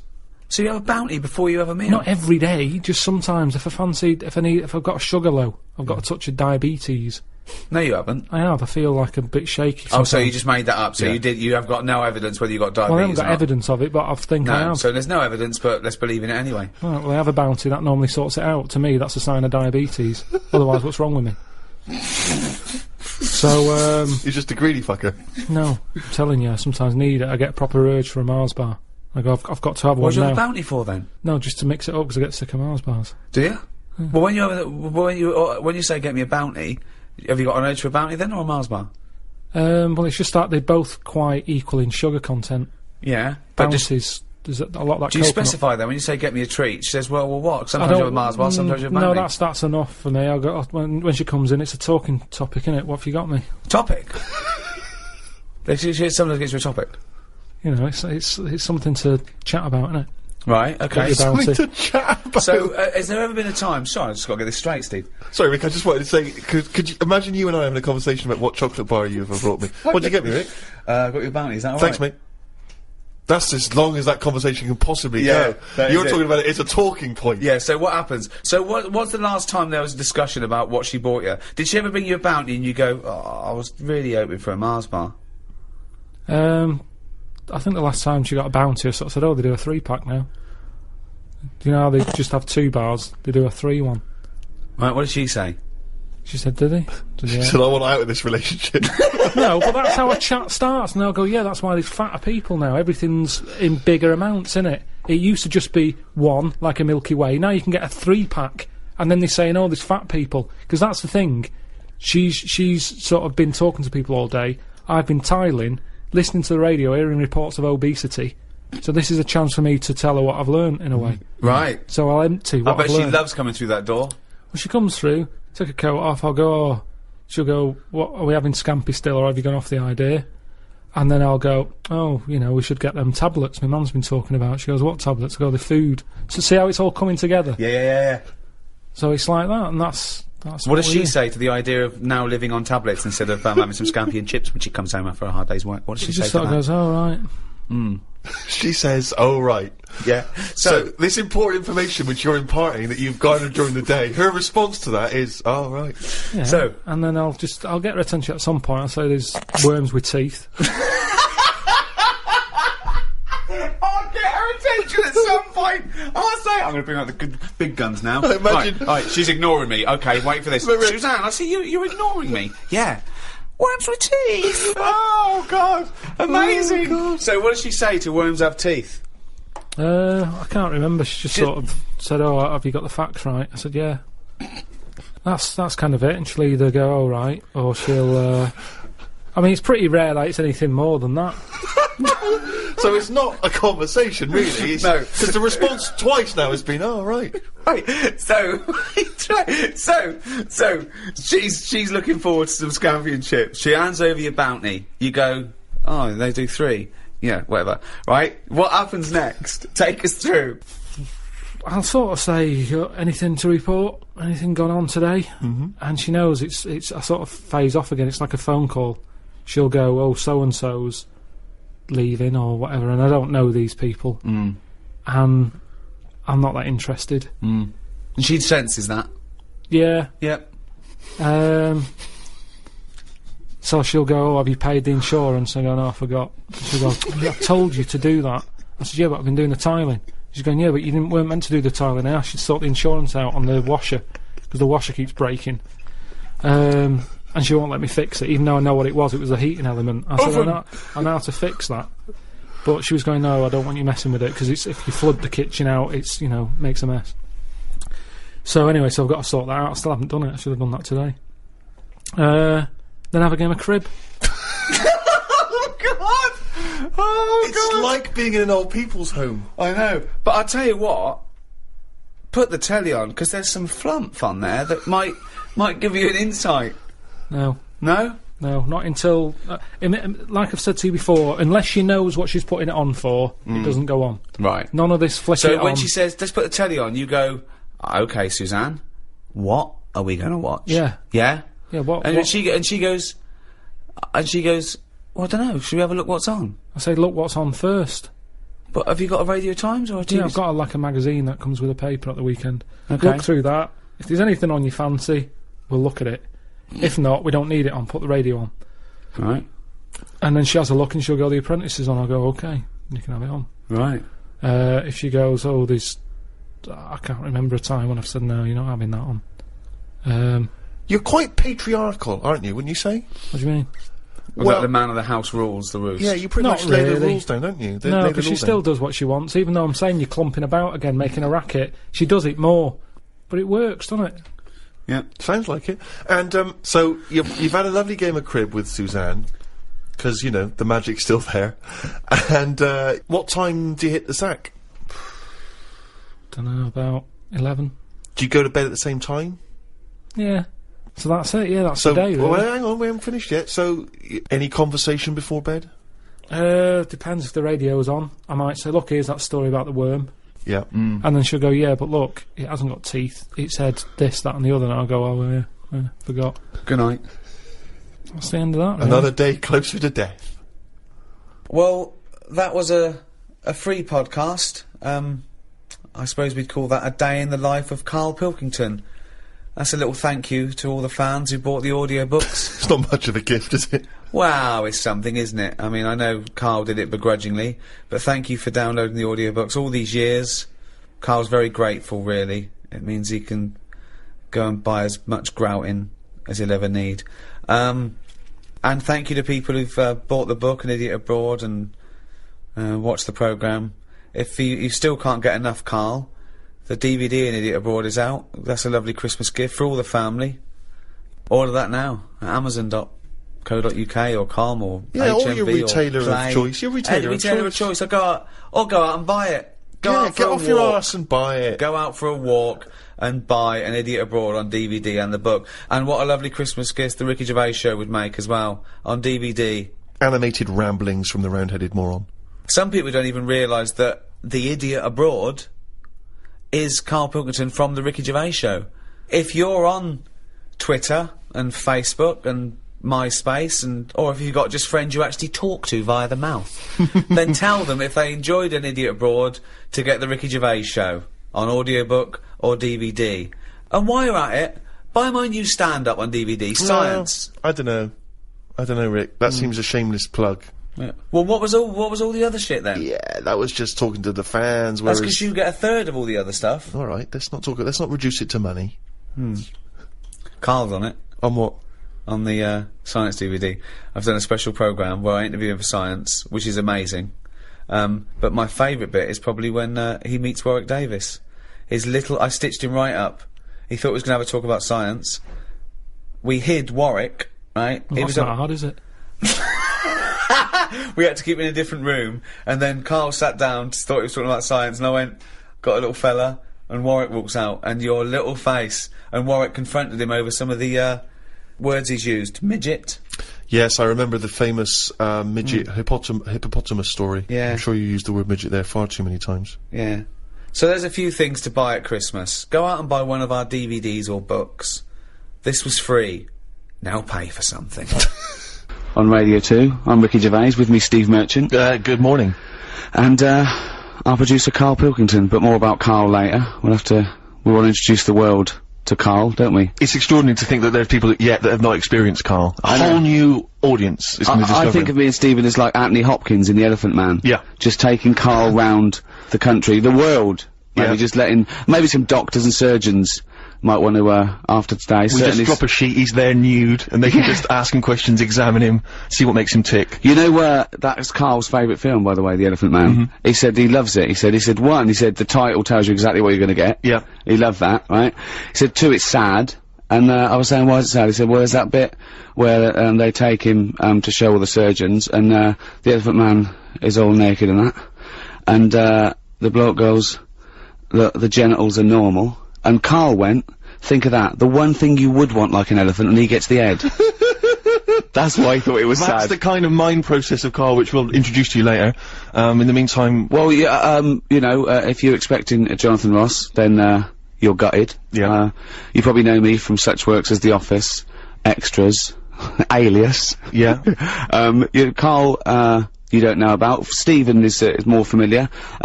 Stephen co-wrote and, directed The Office and Extras with me. You may have seen him in Extras as the agent. You may have seen him briefly in The Office. He is a goggle-eyed freak. You're referring to the character there, are you, or? Yeah, whatever. Thanks. No, well, no, it's just a little I'm just trying to paint a picture for people at Christmas. Sure. Steve. Yeah. I wouldn't say goggle-eyed, I think goggle-eyed freak's harsh. You know, these are these are designer specs. And, yeah, admittedly I'm a little bit tall, but, 6'7". Yeah, but let's not have a go at that. Karl, we've got more like this later. I think we should play a record. We've done introductions. Pop a little song on. But do you remember the first time you saw Steve? Well, let's pop a little song on that, alright?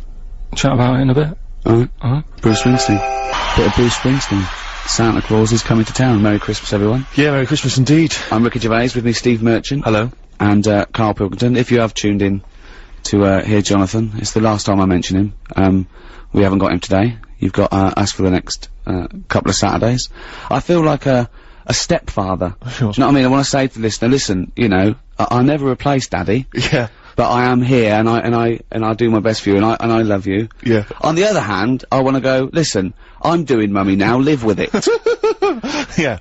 Yeah, no, that's exactly right, yeah. And hopefully that people will appreciate us and enjoy us just as much as Jonathan. I don't care if they don't. In Really? fact, I intend to shave millions of listeners off this by the end of the You're doing 2 a good hours. job. But, the ones that have stayed listening to the end, they love it. Yeah, both of them. Yeah. And I think I've got to have Christmas dinner with them tomorrow anyway, so I could just have a chat. So we're introducing ourselves. I'm Ricky Gervais, Steve Merchant, Karl Pilkington. Now, it's difficult to describe Karl. I just think you'll have to get to know him over the next, 2 hours. But, we have, taken the liberty of getting some stuff ready for you if you want to find out more about him. If you go to rickygervais.com, we've put up a special little page. Go into Who's Karl. We've got a little biography up of him and loads of pictures, and you have never seen a head rounder than he looks like Mr. Spoon from Button Moon. Yes. Do you know what I mean? Yeah. Or Bod. Bod Grown is up. almost like There's a it, little bit of Charlie Brown in there. He's even got a little striped shirt. It's perfectly rounded. It's balding and it's not a sort of like a good balding. It's sort of like he looks like a worn tennis ball. Do you know what I mean? He's got a little bit of growth. It's not that sort of Telly Savalas cool bald. No. It's just a scruffy little, I don't know what it is. Happy Christmas and that. What do you think of that then, Karl? Your introduction to the nation? Well, you know, if we're gonna start picking on looks and stuff, like you mentioned before, we can go over everyone in this room. What? I mean, let's make it fair. What? Let's have a chat about Steve over there. What are you talking about? Well, you know how sort of I felt when I first saw you. Wait, right, don't go mad, Steve, let Karl speak, right, this is his platform. No, I'm just saying you just said about painting a picture. Yeah, go on then. I wouldn't paint a picture of that. No, I'm not, Steve, you know I'm not having a go, mate. What do you mean you're not having a go? It sounds like you're having a go. No. Well, what did you think when you first saw him, when he first walked into that room, all those years ago? Sort of thought he looked like a cartoon. No, Steve, you know but you know that you look a little bit odd. This isn't like a shock to you. You've had this. How old are you now? 31, Right, but I so don't you're know. 30, what do you look like as a baby?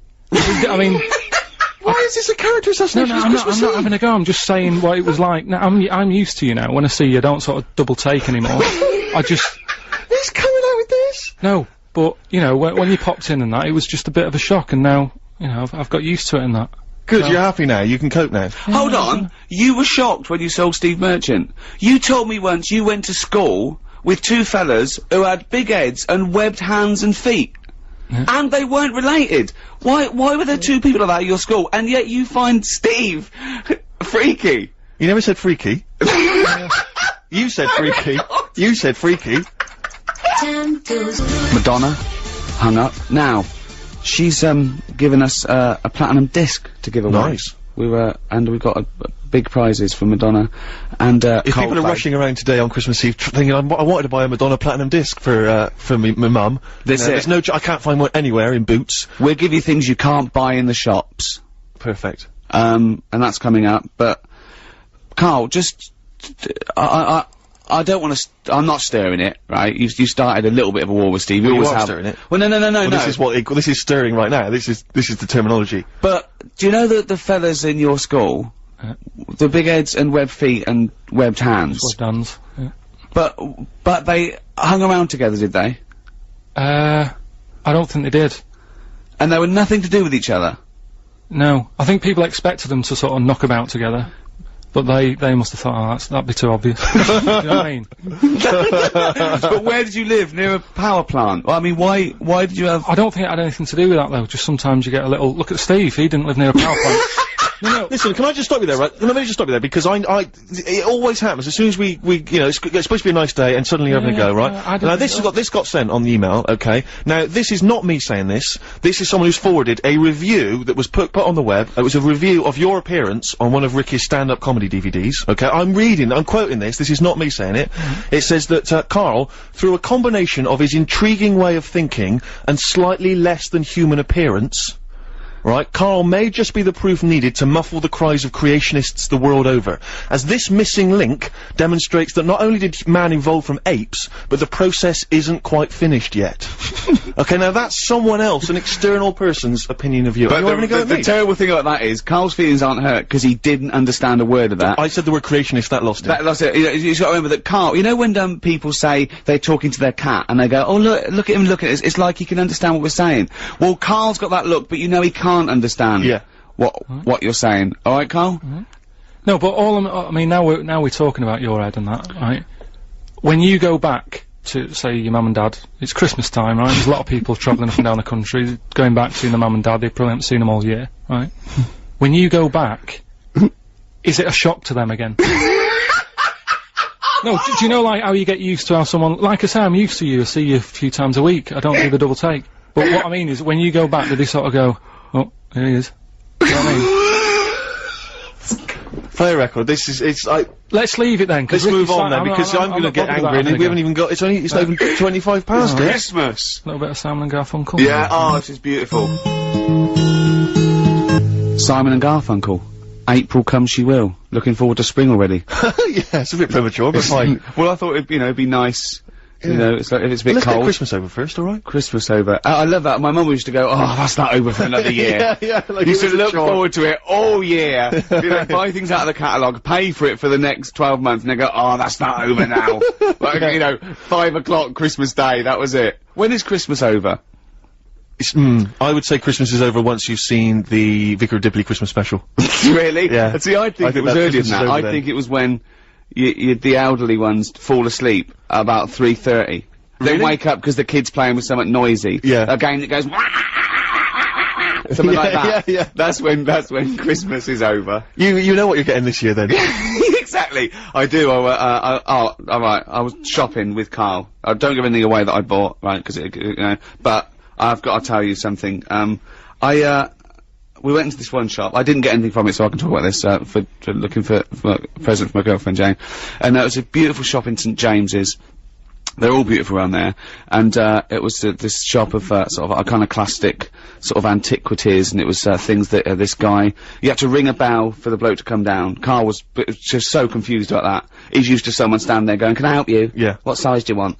Right, and he came down and he loved his stuff. He absolutely loved his stuff. And what sort of stuff was it? It was sort of stuff that he'd, got from sort of like churches. It wasn't was old stuff, it was carvings. It was from the 16th and 17th century of saints, right? And I said, this is beautiful. And I was talking to him, I said, what's this news going on, that so-and-so? I was going, oh, that's wonderful. Look at that, right? And I overheard Carl trying to make conversation. He said to this guy, who's so proud of this stuff, and it's, you know, at 16th century, 17th century, he went, what's the newest thing you've got in here? Brilliant.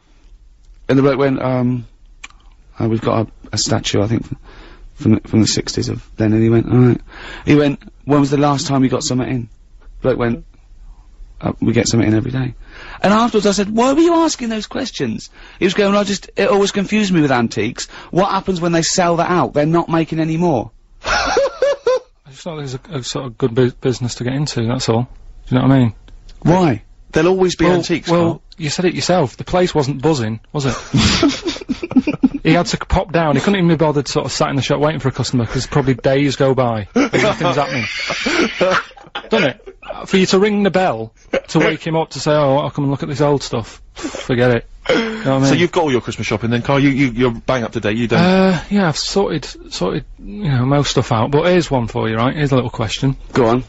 Right, I've finished a job, right, where I've been working somewhere for like about 10 years. You can say it. No, XFM, I've been working where there. we met. Yeah, it was a good little place to work and everything, but I've had enough. You know what I mean, after 10 years. You're moving on. We've gone up in the move world. on, haven't you? You've got to, you know, try. We're and on Radio 2. Yeah, no, it's good. Right, so you're moving on, yeah? Right, and so they gave me a present, right? They sort of said to me, "What do you want?" Yeah. You've done 10 years. Tell us what gift you want, and we'll sort you out. Right. So I said, "Oh, brilliant, yeah." So I knew Suzanne, my girlfriend, wanted a camera. No. Right. So okay. they got me a camera. They wrapped it up, and they, you know, like me leaving do. They said, "Open it," and I go, "No, I don't want to open it." No, what's going on? So, well, I'm going to give it to Suzanne for Christmas. No. That's Now, what? Why that's a disgrace. But why is it though? You can't, because it's... It doesn't matter, because I could have had a gift for myself, and I didn't. I decided. You can't... No. That's second hand. It's not second hand. It hasn't been used. I haven't even opened it. But surely the point about buying a gift for your girlfriend is that you've gone in the shop and done it. There's a sentimental attachment. It's not about that. It is though. It is. No, it is about that. No, it is. It's about them getting what they want. So if you're walking down the street and you saw a camera and it was brand new and you went, "Oh yeah, Suzanne, Happy Christmas." So are you going to tell her it was a gift? Well, no, she's at work today, so she doesn't need to know. So you're not even going to tell her? No So point. you've got deceit as well as meanness. Doesn't matter, does it? She's got what she That's wanted. disgraceful. Okay, I want to get the people on the text. Do you think that Carl's in the right? 882921. It should Carl be giving a gift to his girlfriend, which he's passing off she's getting as anyway. his own present? Wait a minute, right? It doesn't matter what the... You cannot. The thing is, it would be okay if you were giving it to a mate or something, but I'd still tell them. I'd even say, look, I didn't pay for this, but I know you wanted a camera. But you're not going to tell her, so she's going to think you spent 700 quid or something. Well, on 250. He's not even a £700 free camera. He went, she'll never think that I spent 700 quid on her. That is brilliant. Well, it's an improvement on last year. Do you remember what you got last year? I'd rather he told us. Come on. What did you get? What did you get? Your partner, your life partner, Your lover. your last year for Christmas. How long have you been with her first? 11 years. 11 years. What did you get her last year for Christmas? Some condoms. I mean, that's unbelievable. Bang up 2 packets. Yeah, no, you bought her a big bumper packet of condoms from Boots or something, and you got 1 packet free. Yeah. And they've all been used.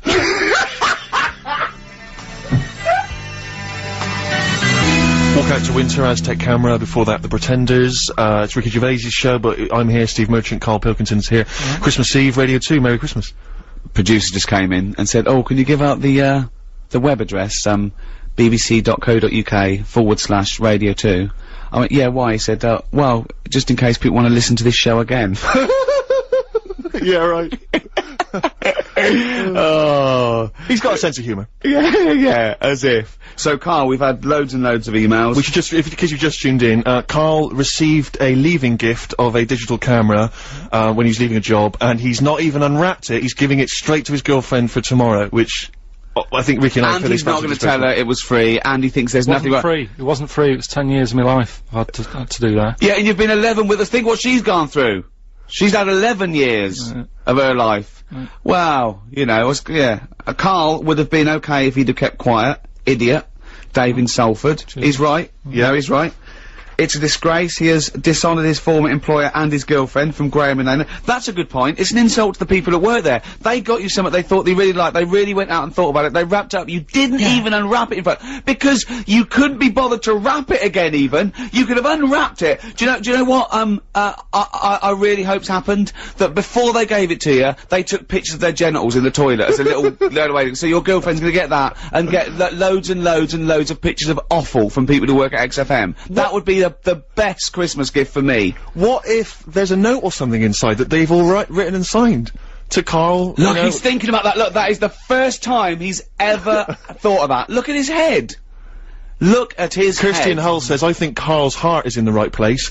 Don't know about his brain, though. Good point. A fair point. There's one here. I once got a frozen box of fish my husband found whilst working in a chip shop. Karl's girlfriend should be grateful. Yeah, I suppose so. But it's staggering. It's one from Jane. It says, better his girlfriend has the camera, as it looks like he hasn't got opposable thumbs. And that's people having a dig. They don't even know you. But you know why I'm not a sort of big fan of sort of Christmas and buying presents and that. Anyway, because I've had bad experiences in the past when, like, you know, buying stuff for people. Go on. You know, like when I was a kid and that, right? Yeah. And you know, you put a lot of thought into buying presents, don't you, when you're a kid? Because you know you haven't got that much money to. How old are we talking? About 8. Right. Okay. Yeah. About 8, right? So you look like you did, but you had hair, I assume. Yeah. Right. So 8 years old and that, I'm putting a bit of planning into it, thinking, oh, you know, what will my mum want? Yeah. Right? Now my mum's a big fan of gnomes. Right. Right, Obviously. Like gnomes. She must be and, pleased how you turned out. and fairies and stuff like that, right? Little elves and all that stuff, right? Sure. So I thought, right, I'll look for something that's a bit gnomish. Right. And there was You this got shop. a Noel Edmonds. There was this shop sort of down the road that sort of sold a lot of tat, right? Oh, good. Sort of you know, one of them shops where everything's quite cheap. It's sort of they sell things individually that shouldn't be, like toilet rolls and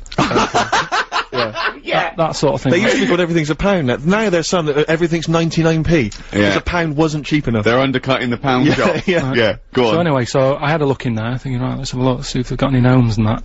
And the closest thing they had, right, was this figure that's called a Victoria Plum.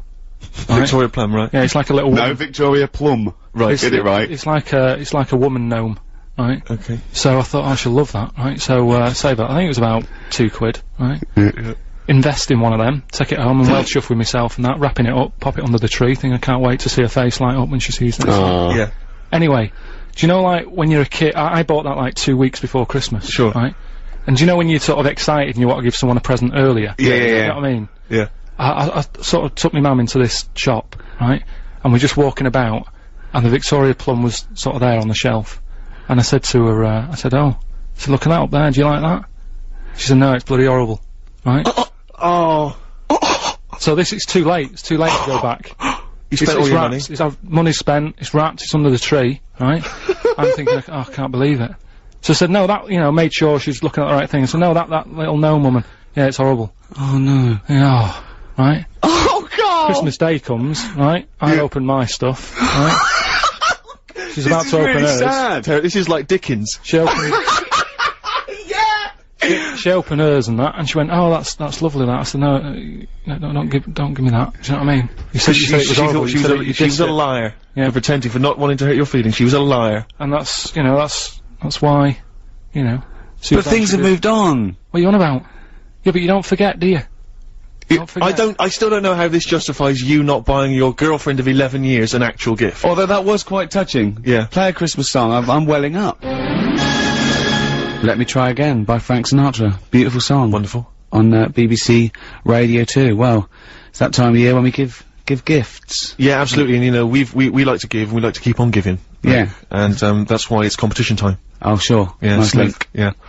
Right. We have a platinum disc of Madonna's album Confessions on a Dance Floor. It's framed, classy. Giving that away to a person who can climb inside Karl's brain and understand what the hell this is the challenge. he's doing. I think with we this should give him a competition. chance. Or also, we've got just because we can. This is like one of those gifts we made. Yeah. Isn't it? We didn't buy it, we made it. This is extras on DVD, signed by both of us. See, that's like giving away my camera, in a way. You know what I mean? You've got loads of copies of them, there's no thought in it. You're having a go. You know what I mean? But, Yeah, but we were involved with that. yeah, we sort of did that. You Well, did. I did 10 years. If you designed the camera and then built it in a little factory somewhere and gave it to Suzanne, I'd let you off, but you didn't. Also, a copy of More Flannel, which I signed, again. and some flannel collectibles. Now they're handmade, you see. Now listen, that's not a cheap gift. A set of those flannel collectibles, right? They're not toys. They're handcrafted, right? They went for £600 on eBay. So that's a good gift. So if you win them, pop them on eBay. 600 quid. Or 605, you know, they're very rare. Yeah. Davey in Belfast, by the way, just the last one, he says, I've bought my wife a silver necklace, and I got the shop to put it in a box, saying white gold instead of silver. Is this wrong? So if you're Mrs. Davey from Belfast, and you get something tomorrow that says white gold, yeah, just maybe be careful. Pop back to the jewellers, just get them to check it. He probably thinks he's safe because she's not listening, but any friends of Davey who's got a wife who's gonna get a silver necklace with white gold. And she'll be showing that off tomorrow going, that's white gold. Davey got it yesterday. She'll be showing that off on Boxing Day. Yeah, I wonder if he feel guilty. Yeah, it'll slowly it'll haunt him, like Pose the Telltale Heart. Every time he sees it. Tell the truth, Davey. Tell the truth. Say it's still a beautiful gift. It's a lovely thought, but don't lie. Don't mix a lovely gift with a lie. It's this notion that Christmas is a chore. Oh, I gotta get the missus something. I know, exactly. It's bizarre, isn't it? It should be a joy, Karl. Yeah, well, I do. I treat her all year round. How do you treat her all year round? We know you got through 2 boxes of condoms, but that to me isn't a treat. Waking up next to you every day. Well, listen, are we doing this quiz? Right, Rockbusters, and we should explain what Rockbusters is. Don't be fooled, it has no association with the popular TV show Blockbusters. Although he's just ripped off the name, but I wouldn't say the quiz is anything like it. That quiz actually had a format, I don't know what this is. I know. We should give it, basically, Karl, I'm just thinking about it. You describe, what, you explain it, Karl, I can't even do it justice. It's like a cryptic... No, it's not cryptic, because a cryptic clue actually makes sense, every part of it. You might as well call this, what band am I thinking of? Yeah. Go on, well, what I do is, let's sum it up in an easy way, right? I give you some initials of an artist or a band, right? That they play on Radio 2, if you listen to Radio 2 a lot, right? You'll know the sort of songs we play. Big, good songs, right? And what I do, I give you like a little description, like a cryptic clue. Right. About that band, right? So say like if I said, if I gave you the initials WH, right? Sure. Yeah. This is a classic one, isn't it? This is a, classic Rockbusters clue, right? WH are the initials of the artist of the band, right? And then, like, you say, right, I was in Texas, right, having a wander about, I was over there on holiday. Yeah. This is the Think clue, of this, how long a clue is this? Imagine this on for the TV. gold run. Yeah. Alright, but, so, I was in Texas and that, and, it had been raining, I fell over, right, landed sort of, landed on me leg, right? Yeah. So, that's the clue, and then I say WH. Right. And the answer would be... That would be like, wet knee in Houston, right? Wet knee Houston. There's no artist called Wet Knee Houston. Whitney Houston. No, don't try and make wet sound like wit. No, but I'm just saying that's... Well, it worked, no, People got it. Who's Wet Knee Houston? Who's Wet Knee Houston? Alright, forget that one. Here's another one, right? This is what you're dealing with, people. This is extraordinary. This is what you're dealing with. No, right, here's another one then, bit easier, right? Right. The initials... Well, no, don't make it easier, make it work. Right. Okay, come on. The initials ND, right? And the clue would be something like, oh, someone's stolen me garden tool, right? Someone's stolen me garden tool, so you think about it, right, what's a garden tool? Oh, what's going on? Someone's stolen it. Nicked rake, right? Nicked rake, Nick rake. Nick Drake, you mean? Yeah, nicked rake. That nearly works. Yeah. So that's the sort of thing we're gonna be doing. I don't know if you wanna... Well, let's play a record and then we'll come back with the actual clues and you can win yourself this, platinum disc. It's good, Nick It's exhausting. Nick Drake, Isn't Radio 2 brilliant? It is. It's good, I'm loving it here. Yeah, it's just nice to be off a Tin Pot station. Don't slag it off. No, there's come on, enough out there for everyone. This is Christmas and everything's lovely. Isn't it, Karl, in your world? Rockbusters. Let's get on with it. Okay, these are the genuine clues. You can win yourself this Madonna Platinum disc plus some other goodies. And the clues are, please, Karl. So there's 3 clues, by the way. We've got to get three right to win this. Oh, this is so hard. I mean, the worrying thing is if you do get these, you think like Karl. Yeah, which is really so you scary. might want to give up all the goodies just to not admit that you got a so-called Karl cryptic clue. Yeah. Right, here we go. I'm ready for it. You're Okay. ready then. They better work. No, they better work. They always do. Let's go. Because Wet Knee Houston doesn't work because her name's not Wet Knee. Well, they got it last time, didn't they? So, right, first one. Put the I mean, it's just not. Imagine that in the Times crossword. But the Listen, do you know the little information? What are we doing? No, listen, what are you let's doing? hear it, let's hear the clue. Is this still the clue you're reading? This is what I'm giving it to Rick, you we now. want to get this done before Christmas. let him hear it. Oh, Right. Karl. Listen, do you know the little information card you get in a mobile phone? Oh, sorry. Is this the clue? This is the clue. Okay, fine. Work out what you're going to say before you... Rick, you're annoying me! Okay. Be quiet. Now let's hear it. The little information card you get on your mobile phone, right? No, what's that? Well, this is the question. What is it, right? But put that Shut up! Will you be quiet? We got to do the news in 5 minutes. We got to get 3 clues out. You put that little card, right, on a spider's house. The initials... This is the ramblings of a madman! Listen. Oh, The initials. If they don't hear the initials, they can't play along. It's important, right? SW. Right, I'm making a note of this. SW, right? So that little card the information card from the I've got it. I've got it. Right. Put that on a spider's house, right? Second one. Diana Ross isn't feeling that good. Right? That's the clue. Yeah, that's the clue. ID, right? Diana Ross isn't feeling that sort of good at the moment. She's Different. How can it be cryptic if the clue's different the next time? Diana Ross isn't feeling that good. ID, right? Okay. Right. And then the last one, that stuff that I put on my toast, right? Right. It doesn't taste sharp enough, right? That stuff I put on my toast, doesn't taste sharp enough, right? Bob Holness, eat your heart out. The initials JB, right? So there you go. There's the 3 clues. Okay, so Right, I've got that and it doesn't work. Well, Does not work. You've got until I'll after the quickly- new... I'll Hang on a quickly sec, whiz through Carl. that. Let me give out how the people can get in touch. Alright, Come go on, on. I know you're excited to Go on do then. the clues again. You can text us 882921. You can give us a call 0500 288 291. Or you can email gervais@bbc.co.uk. The clues again then, Carl? well, quickly, that information card you get on your mobile, just pop it on a spider's house. Right? That's SW. Yeah. Second one, Diana Ross isn't feeling that good at the moment. What's up with her? Huh? Oh, added stuff. What's the initial? ID. Yeah. And then the last one, that stuff I put on my toast, doesn't sort of taste sharp enough, right? What's going on there? JB. Right. T-Rex Christmas Bop on Radio 2. After the news, we've got the answers to Rockbusters. Good luck with that. Still time to get those answers in. Plus, we've also got some more stuff to give away. Second competition. And, of course, Monkey News. If you've never heard Monkey News before, you will not believe your luck. It is truly extraordinary, Rick. Am I right? You are, but this is the real news on 88 to 91 FM. This is Radio 2 from the BBC.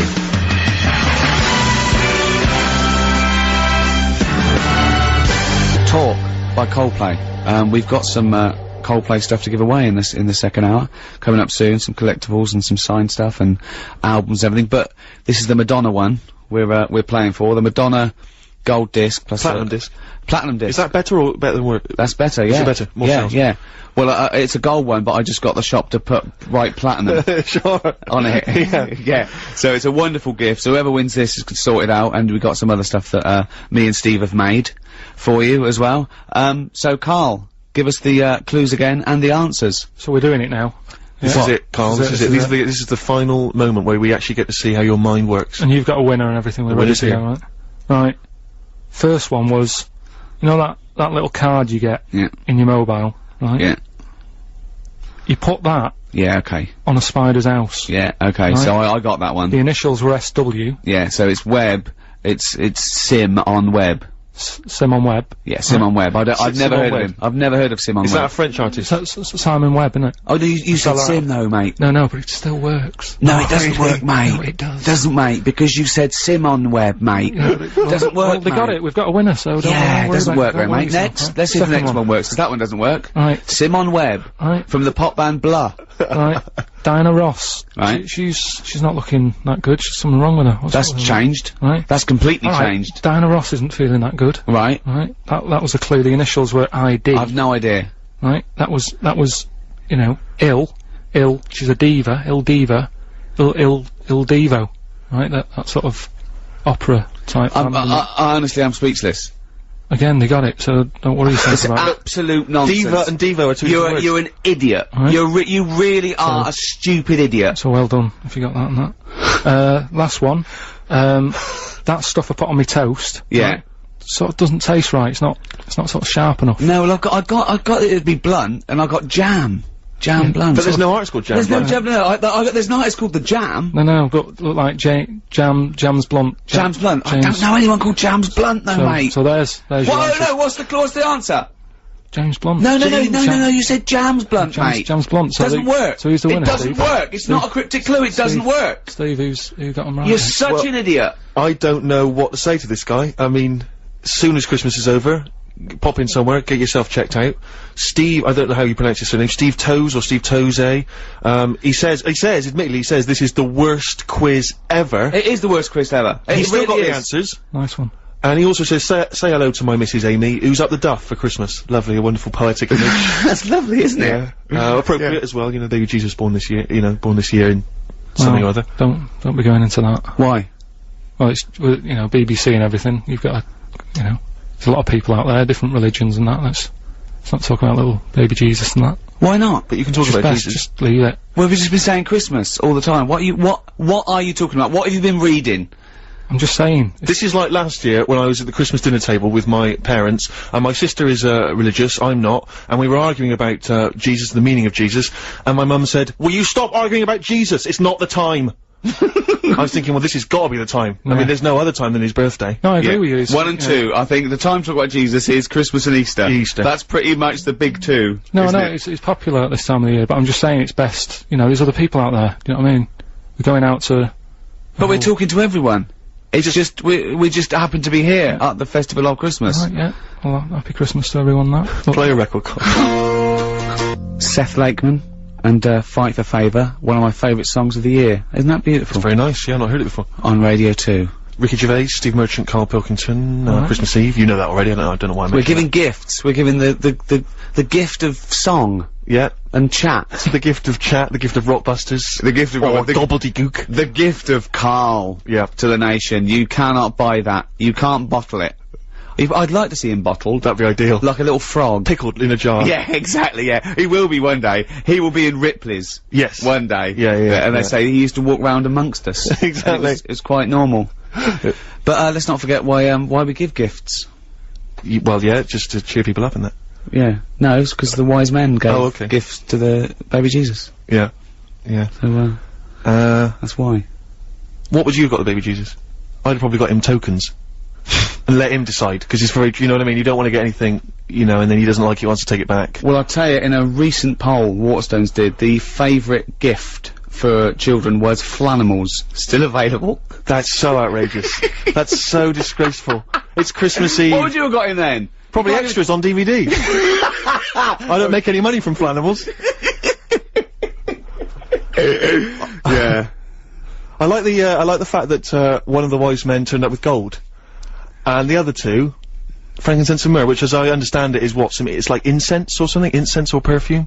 I don't know. I believe that's what it is. But I just love the idea that one of them stood up, they've all got together, they've gone, okay, now guys, we're not gonna spend more than 50 quid each this year, alright? Definitely not. Definitely not. So what have you all got? Before we go in and see him, what have you all got? I spent a bit more than 50. What are you talking about, man? We just say we weren't spending, we were just gonna whip just got him cheap, like a token. No, I got him some gold. Can't believe it, what? Well, I'm trying to make an impression, he's the son of God. But I didn't know, we only got I got frankincense. And what did the other fella get? He got myrrh, and I don't even know what that is, and I'm a wise man. He'd have been, surely one of them must have been furious. Is myrrh still popular? Gold still very popular. Oh, I hope so, because this is what my grand's getting this year. Really? Yeah, lovely. Well, that's why we give gifts. Do you know, like, how he got them gifts? Right? Yeah. Little baby Jesus. Yeah. Were they for Christmas or his birthday? I don't know.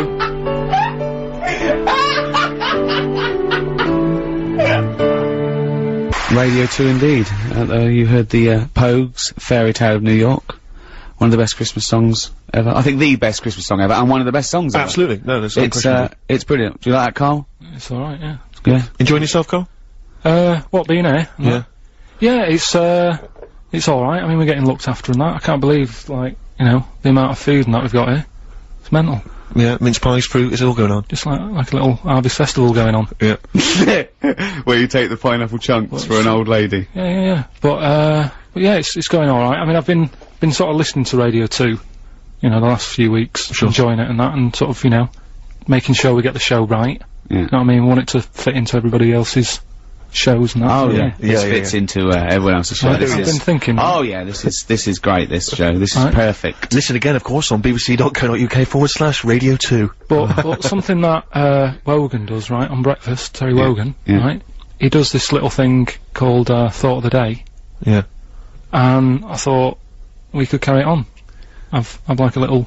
What, you're gonna do it? Just have a little thought. Well, if you ever have a little thought, please tell us and we'll put it up on the website.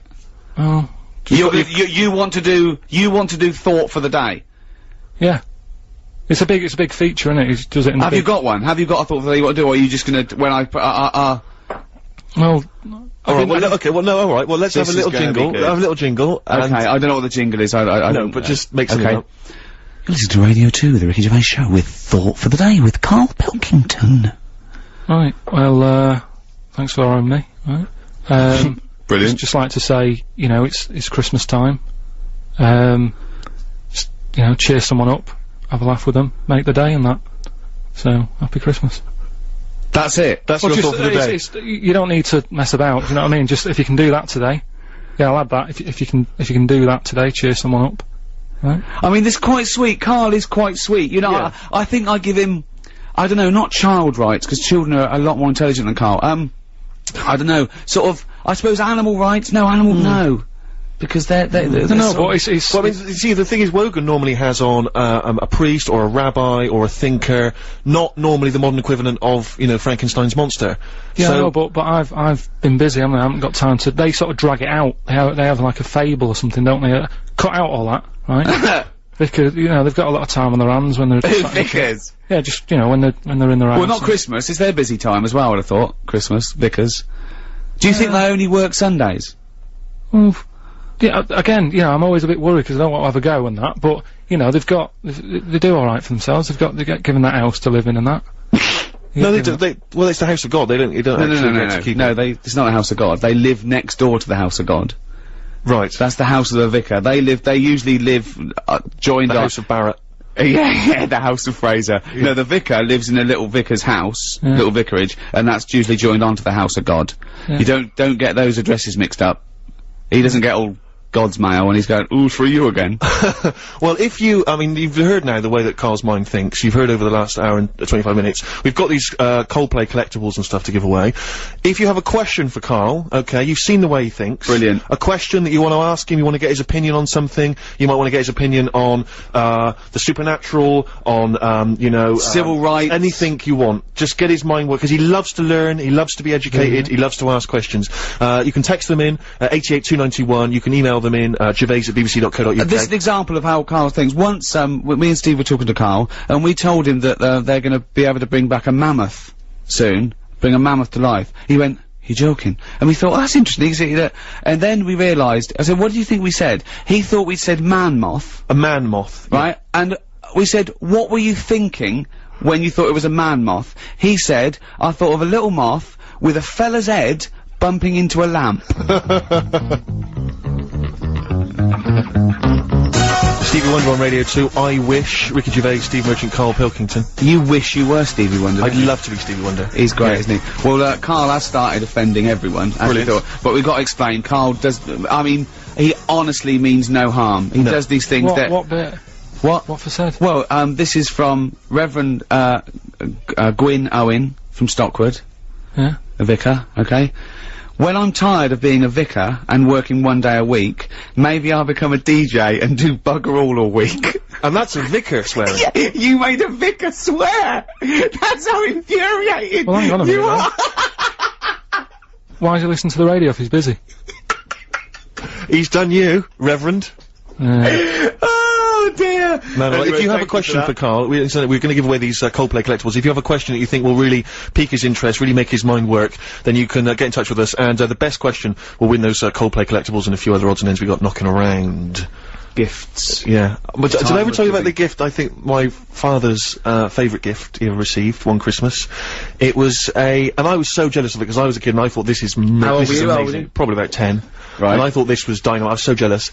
It was a reversible jacket. What happened to them? Well, I know. I mean, they were all the rage for about 25 minutes, and it was but what was great about it is it seems to me with a reversible jacket, what you want is say checks on one side and just say plain blue on the other. So it completely looks like a completely different jacket. Yeah. Whereas this one, obviously a little bit cheaper, I'm not splashing out a huge amount. It was it had a beige body and white arms. Yeah. Turned it inside out, beige arms, white body. It looked almost identical.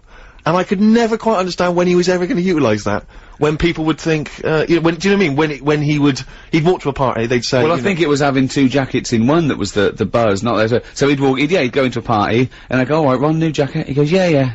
Notice before I go to the toilet, that this is a beige body with white arms. Yeah, alright, whatever, Ron. No. But when I come down, notice that when I came in, I was wearing a jacket that had a beige body and white arms. You got that? Yeah, alright, yeah. He comes down, I go, remember that jacket I came in wearing? Yeah, the beige body, have another look. Have another look. That's what. Wait a minute, that must be a completely different jacket. It is a completely different You must be jacket. one of the richest men in Bristol. But hold on, but you weren't carrying anything, you didn't have a bag or anything? No, well, okay, if you're not saying it's a reversible jacket, alright? It's the best. But the only idea of a reversible jacket must be so that people think that you've got 2 jackets. That's the whole point, surely. I know. I don't understand what's the appeal otherwise. One black, one white, one furry, one... sense. I know. Yeah. Yeah, so reversible, that's why they died out. Yeah, clearly. Like the dinosaur. Like the dinosaur, Carl, we didn't need them. Didn't need them. Still be here if we needed them. Well, they're bringing back a mammoth, though, aren't they? So, Yeah, they are bringing back a it's a different mammoth. thing. But listen, you know, we're chatting about presents and all that, and before my little thought of the day about... It was a little thought. Just, you know, cheer someone up if you can. Brilliant. Right? I mean, it's a nice sentiment, but it's... Yeah, okay, go on. Well, there's an old woman, right, who lives In a next shoe? door... Who lives next door to my mum and dad, right? And this is what I mean about, you know, the old people, they might not have that many people cheering them up this time of year. So, you know, if you can, get them a little gift and that, because what happened was, this old woman living next door to my mum and dad... How old are you? This was only about 2 years ago. Okay. Right? And, you know, I think her son's left home, doesn't keep in touch, you know. Doesn't even phone her, I don't think, and that, right? Quite sad. And, I thought I'll give her a bit of my time, have a chat with her, try and cheer her up and stuff. And, I said, alright, how's it going? She said, yeah, not bad, I need a new, you know, dishwasher. Right? I was going, yeah, and she was saying, but I don't get a chance to get out these days, you know, I can't get about like I did. And all that, I'm going, yeah, it's bad that. Anyway, I go to, like, one of those big superstores where they sell all electrical stuff and that, right? I'm in there, I think, oh, I'll get her a little catalogue so she can have a look, right? Got back, gave her that, I said, there you go, whilst I was in the superstore, get you a little catalogue so you can have a look at dishwashers and that. She's over the moon, she still goes on about it. It was years ago. What, that you got her a catalogue? I got her a catalogue, I thought you said you were going to buy her a dishwasher. No, just a catalogue and that. Oh, but your life is sort of like, just bittersweet tragedy. That's what I'm saying. It's like something from Shameless. I know, but it is though, because you've got in the street, and there's people knocking around with, big heads and webbed hands and webbed feet. I mean, that must have been Well, she's pretty weird, anyway, this old woman, because she was and that's coming from you. No, well, after I got her the catalogue and that, she opened up a bit and she was saying how, you know, she's a bit odd anyway, because she woke up one morning with blood sort of falling on her head from a dead rabbit hanging over her. So, I mean, she's a nice... What are you talking about? No, that's what she went on to. She sort of opened up a bit and said, What street? What street were you born in? Where is this place? Is it Elm Street that you live on? she just said a man was a witch or something, so it was like... Oh, like normal. Like you said, like it's normal. Just a bit odd, isn't it? But, you know. I mean, but talking about, like, where I live and all that, right? One story that I've told you before and everyone's always like, that didn't happen, right? Just a couple of houses sort of down from where I lived, there was this family who, had a horse in their house. They what? They had like a horse in their house. I'd been out with my dad, right? And I drove back into the, my dad was driving, he went back into the avenue, sort of went down to the bottom to turn round, to get back to our house. Just via the OK Corral? Just sort of did a little glance and I saw this horse being led in. Had a horse in there and stuff. Well, have you been back to visit your street? Don't really, there's no... Why did they have a horse in the house? I don't understand. I don't know, I think they must have nicked it or something like that. It was a council estate in Manchester and, you know, I've told that story. They've just been doing a bit of wrestling. Yeah, they made the horse go in with a hoodie, and they said, don't cause suspicion. Yeah. Just like, you know, we'll just pretend it's our long-lost brother. Just pretend we're rehearsing a panto. Yeah, it's two blokes. It's just two blokes in this horse. Wow. That's amazing. The little old lady who gave her a catalogue. That's very sweet. You see that? And it's just a little thought. That's your thought for the day, isn't it? That's what just I'm cheer saying. someone up. So nip down to Argus. There's free ones stacked up. Go and hand them out to the elderly. They love it. The Jayhawks on Radio 2, Bad Time, is it? I think it's called Bad Time. So we were so distracted by all the questions that come in for These Carl. are great. Thank you so much for emailing and texting. They're brilliant. Here's one from Reverend Rachel Harrison. I'm also a vicar, and I'm making mince pies. We know our demographic now. We got a load of vicars listening.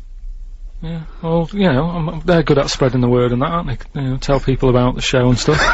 And also mincemeat, clearly. So, yeah, all vicars listening, spread the word. Tell them about Karl. And have a great time tomorrow. It's your special day. Although doesn't Karl sort of... Does Karl go against creationism or for it? I don't know. What do you mean? Would he have evolved or did something make it? All I'll say to would God have bothered to... Is that in God's image? I mean, that's surely the most blasphemous thing you could say. Bod made him in his image. I He's made in the image of Bod. Is he the one who sort of decided... Who? God. Are you talking about God or Bod? God and that. Okay. Is he the one who decided that, you know, we should move out of the water and walk on land? Did he decide that, or once he made the little egg, did he sort of go, run free, I don't know where we are. That's amazing. I don't know what part of the... Could I just say, if there are any vicars out there, could Karl come and do a sermon one day? I mean, we do a big donation to your roof, but can Karl just talk to 5 minutes to a really sort of like an upper middle class educated parish somewhere, and Karl just comes and talks for 10 minutes. The only time that a congregation anywhere has heckled the person doing it. Get off! Yeah, then they're chasing to the castle, carrying pickaxe handles. Torches. Yeah. So we've got some questions for Karl. These are amazing questions. Okay. And just give your immediate response to them, Karl. Not too much thinking time. Yeah, okay. Right. What would happen if insects were bigger than us? Who's that from? Vicky of Milton Keynes, maybe. I don't know, it ran out. So, I don't think there is a place called Milto. It's from Vicky. Karl, what would happen if insects were bigger than us? She's going into the possible winner file there. Would David Attenborough still like his job? Do you know what I mean? Would he start worrying? Because I've got that point, just because, you know, insects and that, he's always messing about with them, but would he be that keen to, like, 8 foot? Is what I mean. If they look like me. Sure. Brilliant. Okay. Yeah. Look, this is a nice one. This is, from, Jason. Can Karl do something to prove you are on live and not recorded? I'm sure that will tax his little bald head to bursting point. What's his name? Jason. How can you prove that we're live on air? Come on, how could you prove that we're live on air? Happy Christmas Eve, Jason. No, we could have recorded this a week ago. Yeah, but then it wouldn't be Christmas Eve. No, but... Happy Christmas Eve, isn't it? No, but we'd have recorded Karl, it and think! Alright, it's nearly 11:45. Yeah, but we could have started with the clock knowing that we were gonna record it as live. We could have done this last Wednesday. Alright, it's Radio 2, it's a nice day out there, sun's out. Well, that's a guess. And do you think... Oh, it is sunny. Yeah, it is sunny, but yeah. Generally but hold on, wait a minute. We're in London. Someone listening in Manchester, it might be raining. It probably is raining. Look, he can't work out how to make sure it's live. Look at him looking up in the sky. Look at him. His head is gonna burst. There's a little bit of blood coming from his ear. How can we prove we're live? My mum's budgie died last night. Don't laugh about it. Don't laugh. It's only your mum that can confirm that. Yeah. No one knows whether your budgie died or not. Was he pictured holding a copy of today's paper? What are you talking about, Karl? I can't prove anything then. You're so right. Next question. Oh, that's amazing. Oh God, Karl. Where would you go if you had a time machine? That's Bob from Manchester.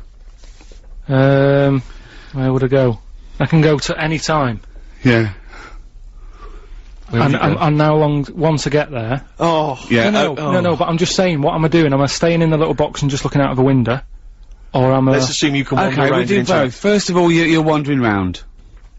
I'm just and I've typed in the year. Oh. And to be honest, I'm not that good at history, so I don't know what happened when.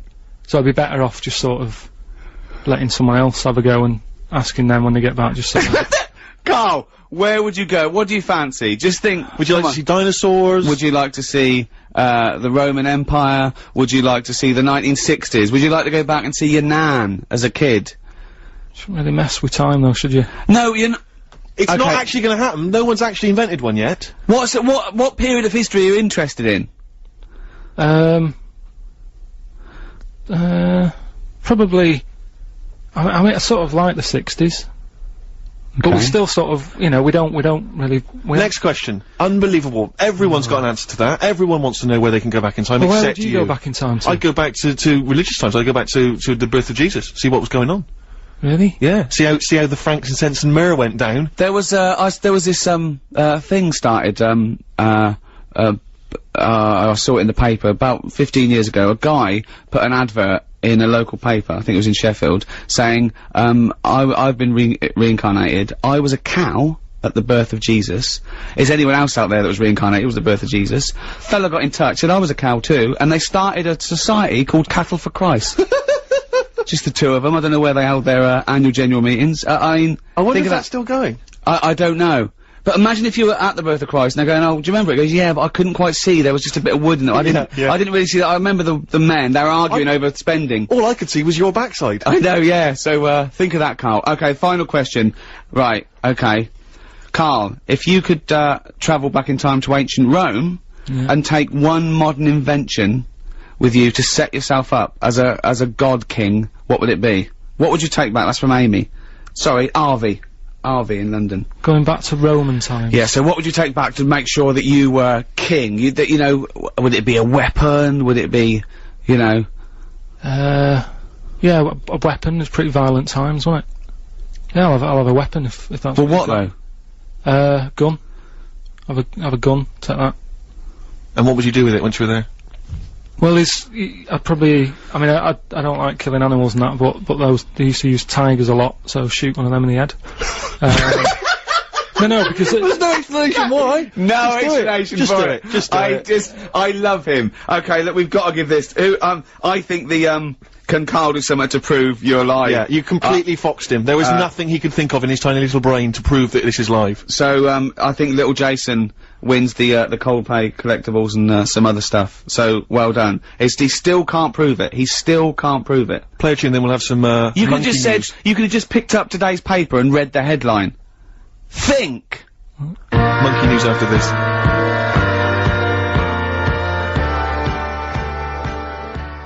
Carl, we have just had, a communique from Gillian Oliver, who's the communications, director for the Church of England. Okay? She wants to take you up on your offer.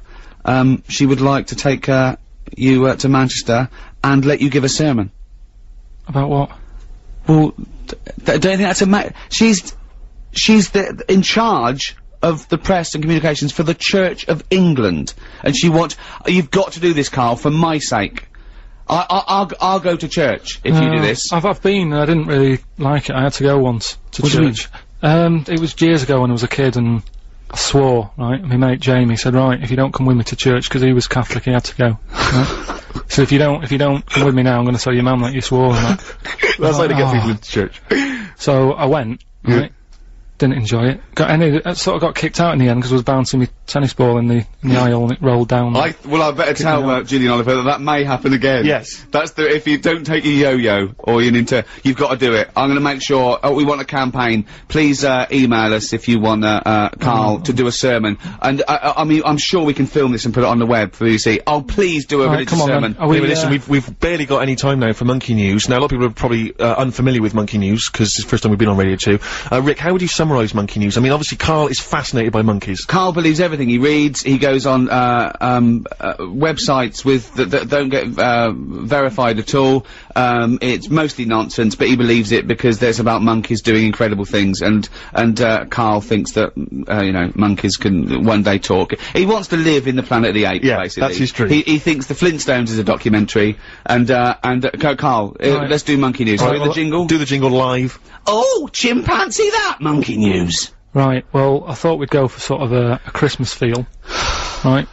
So, this one, it happened in Stockholm, right? A couple of years ago, around the Christmas time. There's this little grotto, right? Everything he says is funny, isn't it? A little grotto was set up and stuff, right? And, it was getting busier and busier, right? This little grotto, there was only one in Stockholm, right? Queue was massive and stuff. Well, that's not true. And this, that's not true. There's not one. Fine, just listen. But that's not true. A couple of years ago, if you just said 1,000 years ago. Yeah, it was busy in that. And there was this bloke who had a kid, and the kid was saying, Dad, you know, can I go and see, you know, Father Christmas in the grotto? Yeah. And he was like, I don't want to join that queue, it's too big, right?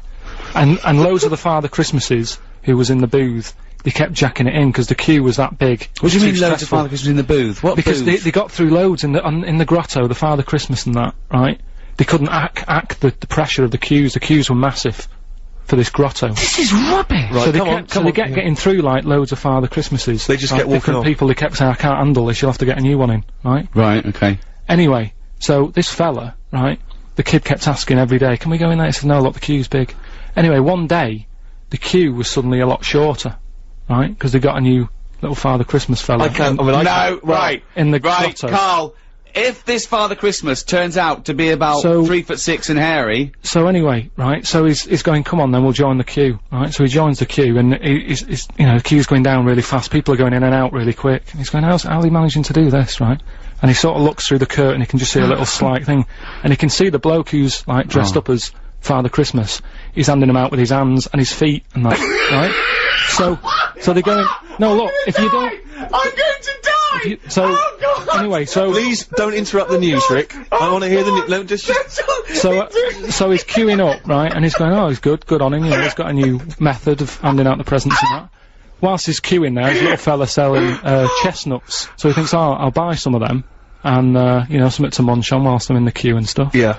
And, so anyway, he's queuing up, he's eating the chestnuts, comes to his turn, right? It's absolute rubbish. What are you on about? It's absolute rubbish. So cut a long story short, you reckon that they hired a chimp to hand out presents, Father Christmas? and so he brought the chestnuts in, and the monkey attacked him, and he went off, right? And he's going, why is it all going mad? And You're talking rubbish. There's a little fella that sat there with like a little beard on and that. Yeah, And, you're talking rubbish. You're talking rubbish. Well, it's not worth me carrying on then. No, it's not worth you carrying on, because again, it's absolute rubbish. That didn't happen. There's no way they'd hire a chimp, and there's no way people go, they'd notice, they'd see it was a chimp! Forget it. They'd say it was, absolute rubbish. If you wanna, find out more about Karl, what's the website address, Karl? bbc.co.uk. And I've drawn a little picture that you can win of Karl, and it really sums him up. Alright. See you later then. Right? Next week, innit? Same Yeah. time. Alright. On Radio 2, I'm Ricky Gervais. With me, Stephen Merchant. hello there, Happy New Year. Happy New Year indeed, and across from us, the little fellow who presses the buttons, because, to be honest, we can't be bothered. Yeah.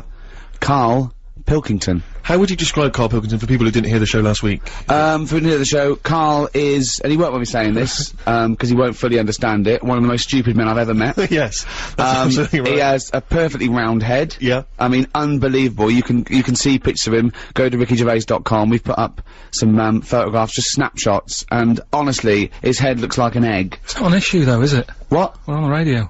Doesn't matter. It's just trying to, you know, paint a picture for people though, Karl. It's important. In fact, I have painted a picture. You can go to the BBC website, and you can, I think you can win that if someone I think hasn't you can already. also, but can you download it as wallpaper for your computer? You can. So if you want to see a cartoon representation of Karl, then there it is. It's an original signed by me. I mean, it's not Damien Hirst. No, sure. But, I mean, I think it's pretty accurate, Steve. I mean, for people who can't see it, but you can see a real photo or but that's, Karl Pilkington, one of the most stupid men alive. You know, some people still think that he's an invention. I know. He think that we invented him and we give him lines and stuff, as if we could do that. What, and we shaved his head as well, and made him live in Manchester for 20 years. It's... People who've not experienced Karl before, hopefully there'll be plenty of Karl, later in the show. Well, actually, we've got Karl doing a sermon. Brilliant. For, the Church of England. It's been requested, by the Church of England, which is unbelievable. Yeah. And, I actually went and bought him a little Bible, right? He did have a Bible. He said the Bible's too heavy, it's got no pictures. So I bought him a children's Bible, which is embarrassing asking for that in Waterstones. Yeah. For a start. And, even that was too much for him. He was going, there's 200 pages. I mean, the writing, the letters, the font was about, I'd say, half a centimetre high. Right? Yes, yes. And, but you've read it, have you? I haven't read all of it. I just got some of the highlights. So He only gave it me the other day. So we're doing the history of religion, are we? Coming up.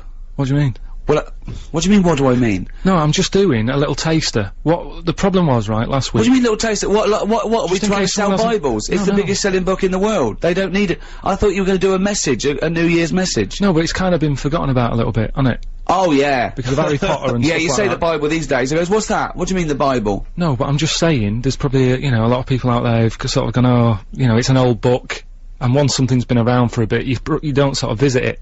It's like, So this isn't Harry Potter we're talking about. This is the Bible. Yeah, I know, but... It's still very popular, Carl. But this film's out. Do you know what I mean? There's films that have been and gone, and it's like, oh, no one's talking about it anymore, I won't bother. So you're giving the Church of England a little bit of boost. Yeah, why not? Yeah, Christmas. Excellent, that coming up. Well, last week, like I just asked, last week, on the show, we were talking about the gift that you'd arranged to, for your girlfriend. how long have you been going out with her again?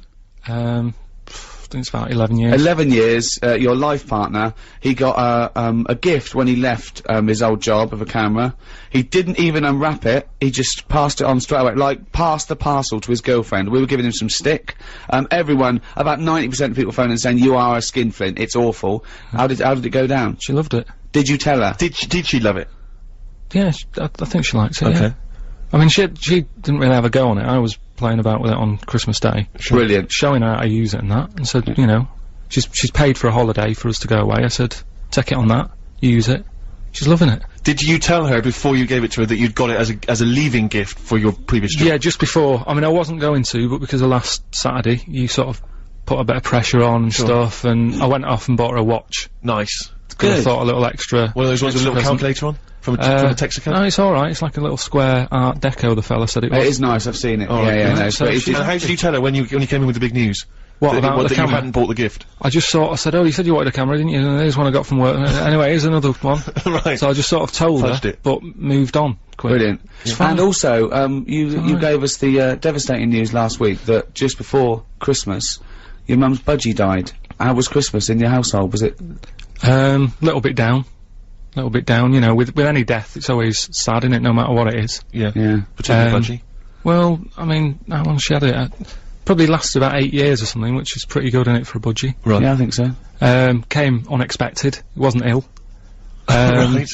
And, I spoke to her the other day and I said, you know, how's it going? 'Cause on Christmas Day she was down. Yeah. Been calling her up every day. And I spoke to her the other day and said, you know, how are things? And she said, well, the other bird that's in the cage, she's got, some sort of parrot that's in the same cage as it. Right. It's been a bit down. Sure. It's missing its mate. So what she did, she kept a few feathers from the budgie that died, right? She got a rock, a couple of, sandwich fasteners, stuck the feathers on the rock. The other bird's happy now. Wow. Now I know that your mother explains everything. And if you ever die, we just get a tennis ball, stick it on the end of a broom, she'll be happy.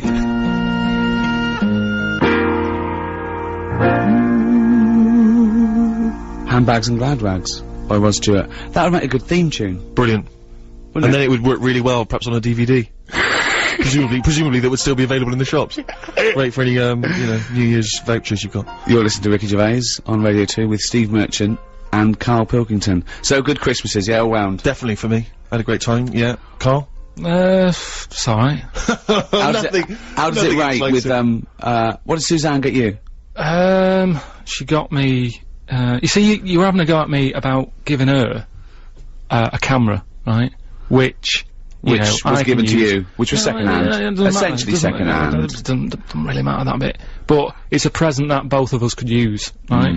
And you were making me feel bad about that. That's why I got her a watch, Yeah. right? Which in a way I can use because I can say what time is it. Sure. But Chico time, innit? but the thing is, right? She got Not me anymore. No. she got me a little printer. Oh, yeah, Brilliant. that's good, yeah. Well, What, you mean a little fella who works in a print shop? just a little printer to go with a computer and that. But for me, again, that's a present that, you know, we can all be using. You are so ungrateful. It's not that, it's just that, you know, when, it's good when you're a kid, isn't it? When you, Christmas is all about, like, your presents. What did you want when you were a kid? What's your best present you ever had? There's a few things. I mean, one that I always remember one Christmas, right? It was the year when computers first came out. Right. And there was one called the Sinclair Spectrum that I wanted, right? What year are we talking? 80? Must be 80, 83, 84, Right, yeah. yeah. And, anyway, I think my mum and dad's got me one. It's, you know, it's under the tree in a big box. I'm thinking, yeah, that's about right. Yeah. About the size of a computer. Brilliant. Anyway, Christmas Day comes, you know, I couldn't sleep and all that, excited like you are as a kid. Yeah. Get up, open it. It's not the one I wanted. Right? Really? It's not the Spectrum. It was a ZX81. Okay. Right? So I thought, well, I've best not show that I'm disappointed in that. You know, even as a kid, you have sort of, you know, that thing of You've saying- lost that, now you say, oh, it's not what I wanted, Suzanne, but go on. yeah, then. but, you know, so I sort of, you know, pretended I liked it and that. I thought, oh, just play some games on it, I'll just get on with it, right? Anyway, I try and load Sure, up. even as a kid he had the weight of the world. I know. His parents have saved up for it. Look at his frown lines. Look, he's frowned since he was about 4. Yeah. Look at those lines. Right. So, yeah, but this is why. You'll understand in a minute when I tell you the end of this story. Go on. So, I load up a computer game, which used to take about 10 minutes. Was it on cassette? On a cassette. Oh, yeah. Yeah, it sounds like a fax machine, doesn't it? Yeah. Right? Anyway, it wouldn't load. I was thinking, what's up with this? Is it broke? Right? And I kept trying it. And my dad sort of, my mum used to get up early to open the presents with me. My dad got up at about midday, he couldn't be bothered. Right? Anyway, he comes down, I'm This is so still... telling. This I is know, the picture he paints is so heartbreaking. It's like Alan Bennett or something. Or Dickens. Yeah, or some one of those kind of 60s back, like Kathy Come Home, sort of, you know, really in sync dramas. So anyway, so I'm there, right, frown growing and that. Yeah. Trying to read this book, thinking, why isn't it working? So my dad has a look, and he goes, oh, you're missing a bit. I said, what? He goes, you need a RAM pack, right? Which is a bit that you put in the back of it that gives it extra memory. Yeah. So I'm like, what do you need mean? one of them. I'm like, what do you mean? It's Christmas Day, right? And we're talking about the days when, like, Tandy wasn't open. It wasn't open for days. Yeah. Do you know what I mean? It's like now, by lunchtime Christmas Day, everything's open again. Yeah, sure, right? yeah. Then, you had to wait about 2 weeks. Everyone, like, had a big holiday and everything. Yeah. So I'm like, oh, God. I actually started to be sick, like, with frustration. Oh no! What? How old were you? How old were you? Do you know what? How old were you? Well, like I say, I don't know, it must have been about 8 or something. Oh. But that thing of like, what, it's Christmas Day and I can't play with it, and I had to wait for like 2 weeks and what have you, sat over the kitchen sink, sort of going, stressing out. Hated it, it was a rubbish Christmas. Wow. I love the idea of you going, It's just stress, isn't it? What did your dad say? He just sort of said, look, calm down, we'll get you one when the shop's open, and it's like, yeah, but 2 weeks, isn't it? I have never heard anyone being sick from stress. Oh, poor little kid, just so stressed.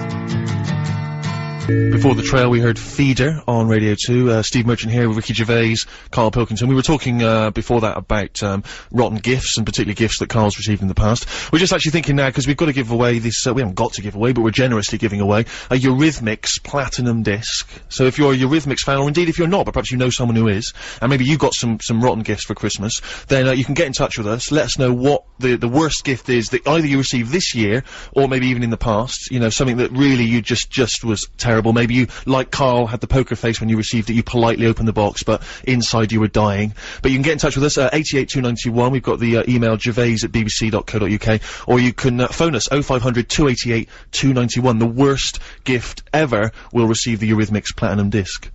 Well, talking of gifts, I got my, girlfriend, a few gifts, a trip to, Paris and a few little bits and pieces, and one of which was a trip to the theatre. Nice. A thing we'd walked past before and we'd wanted to look really great. The Woman in Black, which is on at the Fortune Theatre in Covent Garden. I bought 4 tickets so, you know, we could, she could take some people. She chose to take, Karl and Suzanne. Well, of course, now I think it's a scary play, isn't it? It's a spooky It's a play. scary thing. So It's you about thought instantly ghosts. Karl's the man. Absolutely. And it was wasn't it great, wasn't it? And the theatre was so lovely, and the production is so lush, and it's genuinely really it's been going for 17 years. They really honed it, and and it was great watching Karl. At one point, we were in a box, which I'll tell you about in a minute. Nightmare. And I just pointed to show Karl that this face was appearing, right? But as I was pointing, he didn't see me pointing, my finger came into his peripheral vision, and he went, oh! And I laughed for about 5 minutes, because he just saw a finger come in. I wasn't even trying to wind him up in that, 'cause that was such a bonus for me, and I nearly died. But the reason we were in a box, I went there and I said, oh, can I, get a box? And they said, oh, the boxes are a little bit small and cramped. I went, okay. So okay, we'll give you some really good seats. So we got some nice seats downstairs. And, do people go to the theatre these days to clear their throat? Yeah. And their nose? Yeah. Because I was surrounded by people going, which I find absolutely disgusting. That even annoyed me doing it, and I apologise to people at home listening. And, coughing and eating sweets. Yeah. Chatting about things. Yeah. Right?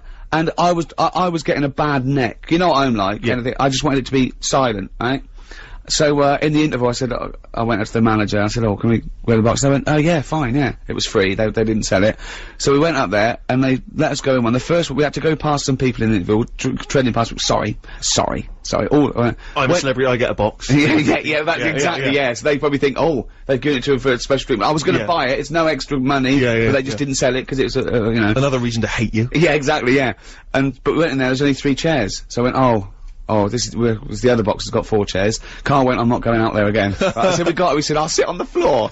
Imagine him sitting on the floor. Were you sat on the floor with your little head peeking over the edge of the box? No, this is it. So I went, let's go. We went out, he was so embarrassed. Of course, everyone's going, no. Walking past people again, went in the box. Everyone's looking at the box now. Yeah. Right? And Carl was horrified. Carl was trying to hide. But it was to be honest, I mean, the idea of a box is you get a better view. But I didn't, because I was like, I have to sit right at the back. Yeah. I might as well have been, like, near the fire exit. I just was like, I don't want to be sitting No, that's not the idea of boxes to get a better view. I think it's from days where it was how you were meant to be seen. The boxes face each other, right? And you're meant to see who's in the other box. It was very a socialite type thing. The boxes are probably the worst view in the theatre. That's why some theatres don't actually sell them. But I'll tell you what, I'd rather have to lean forward and see something than be surrounded by people chewing But and sniffing. it wasn't that bad though, Steve. That's the thing. You know what he's like. Oh, well, I mean, anything that's meant to be like a nice relaxing night out, whether it's going for a nice quiet meal, suddenly turns into this, like, nightmare. Well, I won't go to public places with Ricky, because there's always something that'll annoy him, and then he won't take it out on them, he'll take it out on you. Yeah. We gotta leave, it's too smoky, it's too noisy, it's not noisy enough. There's music, there's not music, it's an absolute nightmare. Well, people annoy me, that's stressful. So I mean, just the other day, right, I went out for something to eat. Nice, quiet, you know, Italian place. I walk in, there's about 6 people in there, having a nice, quiet meal, you know, quiet. I thought, that's good, he's not gonna complain about the noise and that. Sit down, I have some arrabbiata, which is nice and that. Alright. Anyway, he starts sort of normal chat, saying how he'd like to put my head in a vice.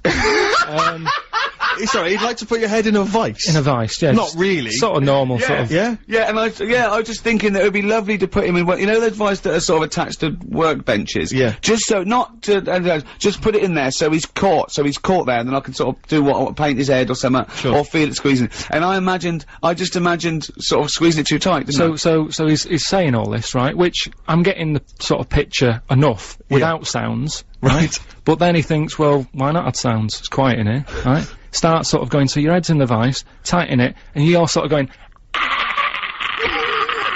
right? So he's sat in a chair, quiet restaurant, doing that. It's like the scene out of When Harry Met Sally. Yeah. Right? All these, like, tourists and that sat there sort of going, oh, Ricky Gervais over there. And suddenly, like, from a look of like, oh, that's good, it's Ricky Gervais, to what the hell is going on? But I just imagine this little head, because what he did, I just imagine him in a tighten, I go, Is there any other radio show that's ever been on Radio 2 that has had this discussion? Well, no. Does Johnny Walker, OBE, ever say, I'd love to put Terry Wogan's head in a vice and see what happens? Oh dear. Eurythmics, Here Comes the Rain Again on Radio 2. We've got a Eurythmics Platinum disc to give away, and we'll get to that shortly. Keep your worst Christmas gifts ever coming in. You're talking about, Rick, about the you know, nightmarish people you find now in any kind of, you know, theatre and the cinemas, because I love the cinemas, you know, and I'm a big movie buff. And for me, I feel that when I go into the cinema, it should be the red carpet treatment. I go all the time, you know, I'm a big cinema fan. I shouldn't have to sit with, for want of a better word, the scum of the world. Do you know what I mean? By scum you mean anyone who isn't you? Anyone who isn't me. But sometimes, you know, you end up going to the cinema, you know, on a Friday or Saturday evening because you want to be, you know, you don't want to be a sad loner who goes on the Wednesday afternoon. So sometimes you're forced to sort of see these people. And I went to cinema once to see, remember that film Crouching Tiger, Hidden Dragon? Yeah. And I sat there, I thought, this is great. I was a nice big seat, it was fine. And this woman comes trundling in. She was huge. I mean, properly mammoth, like the marshmallow monster at the end of Ghostbusters. Do you know what I mean? Kind of waddling in like that, with this tiny little flake of a husband.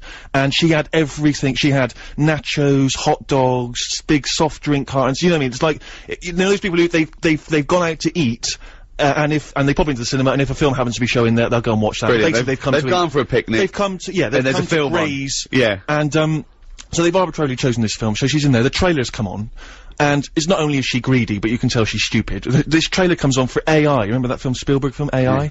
And the trailer is something like, Jimmy is a 12-year-old boy, he feels like a human, he experiences emotion like a human, but he's not a human, he's a robot. Right, and everyone goes quiet, and she went to her husband, how old was he again? Oh. So already I'm on my backside, do you know what I mean? Crouching Tiger, Hidden Dragon comes on, right? It comes up, and you know it's in Mandarin, I think it's an Asian film. And it comes up, Crouching Tiger, Hidden Dragon. She says, bear in mind she's paid the money to come in, she says, funny name for a film. Which is pretty weird. So, it comes up, it says Mandarin subtitles, she goes, not subtitles. It comes on, right, they're all speaking in Mandarin. She, to her husband, turns to him, she starts going, jing chang chong chong chang chang chong, No. jing chang chong chong chang chang ching. Like, during the film.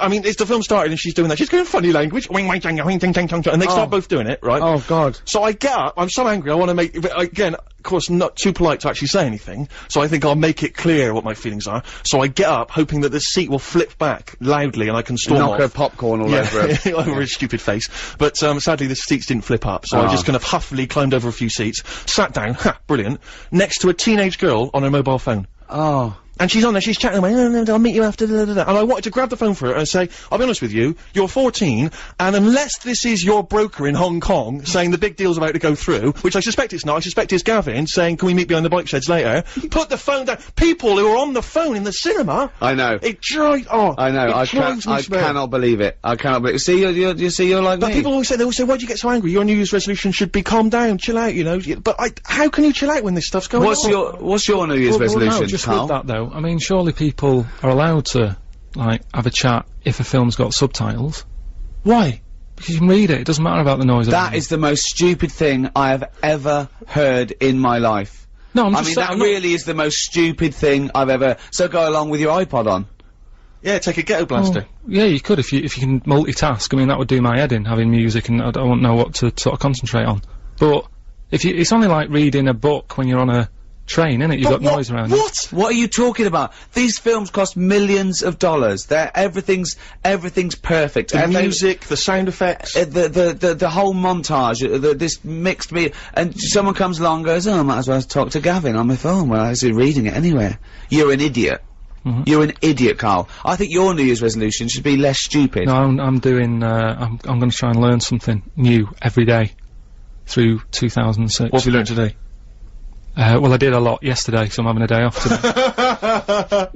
but no, you know, just well, I did, didn't I? I did the Bible stuff and that. So I'm gonna. Oh yeah, we've got that coming up. What's your New Year's resolution to be less annoyed? I suppose I should be more tolerant of others. Do you know what Ricky said his is going to be? What? It's going to be more annoying. Yeah, well, I just thought. But this is the wonderful hypocrisy of it, because you've just been agreeing with me about how you hate people who are annoying. Yeah, but only to friends. People like. The thing is, right. I've got to say a couple of things, right. The reason I sort of torture Karl is because I don't know. I've got friends with defects. I don't know why. All my friends are slightly weird or stupid or something wrong with them. Karl's little round head. The brain of a fish. Right? Yes. I can't get my hands off his head. Robin Ince, he's got glasses. He waddles funny. He's got little thumbs. His thumbs are too short. Right. Sure. I can't keep my hands off him. Right. My mate Rob, who did flannels with me, he's got a perfectly round head. His teeth protrude slightly. He's in America though for when you need a round bald head, isn't he? Yeah, exactly. When I go to New York, or and he looks a bit like Dave Hill from Interesting Slade. that you're collaborating on a book, but he chooses to live in America. No, yeah. But could I just say also that I do not advocate the use of vices on friends' heads. It's dangerous. Do not squeeze your mate's head in a vice. That's just between me and Karl, and you know. And Ricky Gervais is an experienced annoyer. And he probably wouldn't let me do it, to be honest. I have to offer him an awful lot of money. Also, do not smoke. There's no point. And floss. I wish I'd flossed when I was a kid. Also, if you've got a bicycle or anything like that for Christmas, please wear the correct safety gear. Whoa. What? Well, I got a bike as a kid. Yeah. Right? And my dad, you know, I think the helmets used to come with them and what have you. I popped it on, went out on my bike, coming back into the garden. Dad sees me. He said, "Come here." I said, "What?" He said, "I never want to see you wearing that helmet again. You look ridiculous." Oh, wow. He'd rather take the risk. No one looks good in them though, does he? Yes, they do. Wear the helmet.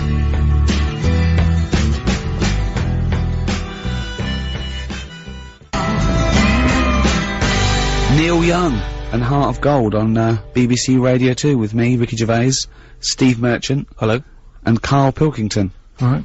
We were asking for the worst Christmas gifts you've ever received, past or present, and there have been some absolute stinkers here. Pete Archer says, "I'm diabetic, and I once got 3 big tins of sweets." I mean, that's just rubbing it in. Cheska says, I once got a Christmas tree for my brother on Christmas Day. Was Long-term present, isn't it? Yeah. well, it depends. What do you mean? Was it a plastic one or a real one? We need more information. I got a Flymo from my 85-year-old gran, which was nice, but for the fact that I live in a flat. Well, you could do the carpet. There's one here, it says, Sid from Leeds, he says, I once received a PlayStation 2, which I really wanted. I didn't open it for a few hours while we had lunch, and I was looking forward to playing the game, a bit like you with your ZX Spectrum. Yeah. I opened up the box, and much to everyone else's enjoyment, there was 2 oranges and a pair of socks. That's cruel. But that's like, I mean, that's what kind of a family's that? I mean, in Carl's case, he actually forgot to buy the Or, Harvest Festival, the vicar's got a PlayStation 2. yeah. They it's just the wrong label, isn't it? Yeah, he couldn't believe his luck. Coming up, actually, talking of vicars, a lot of vicars listening, apparently. I don't know how many that is. I don't know how many there are. But, Carl's gonna do a sermon. You remember, last week, he insulted vicars, saying they only work 1 day a week. He made a vicar swear. Yeah. Who said, maybe if I, give up my 1 day a week, I can become a DJ and do bugger all week. You made a vicar swear. Yeah, but I didn't mean to, I just... No, Gillian Oliver's phoned in, and she's the press, officer for the Church of England, and invited Carl to do a sermon. We've risen to the challenge. Carl's gonna do a bit of a sermon. We just say, that's when we've picked on. We're open to all religions here. Yeah. Maybe, in the future, Carl can do a sermon, for another denomination. I don't know, you know. Well, it just depends, though, how sort of thick the book is. Right. So you want a religion with a smaller book? Just a smaller book, and... I just say I view all religions equally, because I'm an atheist. So I truly do view all religious beliefs equally. But, you know, just because I don't believe in it, a lot of people do, and Carl is gonna basically sum up the Bible. That's what we're doing today, Should we play a record and then come back with the first part of Carl's sermon? I mean, honestly can't wait. I feel like squeezing his head during this Do it, record. mate. Stones, Waiting on a Friend. Great track. Amazing tune. So, Carl, you've studied the Bible over the last couple of days. Well... And you're going to give us basically the Bible abridged, is that right? Just condensed? just that, you know, it's that time of the year when religion, well, no let's matter who save you it. are, Let's do a sermon. Everyone settle down at home. Turn the radio up. This is Reverend Karl Pilkington with the history of the Bible. Alright, thank you very much. Right, well, thanks for coming. Starting off, you know, I mean, I started off at the beginning of the book, what have you? The Bible, we'll call it for the sake of argument. Right. There's quite a bit missing. It doesn't say about how sort of God was already about, so it doesn't go right back to the beginning. Right, okay. God's already knocking about and that. Yep. Anyway, he made the world, right? He did all that, right? Yeah. He sorted out sort of sun in the day and that, so everything's light and you can see yourself about. Right. He did the stars and the moon for at night, right? I was thinking about that.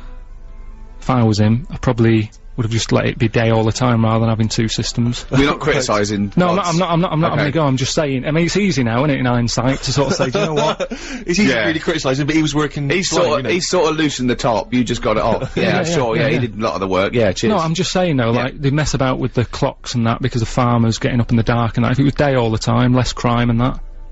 I'm just saying it might have been worth an idea. You missed a trick there, is what you're saying. But he moves in mysterious ways, so you don't know why he's done that. He might be thinking something that your small brain can't really. Fair enough. I'm not having a go, like I say, I'm just reading it and thinking about it. That's what it's all about, innit? Education, get yourself thinking. Yeah, go on.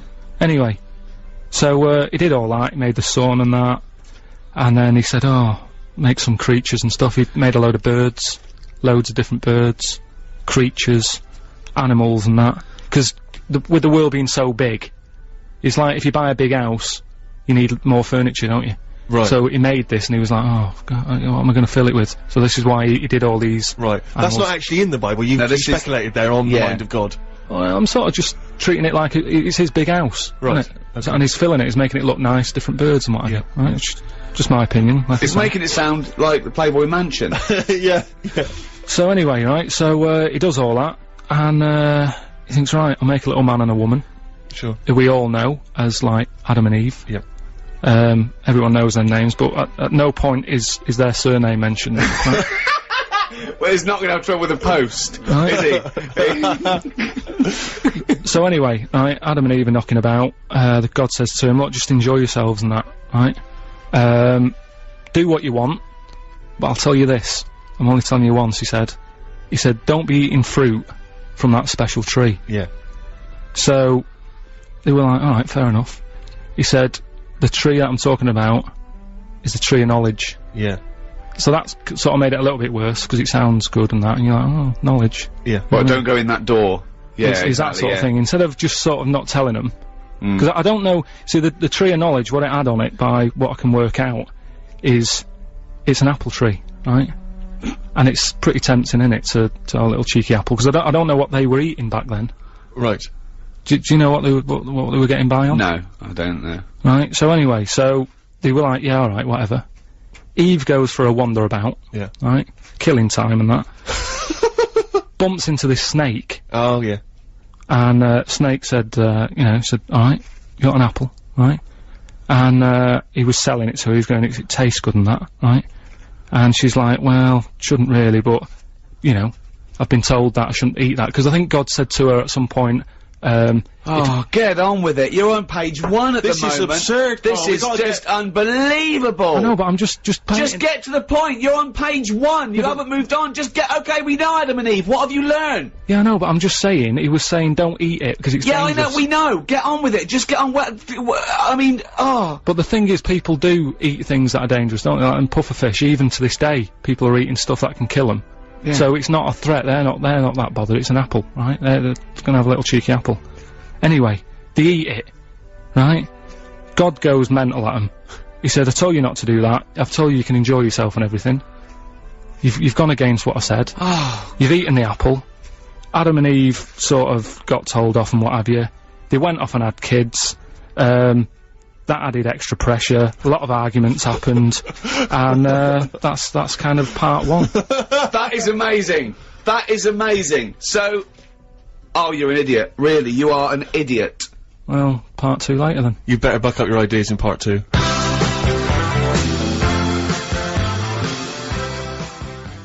On 88 to 91 FM, this is Radio 2 from the BBC.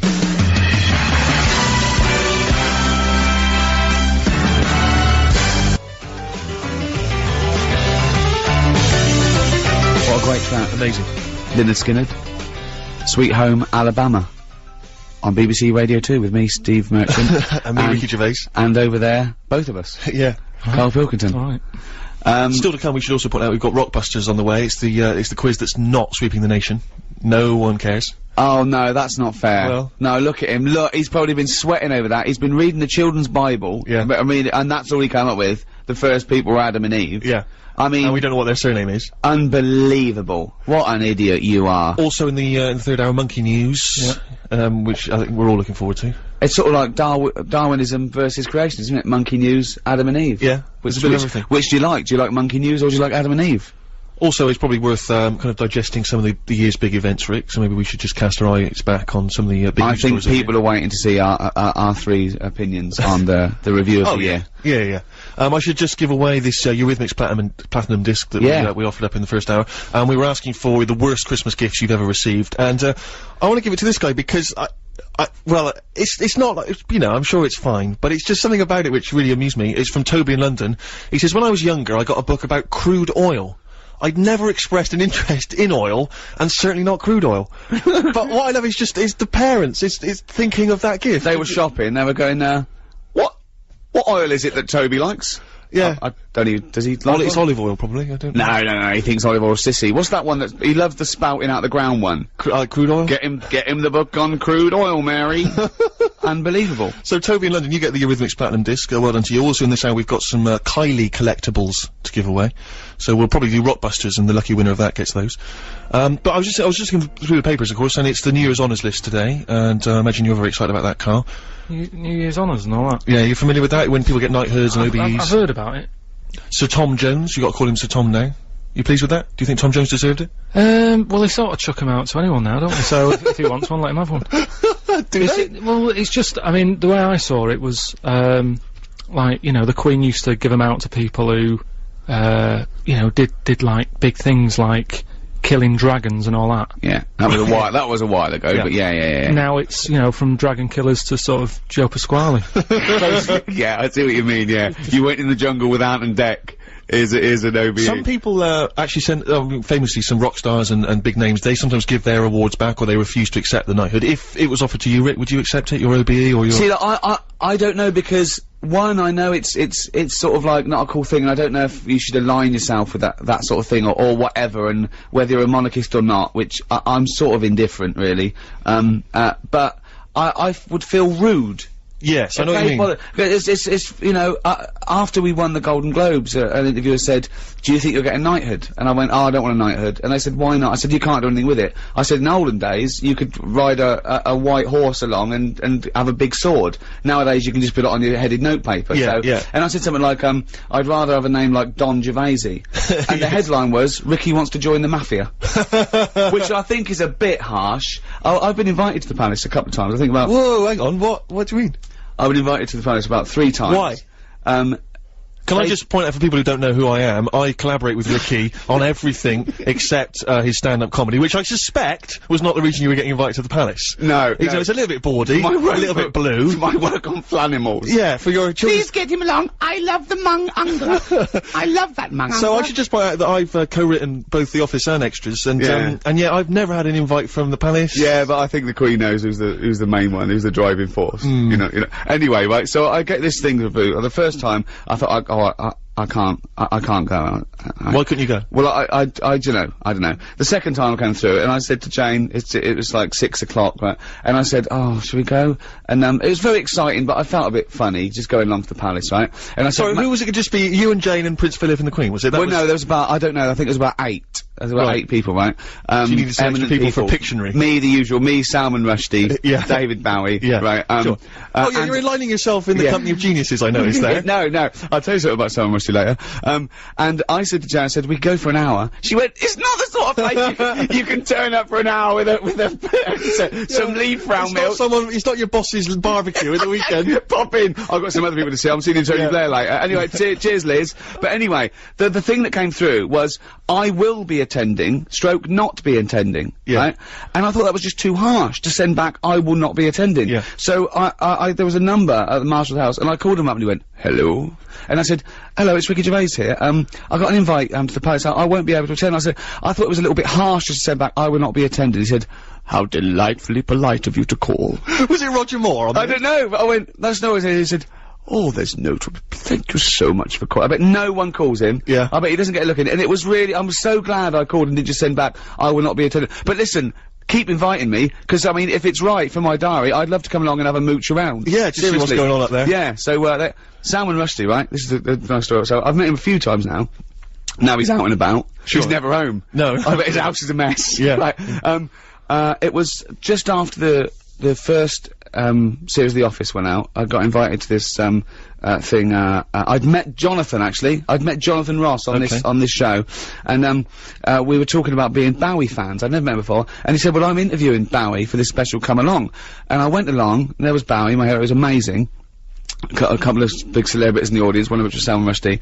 And, Greg Dyke, who was, head of the BBC then, said to me, he said, "I'm a Bowie fan, do you want to go and meet him?" And I went, okay, right? So we went down, so it's me, Greg Dyke, right, and Salman Rushdie, going on chat to Bowie. I went to the pub the next day with my mate, and he said, "What did you do last night?" And I said, "Nothing." 'Cause I couldn't say, I was hanging out with David Bowie, Greg Dyke and Salman Rushdie. Why? What did you do? And I just said, "Nothing." If you can name every celebrity that Ricky has mentioned in the last link, who he spent time with, then you can win yourself a prize, perhaps a signed copy of Extras, for which he got invited to the palace, and I didn't. 88291, if you can name every name. Rick, as you know, I absolutely love a good cover version. I think that cover version, if it's done really well, can not only match the original, it can sometimes even better it. I totally agree. And I think that that's Ryan Adams' version of Wonderwall. And I think, you know, much as I love Wonderwall, it almost reinvests it with a new beauty and a new majesty that perhaps we'd forgotten about because the other song is so well played. Taking it away from Noel. Oh, not at all. But it's almost kind of reinvented it. You it's know. beautiful, absolutely beautiful, great song anyway, isn't it? That's what's weird, really, because you've done that, and that's kind of what I've done with Rockbusters. Right. I've taken something, Well, you've taken Blockbusters and changed one word. sort of made it better. No, not really, because those are real clues that work. Yours are the ramblings of a madman who doesn't really understand what the word cryptic means. A little bit It's stronger. more, this should be called What Am I Thinking? Well, What am I thinking? We should just introduce the idea of Rockbusters to people who didn't hear it last week. Now, I'm trying to think of some classic ones. Do you remember there was now what was it? The Jamaican Jamaican fella spinning a fish round his head. That was Did Trout Spinners. Did And he trout tried spinners. to make it sound, I mean, it doesn't work. You have to speak in a Jamaican accent and say the trout spinners. Well, they wouldn't say Did Trout, they'd say Detroit. Trout spinners. So it doesn't work there. So that's the stupid Wetney Houston. Yeah. No one called Wetney Houston. Yeah. So you need to basically call inside Carl's head and figure out what's going on in there if you want to win these. We've got some Kylie collectibles for Rockbusters. the good thing about crawling into Carl's head is there is a lot of room. There's plenty of room. It's It's very much like when God created the Earth. You can just fill it up with anything. Yeah. Birds. So, your Rockbusters clues this week then, Carl. Alright, so as always, you know, we did it last week. What can you win, though? The Kylie collectibles, just mention Brilliant. that. Loads of Excellent. stuff. Should we throw in some stuff of ours? Just to If you've got any tag we ones get them going. for free, extras, flanimals, etc. Got some of the junk lying around the office. Yeah. So then, 3 clues. You text in with the answers, you win the stuff. Right? First clue. The initials of the band or the artist are FF. Right? FF, okay. FF. And the sort of Well, I cryptic... know it already. And the well, don't ruin it. And the cryptic clue, I've got snails, croissants, and baguettes in my palm. Right? What's going on there? No, I don't know it. Right, there's the clue. Say that again. I've got snails, croissants, and baguettes in my palm. That's weird. FF. Right, FF. What's the band of the artist? The clue changes ever so slightly every time. I know. Right, the next one. Me granny's is taking a penalty. She better get the ball in the back of the net. NM. Artist or a band. NM. That's an old artist, by the way. Give it to us again. NM. Me granny's taking a penalty. I've got it. She better get it in the back of the net. It's a good one. Okay. It's a good one. All right. That might be his best ever. Wow. There you go, right? And the last one, this is a tough one, but, you know how it works. Wow. When he says tough, he means doesn't work. Yes. Does not work. Repeat, this does not work. Go on. The initial of the band, it's an 80s band, I think I've got to help them out. A is the initial, right? And the clue is, and where people go to relieve themselves after looking at elephants and that. What am I? Right? So, letters A, the cryptic clue, and where people go to relieve themselves after looking at elephants and that. What am I? And the initial? A. 882921. That works. You can give us a call 0500 288 I'm getting 291. worried now because I'm getting all these. That's really scary. Gervais at bbc.co.uk if you've got an answer for, or you need all 3 of those to win those Kylie collectibles. It's alright, isn't it? Yeah, well done. Play a little cheeky song. Yeah. Razorlight. Golden Touch. On Radio 2. I'm Ricky Gervais, with me Steve Merchant and Karl Pilkington. We were going to have a quick assessment of the year's events because it's been a tumultuous year in many ways, Rick. You know, some steps forward. I'm sure you'll agree with the ban on fox hunting. Absolutely. Yeah. I really can't believe it took to 2005. And then people moaning, we can't go and hunt fox. Oh, why not? You can't go and have a fox ripped to pieces. Oh, what do you want to do instead? I never understood it because it was people getting up in arms, and it's a sport for them. It's a game, so it's like you can't play Yahtzee anymore. You've got to play Guess Who. Well, all right. And all this rubbish about, oh, well, you know, it's what foxes do. Oh, is it? Oh, but why do you like it? You wouldn't want a robot fox, because you want to see blood. My brother-in-law was doing this job, he's a driver, and he went to this sort of really posh school, and he was talking to someone there, they're into fox hunting and stuff, and he said, I don't agree with, just chatting, he said, I don't agree with fox hunting. They went, oh, why, are you a vegetarian? He went, no, I eat meat. They went, you eat meat, but you don't agree with hunting? He went, why, do you eat fox? Yeah. Fair I point. mean, it's such a ridiculous argument. Are you pleased with that ban, Carl? What sort of? I don't think, you know, we should sort of any animal, should we? I totally agree. And yeah. sort of, you know, respect their place and that. I mean, I went on holiday once, right? Went into the sea, right? Was only up to my knees, right? Got stung by a jellyfish, right? Sure. And what I mean is, like, you know, the sea, that's someone else's territory, innit? Right. And I could have had a moan. But you I was like, well, I shouldn't be here. Whereas if you went home and you were watching telly and a jellyfish came at you, So what's going on? you would, wouldn't you? You would say what's going on, wouldn't you? Yeah. You definitely would. If a jellyfish came out from behind your telly and clamped onto your face, you'd go, Suzanne, what's going on? What's a jellyfish doing? I don't go into the sea. But it's like when they, that bloke that climbed into a polar bear cage and got eaten, and there was a thing about have the polar bear put down. No, don't have the polar bear put down. You took him from the ice caps, popped him in a zoo, right? That's his house now. He didn't want to be there, right? And then someone climbed in. I love it when a matador gets gored to death. I love it, because the bull didn't want to fight. Happy New Year. But also this year, of course, we've had the gay civil marriages, or the civil ceremonies. I'm not entirely sure yet what this is. Do we loosely call it gay marriage, just for the sake of ease? No, well, it's just it's officially a civil marriage, isn't it? They're not saying it's a marriage as such, because I don't know if the church acknowledge it or not, I'm not sure. We got enough vicars listening. They can let us know. Let us know, yeah. But I don't know if you read it, I read it in the paper the other day. But the church is gonna look nice, isn't it? The flowers are gonna look brilliant, really good, aren't they? But, I don't know if you read the other day that, I was pleased to read that John Inman, Mr. Humphreys from Are You Being Served, has just, been involved in his civil ceremony with his long-term partner. Whoa. John Inman's gay? Yeah, no, I know, it's stunning, isn't it? I know, unbelievable. I do like it when, one of those sort of people that are so obviously gay, they come out after, like, years, like Elton John comes out and goes, actually, I've got some news. Sit down.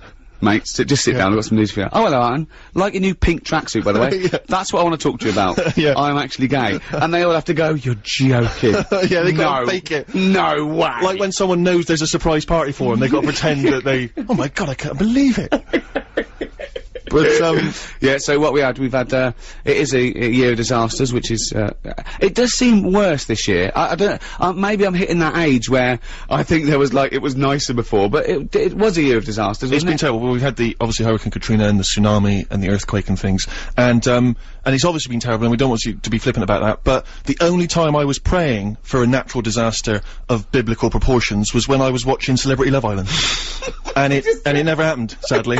And some of the dregs of humanity on that show, I mean, I don't know if you saw it, but Paul Danan is a joy, because he's a mental case, and I say that, I don't know if that's libelous, but, I mean, if anyone's seen the show... What did you say? I said he was a mental case. Yeah, it's pretty libelous, I think, I think he could sue you there. Okay, well, I'll take that back. Take that back, he's not a mental case. But he is, I think... I mean, let's face it, before you, say anyone is stupid or a mental case, do the old binary sort, are they madder and thicker than Karl? If not, I think you know... That means I can never accuse anyone of being stupid.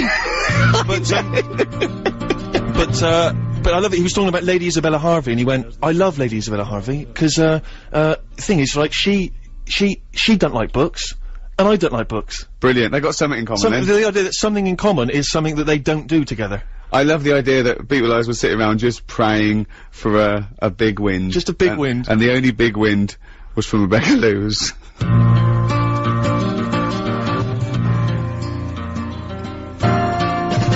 In the Ghetto by Elvis. That's one of the 10 songs that Karl likes. Yes. I mean, I've never met anyone who is, I don't know, so underwhelmed by music and the plethora of No, I tunes. do like it. But it was said about when I first got my iPod, which I absolutely love, okay, and I was downloading, I said, it's got 10,000 songs, he went, what does he need that many for? He said, I like a Walkman. He said, you know, you're going for a walk, listen to that. He said, how long's the walk? When do you need 10,000 records? And he was trying to work with the ones he put on, and he got to about 7. And what do you like? You only like songs with a story. Mainly, a song that, you know, when you pop it on, you go, right, I'm gonna listen to this for however long it is, and you've got to check it all out. You can't just turn it off and fade it off, because you've got to hear how the story ends. But how many times can you hear the same story? I mean, it's a great tune, but it's not because it's a story, it's because the lyrical content, apart from the story aspect, and the beautiful tune, and the way he sings, and the production. No, it's not about that. Otherwise you just go, bloke, he born on the wrong side of the tracks, tries to nick a car, gets shot. I mean, that's... Yeah, but think about what you just said, and what I'm saying is, if you get up to, he was born on the wrong side of the tracks or whatever, I'll turn it off now, you'd be going, I wonder what happened to him. So you listen to it all. What other songs are there, songs of the story? There's one, Johnny Cash, when he's nicking a car from a factory. What happens there? I don't remember that song. He works in a car factory, and every day he's going, right, I'll nick a little bolt, right? Yeah. Then he nicks a wing mirror, and I think he nicks, like, a gear stick and that. So if you've got 7 songs that you like, I mean, it must be, what's your favourite song But how could you do that? Because you haven't heard how that ended now, you see. I've just told you there what he was doing. Because you've probably got it wrong. I haven't. I know. I assume everything you say is probably wrong. There you go. Then you'll never know, and that will annoy you now. So, other songs I like Rod Stewart, Killing a Georgie. Oh yeah, that's your favourite song, isn't it? That's good. 'Cause it's What's the story there? Just about a little gay fella goes to New York, 'cause that's like, I think it was in the 70s when, like, you know, if you were gay and that, New York was brilliant. Yeah. That was like, you know, where they all went and stuff. Had a good life there. His dad didn't, I think his dad kicked him out or something. No, I'm sure you're thinking of, Small Town Boy by Bronski Beat. I'm sure you're getting all these mixed up just because it's another little gay fella, as you call him. Anyway, he goes to New York. He goes to New York. He's having a well time. Yeah, having a good time in the 70s. Oh, you're right. His dad said, "How can a son of mine not be straight?" I take it all back. I'm sorry. Yeah, you're right. Yeah. And he goes to New York and that. They go out late, don't they? They have like late nights out and stuff. What do you mean? No, I just mean, you know, gays like to party and that, they know how to live, you know what I mean, they get the most out of life and that. Partying late. He was on his way home. I'm sorry, that's such a general Everyone goes out late and parties. What do you mean they like to go out late? No, it's just if you go in Soho in London, right, at like 5 in the morning, you think it was like rush hour. But you assume anyone who takes a bit of pride in their appearance is gay. Well, I mean, no, you can look after yourself and that without being a little gay fella, but I'm just saying that's what that song's about. Can I just say, anyone's offended by this, he means no harm, he doesn't know, he knows not what he says, really. Everything from Karl is totally genuine, he's not having a go, you live and let live, don't you? He's a bit like Mork from Mork and Mindy. He hasn't got a prejudicial bone in his body, but go on then. Yeah, so, and then because he was out late, he was walking back and sort of, it's a bit of a sad ending, he gets attacked and that, but it's a good song if you want a song with a story. Rod Stewart, Killing a Georgie. Brilliant. Right. So. Well, I'm thinking maybe we should get people to just text in, just a few people, if they've got any songs they can recommend to Karl. We may be, getting played to him. Pinball Wizard. Pinball Wizard Love. That was a good one. That's about, blind fella. Right. Deaf, dumb and blind kid. Oh yeah, deaf, dumb and blind, right, but he loves pinball. I don't know if he knows what he's playing. No, it's just that, he's a pinball wizard, but, you know, if he's deaf, dumb and blind, does he know what game he's playing? Sure. Does he even bother putting money in it? Well, no, forget it. If you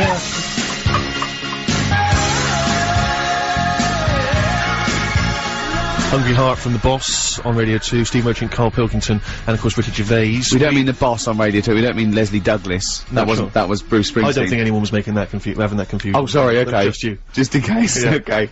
We were doing, about 20 minutes ago, Rockbusters, special New Year's Rockbusters, 3 clues, 3 bands or artists. We've had a number of responses.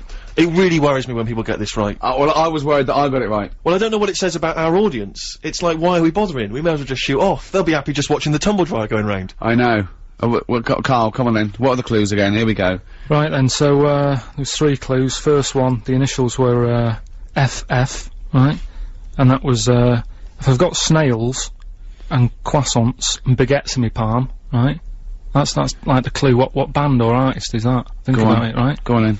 The initials were FF, that's, Franz Ferdinand, right? So like, Whoa! Like Franz Ferdinand, it's kind Franz Ferdinand. France, cause it's like, oh, that's what they eat over there. Should be French, really. You can't say France food, can you? So French food in hand. French food in hand. I've never heard of a band called French Food in Hand. Well, a lot of people got it as well. I know, but French Food in Hand, what are they? What label are they on? What label are they on? Just French food in hand, so you got that, right? French Food in Hand, yeah. Second one was, my granny's taking a penalty, right? She better get the ball in the back of the net. Go on. NM with the initials. Yeah. Try and work it out. Your gran, that's your nan. Ball in the back of the net. That's Nana must score it, right? Nana must score it, right? Nana must score it. Okay, I'll give you that one. And who is it? Nana Muscuri. Nana Muscuri. Yeah, so Nana Muscuri. right, so that works. And then no, it doesn't work. Then It's close enough. It's close enough. The final one was the initial was A, right? And the clue was, and where people go to relieve themselves after looking at elephants and giraffes and all that sort of stuff. What am I? Right? That's a I'm a Zulu. I'm a Zulu. No, I got it. I'm a Zulu. I'm a Zulu. So that works as well, doesn't it? Yeah, no. 3 good clues as always there. Well, Not really. Couldn't really call him cryptic, but... Well, I'll give it to David Lyons of Aylesbury, first one in. Buckinghamshire, Franz He got 'em all. Ferdinand, Nana Muscuri, and Amazulu. Well done, David. He gets the Kylie collectibles, which is what is it? Just some Kylie collectibles. Live signed There's stuff. some signed and stuff on there. Some more. I hope he's a Kylie fan. We're throwing a signed extra DVD and some flammable stuff as well. And then Monday, get straight down some kind of clinic. Have your brain examined. Alright, bit of Kate Bush. Kate Bush, King of the Mountain. Must be a song about the Tour de France or something. Yep. Wear a helmet. Always wear a helmet. Good advice. Now, as you mentioned earlier, Rick, last week we had a spokesperson from the Church of England who was offering a spot at some kind of Manchester church for Karl to do a sermon, educate the kids on the Bible and all things religious. We've preempted that. We're first instalment in the first hour, and it was very slow. You've got to do it quicker. If this is a Brit, I mean, that was nearly longer than the real thing. Yeah, that, I mean, you're turning people off religion. I mean, God only took 6 days. Do you know what I mean? And you were pushing that. But this is what... And he made it. You were just talking about it. But this is what vicars do, isn't it? They drag it out. This is their living. If they don't drag it out. What do you mean? When you go to church... What do you mean if they do? If they rushed it, what? Well, they wouldn't have a job, would they?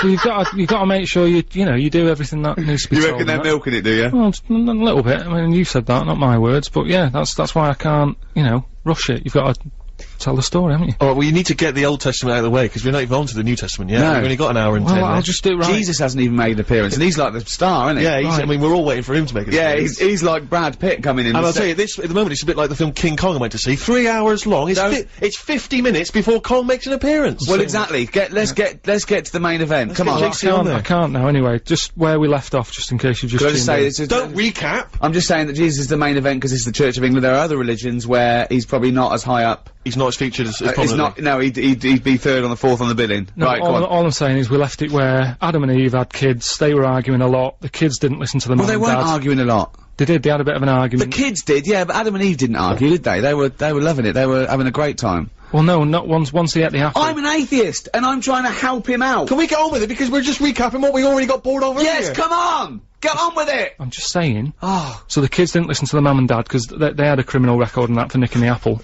The kids were running riot. They were not bothered. So let's pick up. I'd like to apologise there. I'm just gonna say, it really isn't worth complaining. He doesn't know what he'd get off. In a court of law, he'd get off. He's got, I don't know, he wouldn't be culpable for his own actions. Come on, 'cause he's an even idiot. I'm getting bored of this now. Okay. Right, so, God, he got to a point where he's going, it's all going wrong, right? People are doing what they want, Adam and Eve aren't listening, all the rest of it. No, he gave them free will. I've got so to do the story something. goes, Please, oh, Rick. this is making me ill. So, anyway, right, so he said, how can I get rid of all the badness and that? So, he made it rain, right? It rained for ages, people got sick of the rain and that, right? Cleaned it all out, right? Before he did that, though, I forgot something that's quite important. He met up with this bloke, Noah. They met up over a coffee. Yeah, right? yeah. And he said to Noah, look, Get an umbrella. I like you and that. Here's a little job for you. All I'll say is buy shares in galoshes. Yeah. Words no, of advice. I don't want to give anything away, but you get a boat. Yeah. And get a big boat. He said, what I want you to do, right, make this boat up. He said, and when you've done that, go about, right, and get 2 of everything. Right? So, it Man was and like, female. that's a big job, isn't it? Right? Man and female. Yeah. Yeah. Would you know, because do you know I always say I always put myself in the situation of the person's job and that? Yeah. I was thinking I can sort of sort out a man elephant, man woman and that. I wouldn't know how to do it with a spider. What? I don't know why he brought on spiders. I do not know why Noah brought on spiders, because he missed an opportunity there. Get rid of all things like that. Yeah. Get rid of the spider, and get 4, flamingos or something. Or get 8 chimps. Let's use the space wisely. But the weird thing is, right, with the spiders as well, because he did get the spiders on, didn't he? It rained, right? It rained for ages, like, what was it, weeks, wasn't it? Yeah. Raining that. So, and then he let out a bird, I think it was a raven. No, it wasn't. Right, come on, let him finish. No, It wasn't a raven. This is finish. This is a fact. He let a raven out, right, and it didn't come back. So already his system had broken, because he only had 1 raven left then, right? So he was like, oh. So, he said, right, he left it a couple of days, he sent a dove out. Oh, that's it. That's what I know. You've been more than me. I'll say. Yeah, Sorry. well, Is that what he did? He let a yeah. raven out first? First, yeah.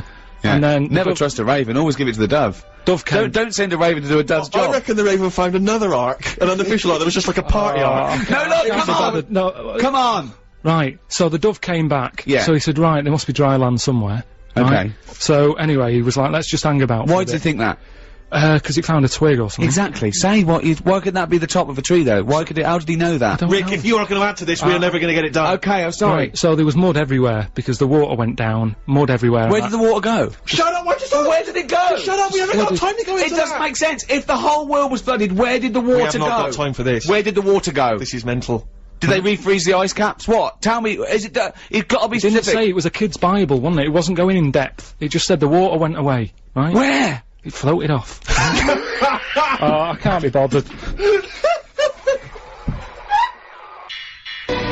ELO, we've had an email here. It says, stop rambling and get on with it. How about some ELO? Well, there it is. And he asked us to dedicate it to his wife, Fiona McCallum, and that's love from Penji or Pengi or Pengu or something. He's got to realise that if we didn't ramble, we wouldn't have a show. This is it. This is what we do. When you've got Karl opposite you, there's nothing out. It can't be done. Put on a CD if you don't want to hear the rambling. These people who email into a radio station go, play some ELO, well, put a CD on. You must have the greatest hits of ELO. If you want to hear it so much, why are you phoning up a radio Well, I station? think it's more the dedication. You know, he just wants to tell his Yeah, wife. but, you know. So Do it on a better show. What than this? Yeah, there's Yeah. gotta be any. In the second hour, we've got more stuff to give. The third hour, my goodness me, we've already got through the second hour. We've got more stuff to give away. We've got, what else we got? We've got Monkey News. Oh, monkey news. That's what the nation's waiting for. But, plus, Carl, we've got more of your, biblical, retelling. French food, you know. On 88 to 91 FM, this is Radio 2 from the BBC.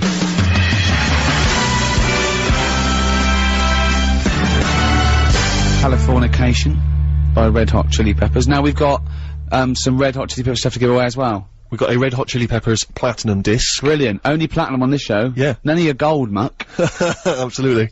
We need some kind of quiz question because we want to make sure that only a Red Hot Chili Peppers fan gets this merchandise, obviously. Okay, what about something like, famously they were, photographed with a sock over their what? Anyone can get that. That's too easy, isn't it? Notice I was all coy, I didn't want to say that. Why didn't I just say, oh no, because I was asking the question. Yeah. Wouldn't I? Yeah. What would people phone in, do you think? They'd have to say, oh, that's no good. It was there. We know what it was over there. What would I say? On Radio 2? John Thomas? John Thomas, over there. They think that's probably a member of the band. Yeah. What do you say when you go to the doctor with your trouble? Look, okay, I know what we're talking about. We're talking about a man's parts downstairs. That's what they popped us Well, if I up went to the doctor, I'd be honest. I'd just say, excuse me, doctor, I've got a problem with my penis. Wouldn't that make you laugh, saying that? Even to a doctor, even though it's an official term, wouldn't you be... Well... It's funny, isn't it, going to saying... Because you never use that term, No, do it's you? because it's formal, I suppose. It's like you're trying to sort of like put on airs and graces because Yeah. you're in the company of a doctor. What would you say? What, if I had a problem? Yeah. I had to go to the doctor. With your... I probably wouldn't go. What do you mean? I'd show it to Suzanne and say, is that normal? No, I haven't. I mean, I'm 32, Why right? should I've she never. know necessarily? No, just you know, they. She's sort not of- a doctor, and there's nothing about you that's normal. So I can only imagine... No, but you know what I'm like. I have, you know, Suzanne, my girlfriend, wants me to go to that Wellman clinic. I've said, oh, no way. Oh, If yeah, I- unless I'm really ill.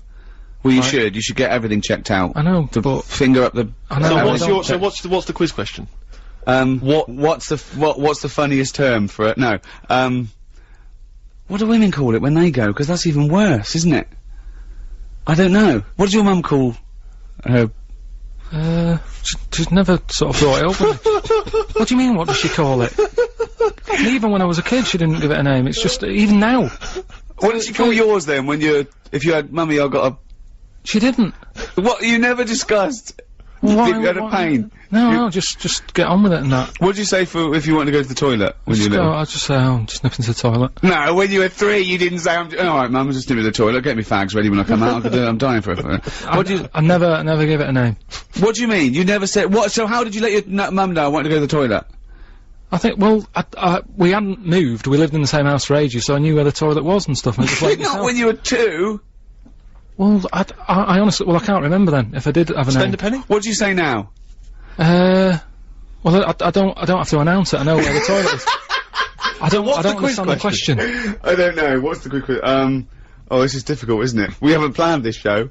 We'll play a record. We'll Someone's accusing this show of being pre-recorded. Someone said, "Oh, is this pre-recorded?" If we pre-recorded it, we'd have edited out the bad bits. Why would we have had that conversation? It's like, oh, it's 12:10. Let's do headlines. I remember Karl trying to prove it was live last week, and he was saying things like, "It's Christmas Eve." Well, weirdly, actually, there's a couple of mentions of you. I always like to check where you are mentioned in the papers, Rick. Right. The Daily Mirror mentions you in their surveillance section. I don't know if you noticed this. This is where they kind of, people like, for instance, Kiefer Sutherland was spotted having a pint of Guinness in Dublin. Yeah. So that's interesting, apparently. And it says here, Ricky Gervais and others were seen at Jon Stewart's show at Prince Edward Theatre Soho. Wasn't that like 2.5 weeks ago, 3 weeks And ago? I was on stage. That's why I was spotted. I was working. But that I went on basically stage with him. Spotted at Reading Comprehensive in 1973, Ricky Gervais. We've just had the news. Also, my favourite one is Spotted. They have it in the heat and stuff. And my favourite was Spotted on the set of his new movie, Johnny Depp.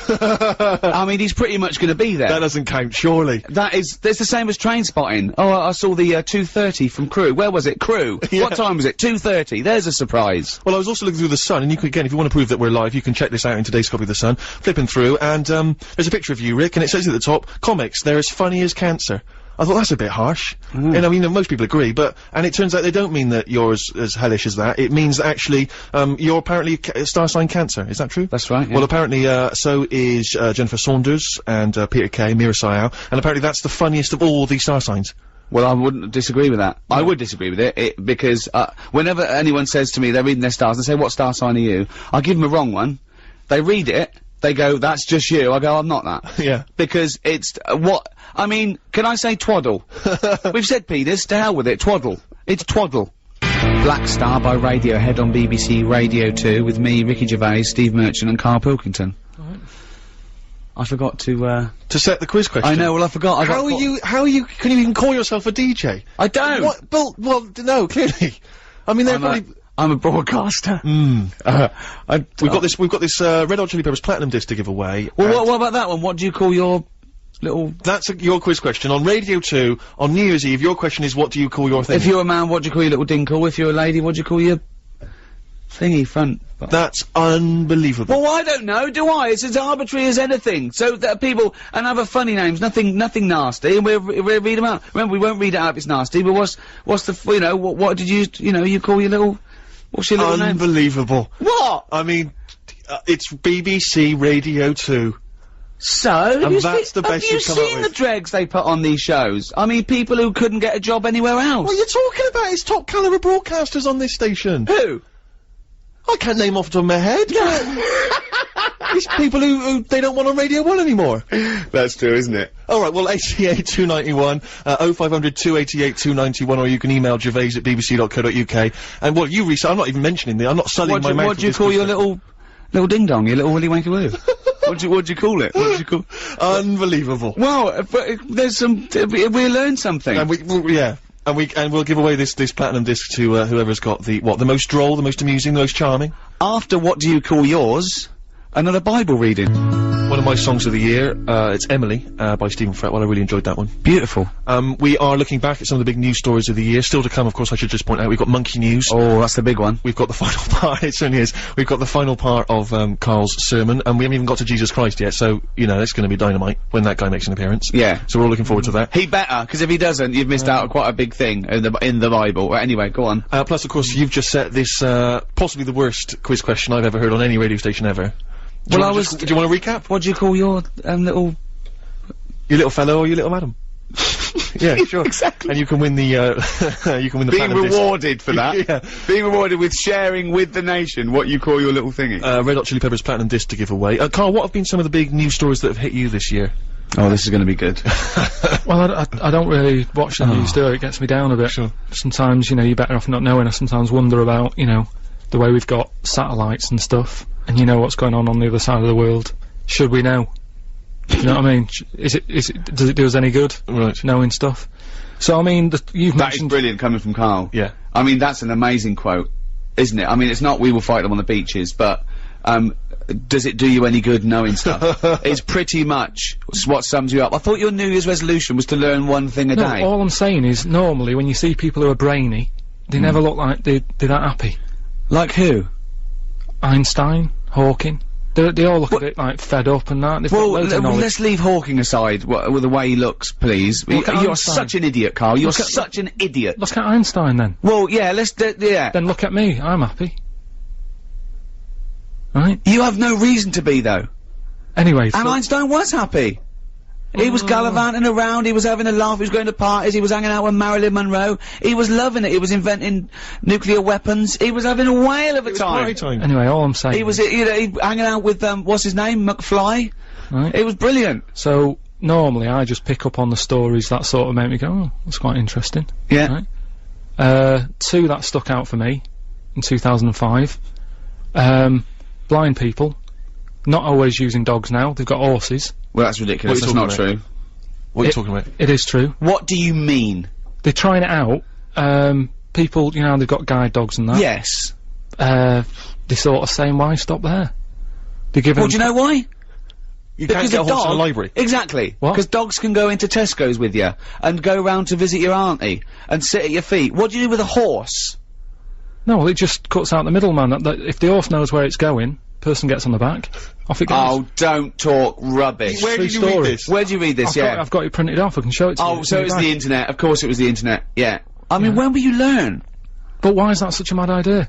Because you haven't got the whole idea. I bet it is something. I bet there's a grain of truth to it, right? But there's no way that they're going to be used like guide dogs. I mean, just think. I'll look at the news story during the next song and we'll get to the What bottom else? of it. What else? Well, there must be another news story that's got that. Yeah, it's another one. Go on. Chickens and that. Go on. A fella had a problem with a chicken, wasn't laying enough eggs and that. He got an axe, put it next to its little house that he was living in, panicked it a bit, laid loads of eggs. I don't know, how is that a major news story? No, it's not major, but it's interesting, isn't it? What? Well, Frightening a chicken into laying an egg? Yeah. And they're sort of the two things that... That's the only two news stories That's of the year that have amazing. caught your attention. I mean, that's plus monkey news, obviously, every week. You keep up to date with monkey news. But what do you think about when you hear about that chicken? What? I don't think anything of it because it came from you, so you probably got something wrong. Or it was a little fluff piece in a tabloid that just someone, they had a slow news day that day. You know, there Now, was. Rick, am I right in saying that Karl himself made the news this year? Because wasn't it right that a friend of your girlfriend's had read about him? Apparently, you were slagging off Cornwall somewhere. Yeah, my girlfriend used to live in Cornwall, and you were the front sort of story on something like the Western something or other edition, slagging off Cornwall. What are you on about? What have you been up to? What have you said? What have you said about Cornwall? I haven't said anything. I like Cornwall. Yeah, but what you must have said something, or they wouldn't have They mentioned Karl Pilkington. You've been slagging off, apparently. I love Cornwall. I love going there. What have you ever said anything about it negative? What was that thing? Oh, didn't you slag someone off at Mevagissey? You went into a pub in Mevagissey. Yeah, and he was airy. That's that one fella. There was a sort of. I went in there, and they're really friendly and everything in Cornwall. Yeah. If you're listening, that Don't there. creep. No, but I like it. If I Yeah. wanted to retire and that early, that's where I'd go and live. I wouldn't now. But I went there, right, in this little place called Mevagissey, and went into a pub, and the woman behind the bar was all friendly and going, it was around Christmas time, and she said, oh, what we normally do is, like, have a fancy dress and stuff. She said, yeah, I'll show you some pictures, right? And she was going through, and there was a picture of someone there, and I said, God, what's he come as? Look at him, he's well airy. And she said, oh, he just works behind the bar, he wasn't dressed as anything. And he came out round the corner, airy fella. But there's no way that made the paper. Have you said anything else negative about it? When was the last time you were in Cornwall? It was, we took someone for a wedding present, we took someone on holiday there for Yeah. a week. There was a fella on the beach who, he worked in one of them huts, you know how they sell deck chairs and stuff. Oh, yeah. And I think that's a pretty nice job, especially in the summer, innit? The sun's out, you sat there, all you've got to do is talk to people, say, what do you want, 2 deck chairs, there you go, no problem, see you later. But this fella, right, I went in there, got the chairs, took 'em back, he was being really moody. He said, so you got a lot of sand on 'em. I said, well, there's loads of it out there. It's not a surprise that it's stuck on, and he had a bit of a moan at me. And I don't know if I've ever mentioned that, sort of. Well, maybe he openly. recognised you. But that isn't a diss, that's one person, isn't it? If you're from Cornwall and you've got any reason to But there's dislike not many Karl, people live in Cornwall. It's a very small community. I mean, no wonder they don't want to be part of us, with people like you slagging them off. I love Cornwall, got So nothing do I. against I it. think Cornwall's beautiful. You're an idiot. Uh-huh. Don't, anyone in Cornwall, do not judge the rest of the nation by Karl Pilkington. It's not fair. I sometimes wonder imagine if he's the one that archaeologists dig up in a million years' time. Yeah. And find some of his notes, and they measure the head and everything, and then some of the ramblings that he did. Do you know Or what if I mean? an alien comes down, it would just be him that they'd bump into. That would be just our luck, wouldn't I'll it? tell you what though, talking of like education and that, I know I'm sort of not the brightest bloke knocking about and that, right? But I treat myself the other day to a new mobile, right? And you know, going through it, getting used to how to send text and all that. And do you know the predictive text? Yeah. So if you send a text, you type it in, Yeah. and that sort of guesses what you're going to write out, Yeah. right? And it's new, so it doesn't really know me yet, right? I was sending a text to someone to say something like, I ain't got a clue or something, right? Wrote ain't, right? A-I-N-T. Looked up at the screen to make sure that he'd written it right. That had written up biotechnology. What? What? That had predicted that I was going to use the word biotechnology. I am never going to use that word. Ever. What? I ain't got a clue. No, ain't. A-I-N-T. Yeah. I wrote that, just A-I-N-T on the phone. Looked up. I love the fact that you've got a cleverer phone than you. People have been wondering whether the show is live or if it's pre-recorded. Well, if it weren't live, then how could Grace email in telling us how much she hates the show? Brilliant. She says, she says, Dear Ricky, I think you are a prat. She's got my attention already. She opens with that, comes in straight away. That's her opening gambit. But she doesn't just leave it there, she qualifies it. She says, all you do is slag people off on your show and think it's funny. I disagree. We've slagged off Karl, Yeah. but he's pretty much the only one. But Karl, all I've said is you are stupid, and I mean, by your own admission, you must know you're stupid, don't you? You know, I'll get by on that, but yeah. Yeah, but I mean, it's a fair comment, isn't it? And the other people we slagged off are people who like to see foxes ripped to pieces, so which I stand by. Yeah. Okay, what else? I'm sick of listening to you be rude about the world and certain people. Rude about the world? Are we being rude about the world? Well, anyway, I have to turn off the radio. I'm surprised anyone listens to you. Please try growing up. Oh, she missed her dedication. Oh, that's a shame. What annoys me with Grace is that, Nothing annoys me about Grace. Careful, what are you doing? all I say is I think her she's, opinion. no, I'm saying she's, And? I'm saying, Rick, she should have criticised us for the obvious problems. We're incompetent. We're not very we're good not at all. entertaining. We Yeah. drone on too much. Yeah, but we We're don't not slag off the amusing. world. We Well, love the slag off world. the world. We love the world and Karl. In fact, the thing is about the world and Karl is that he's the same shape as the world, and that's why I like him, because that's all you need there, a little round... I can't help but think the pot calling the kettle black there, Rick. What? My body's round, my head is sort of fat and square. So how dare you? Just quickly before we move on to the final bit of the sermon, we just thinking back to some of the other highlights of the year. One of mine, Rick, I'm sure one of yours, Live 8. Live 8 was great Magnificent. fun. Not only was it a great day, but obviously it made its message very much clear and open to the world. Did you enjoy Live 8, Karl? Yeah, it was alright. It's, you know, quite a good thing. I mean, has it sorted the problems out, or...? Well, it's more about raising awareness, isn't it, and bringing that to the world's attention. I'm aware of it, so yeah, it's sort of done the job in that. But I read something about, Unbelievable. do you know, but, you know, because Live 8 was all about money and stuff, wasn't it, giving money and No, it wasn't really. Well... It was about awareness, but it was about, the G8... Dropping the debt. Cancelling the debt to I think the 20th poorest nations or something, which I think... Yeah. Yeah. Well, then I was reading up on that, and there was something about, do you know Bill Gates? Yeah. Who did, the computer stuff, didn't he? Yeah. I think he's the wealthiest, Microsoft. Yeah. wealthiest man in the world or something, Absolutely, I think the first 100 billionaire. Wow. Was he? That is a lot of money, because they worked out, they put to him that, with his labour, what his labour's worth, he would have to drop over $6,000 to be bothered to pick it up. Wow. And they asked him, and he said, well, of course I'd pick it up, you know, because Yeah. it doesn't work like that. But yes, he's that rich. But he could just pay someone to do it as well, couldn't he? Okay, get on with it, Karl. Again, you've missed the point. No, I mean, again, you've missed the point. But all I'm saying... Sorry, right, Gracie, in wherever you are, Karl's an idiot, and I stand by it. Bill And Gates... don't rip foxes to pieces. He's got that much money, right? He's saying that he could give everyone in the world, right, £6. Mm-hmm. Everybody, right? And just what I was thinking and what I were to say to you is see what you think, right? Do you think it's fair that everybody gets £6? Right, why? What's your What point? do you mean? You mean the poor should get more? Well, no, not really. What I mean is, say like if you live in Africa, right? Yeah. You can get a lot more for, say, £1 there than you can in London. So what I'm saying is, rather than £6 each, Yeah. maybe give people in London a tenner each. in Africa or whatever, give them about £3, £3.50. So you're saying, give the poorest people less, so they can get as much for their money in their Argos? Yeah, basically. You're saying, if you were to redistribute wealth, you'd give the poor people slightly less than the rich people because they've got a higher standard of living. Gracie, once again, can I come back to you on this? Do you know now why I call me there? Oh, you know what I like about Gracie? She told the truth and she put her name. It's Grace, actually. She put her name down. Some people, I mean, just say you're a prat and they don't even They just shout at you across the street. Oh, fat man! You're not funny! Yeah, but you know, I mean, I rest my case. Carl, you're an idiot. Alright. Robert Post and a song called Got None, one of my favourites of the year. It's almost the end of this. Radio 2, Ricky Gervais, Steve Merchant, Karl Pilkington. It's been a pleasure doing these two specials. If we're invited again, keep your emails coming. Not Grace. Keep your emails to yourself. Yeah. No, everyone's entitled to their opinion. Please send them in, and we learnt something, haven't we, Carl?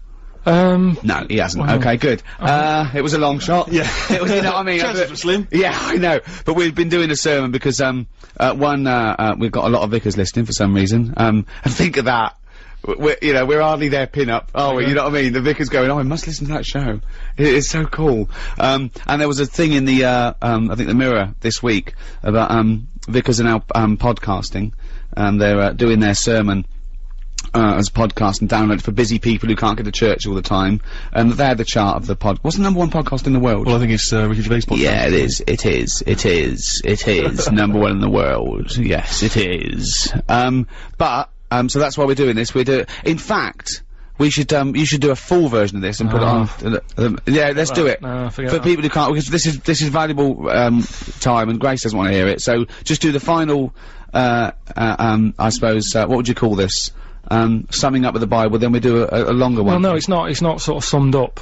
Because, to be honest, after the Noah bit and stuff, I was a bit like, oh, this is Oh, just do it. Just do it. Okay, this is the final episode of the Bible. Well, the it's greatest story ever told. Go on. No, but it's not the final chapter. This is just another bit in it that I thought I can relate to. Get to the You end. didn't. You couldn't even read a children's Bible. They had to go to Waterstones and ask 2 people for, and they put it in a brown paper bag. It's 200 and odd pages and that. Oh. So the one that I picked up on, right, that I could relate to. Okay. Do you know Samson and Delilah? Yeah, of course. Do you know what happened in that? Yes. Right, well, just in case you haven't heard the story of Samson and Delilah, what it is, I think God had a word with, some bloke, I can't remember his name, I think it's Manoah or something his name was. Right. He said, listen, I'm still having problems, Adam and Eve let me down, He didn't say that, by the way. Anyone listening, at no point has God ever said, Adam and Eve let me down. no, Anyway. but, and then he had a word with Noah, he did the boat thing, so he said, I can't ask for 2 favours, right? Sure. So he asked this other bloke, Manoah.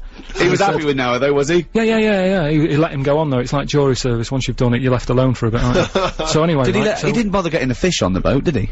I don't know. They were happy, weren't they? Surely. But anyway, Although, was it salt water everywhere? Why didn't the freshwater fish die out? Rick, I'm just gonna stop you there because you've still got to get monkey news in before 1 o'clock. So please. he had a word Okay. with this fella, and he said, look, what I'm gonna do, you're gonna have a kid soon, it's gonna be a little boy, right, when he grows up he's gonna sort out my problems. So it was like a long-term plan that he had sorted, right?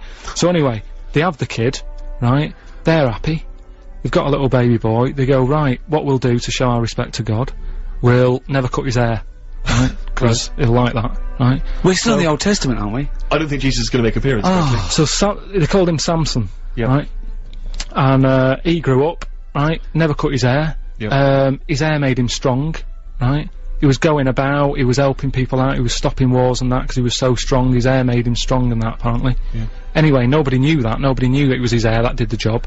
So this is right so far, isn't it? I don't know the ins and outs. So anyway, what happened is, women are loving him all of a sudden. He's got nice long hair and that, he looks the part, he's stopping problems. Women are going, he's a good fellow, isn't he, this Samson bloke? I Like love him." Stringfellow. Anyway, That's the power of pulling, is in Stringfellow's hair. Yeah. That's why he never cuts it. Exactly. Whatever the decade, Yeah. Peter Stringfellow never cuts his hair, because that's where the power lies. anyway, he didn't realise he had this power until one day, he got up, right, did his hair and that, went out, a lion jumped out, Oh. he killed it with his hands, with his bare hands. Wow. Right? So again, Noah was a bit annoyed, because that's one of the ones that he saved. Saved. But anyway, right, so he goes, I can't believe this power I've got, right, I'm gonna, like, sort out the world's Didn't the problems. lion have long hair, though, as well? Oh, Well, no, we'll just... Just what? No, but you're always picking on the to be honest though, that's as far as I got anyway. So That's it. So if you were interested by those, you can buy the Bible in all good bookshops and read the rest. Is that what you're saying? Or any religious book. Yes. We don't remember the Torah, the discriminate. Quran. Somewhere Only We Know by Keane on BBC Radio 2. Right, it's that time again. It's what the nation's been waiting for. Yeah. Oh, chimpanzee that monkey news. right, this is something that I do know about. All right, if monkeys have been up to anything in the world, this is what I'm on. Do you know? This is Yeah, what you're on top I'm of on this. top of this. This one, it's pretty recent. Monkey was knocking about New York. Oh right? yeah. He got locked up for like nicking stuff and all the rest of it. Right. Anyway, that's the part. I don't know where I'd point this. Well, hang on, Steve, does that But you look know like what I a mean? If proper- that's the opening gambit, if I don't come in there, when do I come in? Do you know what I mean? listen. If I don't pick him up on that, when do I come in? Steve, I can show you the original. Nicking stuff. Anyway, so he worked on a plan to escape. Oh, shut up. Right, and he'd worked it all out. He saw the bloke with the keys and that. How sort do of we like- know this? How do we know this? This isn't even the main bit of the story. I wouldn't even worry about it. Because Rick, please. No, because he's embellished and it's. So anyway, I've said this before, I'm going to say it now. You do not interrupt the news. It's the news. so anyway, right. So the monkey gets out. He's roaming about free. Word gets out that he's escaped and that, right? The copper, I think his name's PC Wilcox of NYPD, right? Police Constable Wilcox of Right. the New York Police Constable Wilcox. Leave it. Leave yeah, it. yeah. We've only got a few minutes left, please. Dixon of Queens. So he got a call to sort of assist, you know, this monkey roaming about PC Wilcox of the New York Please, PD. Ricky. because they were having problems catching it. Right? So he was called in. So he was out on his motorbike looking what's going on. Anyway, cut a long story short, he manages to catch up with the monkey. Right. Why didn't the monkey have a car? He got it in like a little Why did the alleyway. monkey steal a car, Carl? Anyway, so he had him. He gave him the rights and everything. You know, everything he used to say and all that business. He said, Whoa, Steve. Monkeys don't talk. So Steve. Carl, monkey, he didn't need to say anything you say, maybe take it down. So anyway, Carl, look Steve, at me right? as well. No, Carl, I'm just telling Steve because he's listening. But Carl, think It's what easy you're to saying. put stuff down. So anyway, the cop, you know, the monkey's like fair cop, right? He's on the back of the motorbike being taken back to the station. Yeah. God! Anyway, Wilcox gets a call on PC Wilcox, on the radio, Sure. saying, you know, listen, there's been another problem, Oh no. right? Will you? There was a diversion, there was a gang. There was a gang. Right? Oh. So he said, can you go and sort it out? And he's like, well, I've got a monkey on my back. He said, well, take it with you. Was he on right? drugs? So anyway, Isn't that what junkies say? so he goes down to the scene where it's all kicking off. Monkey's just sat on the motorbike thinking, I'm not going to try and get away. It'll just make the matter worse, right? He's sat there. The gang, Hold on, was he wearing a crash helmet? the gang, sort of, you know, he saw all that going off. Copper goes up. Sorry, was this a gang of humans? So anyway, it's kicking off, right? There's a gang, and they're all having a fight and what have you. Anyway, it gets out of hand because Wilcox, even though he sort of helps out the person who was being beaten up, he walks off, the gang starts picking on the copper. Oh no. So, the monkey thinks, best help out here. Oh, He goes up, Oh, right? no. Anyway, cut a long story short, yeah. they let the monkey off, he got keys to the city. Steve, How did he help out the policeman? have a look at that. Have a look, there's the facts. There's the It's not facts. fact. It never happened. That's the facts. I mean, everything about it's wrong. Everything about it is nonsense. Steve? Well, all I say is there's a picture here of a monkey brandishing a gun. If that's not truth, if that's not fact, Have a look. then there it is right there. What is it? Should we have some real news? Well, what is that? I'm dumbfounded by that monkey news. But it's all there, Steve. Okay, well, I'm going to give it a full assessment. Let's see if there's the news coming up. See if there's any stories like that in this. Right, on 88 to 91 FM, this is Radio 2 from the BBC.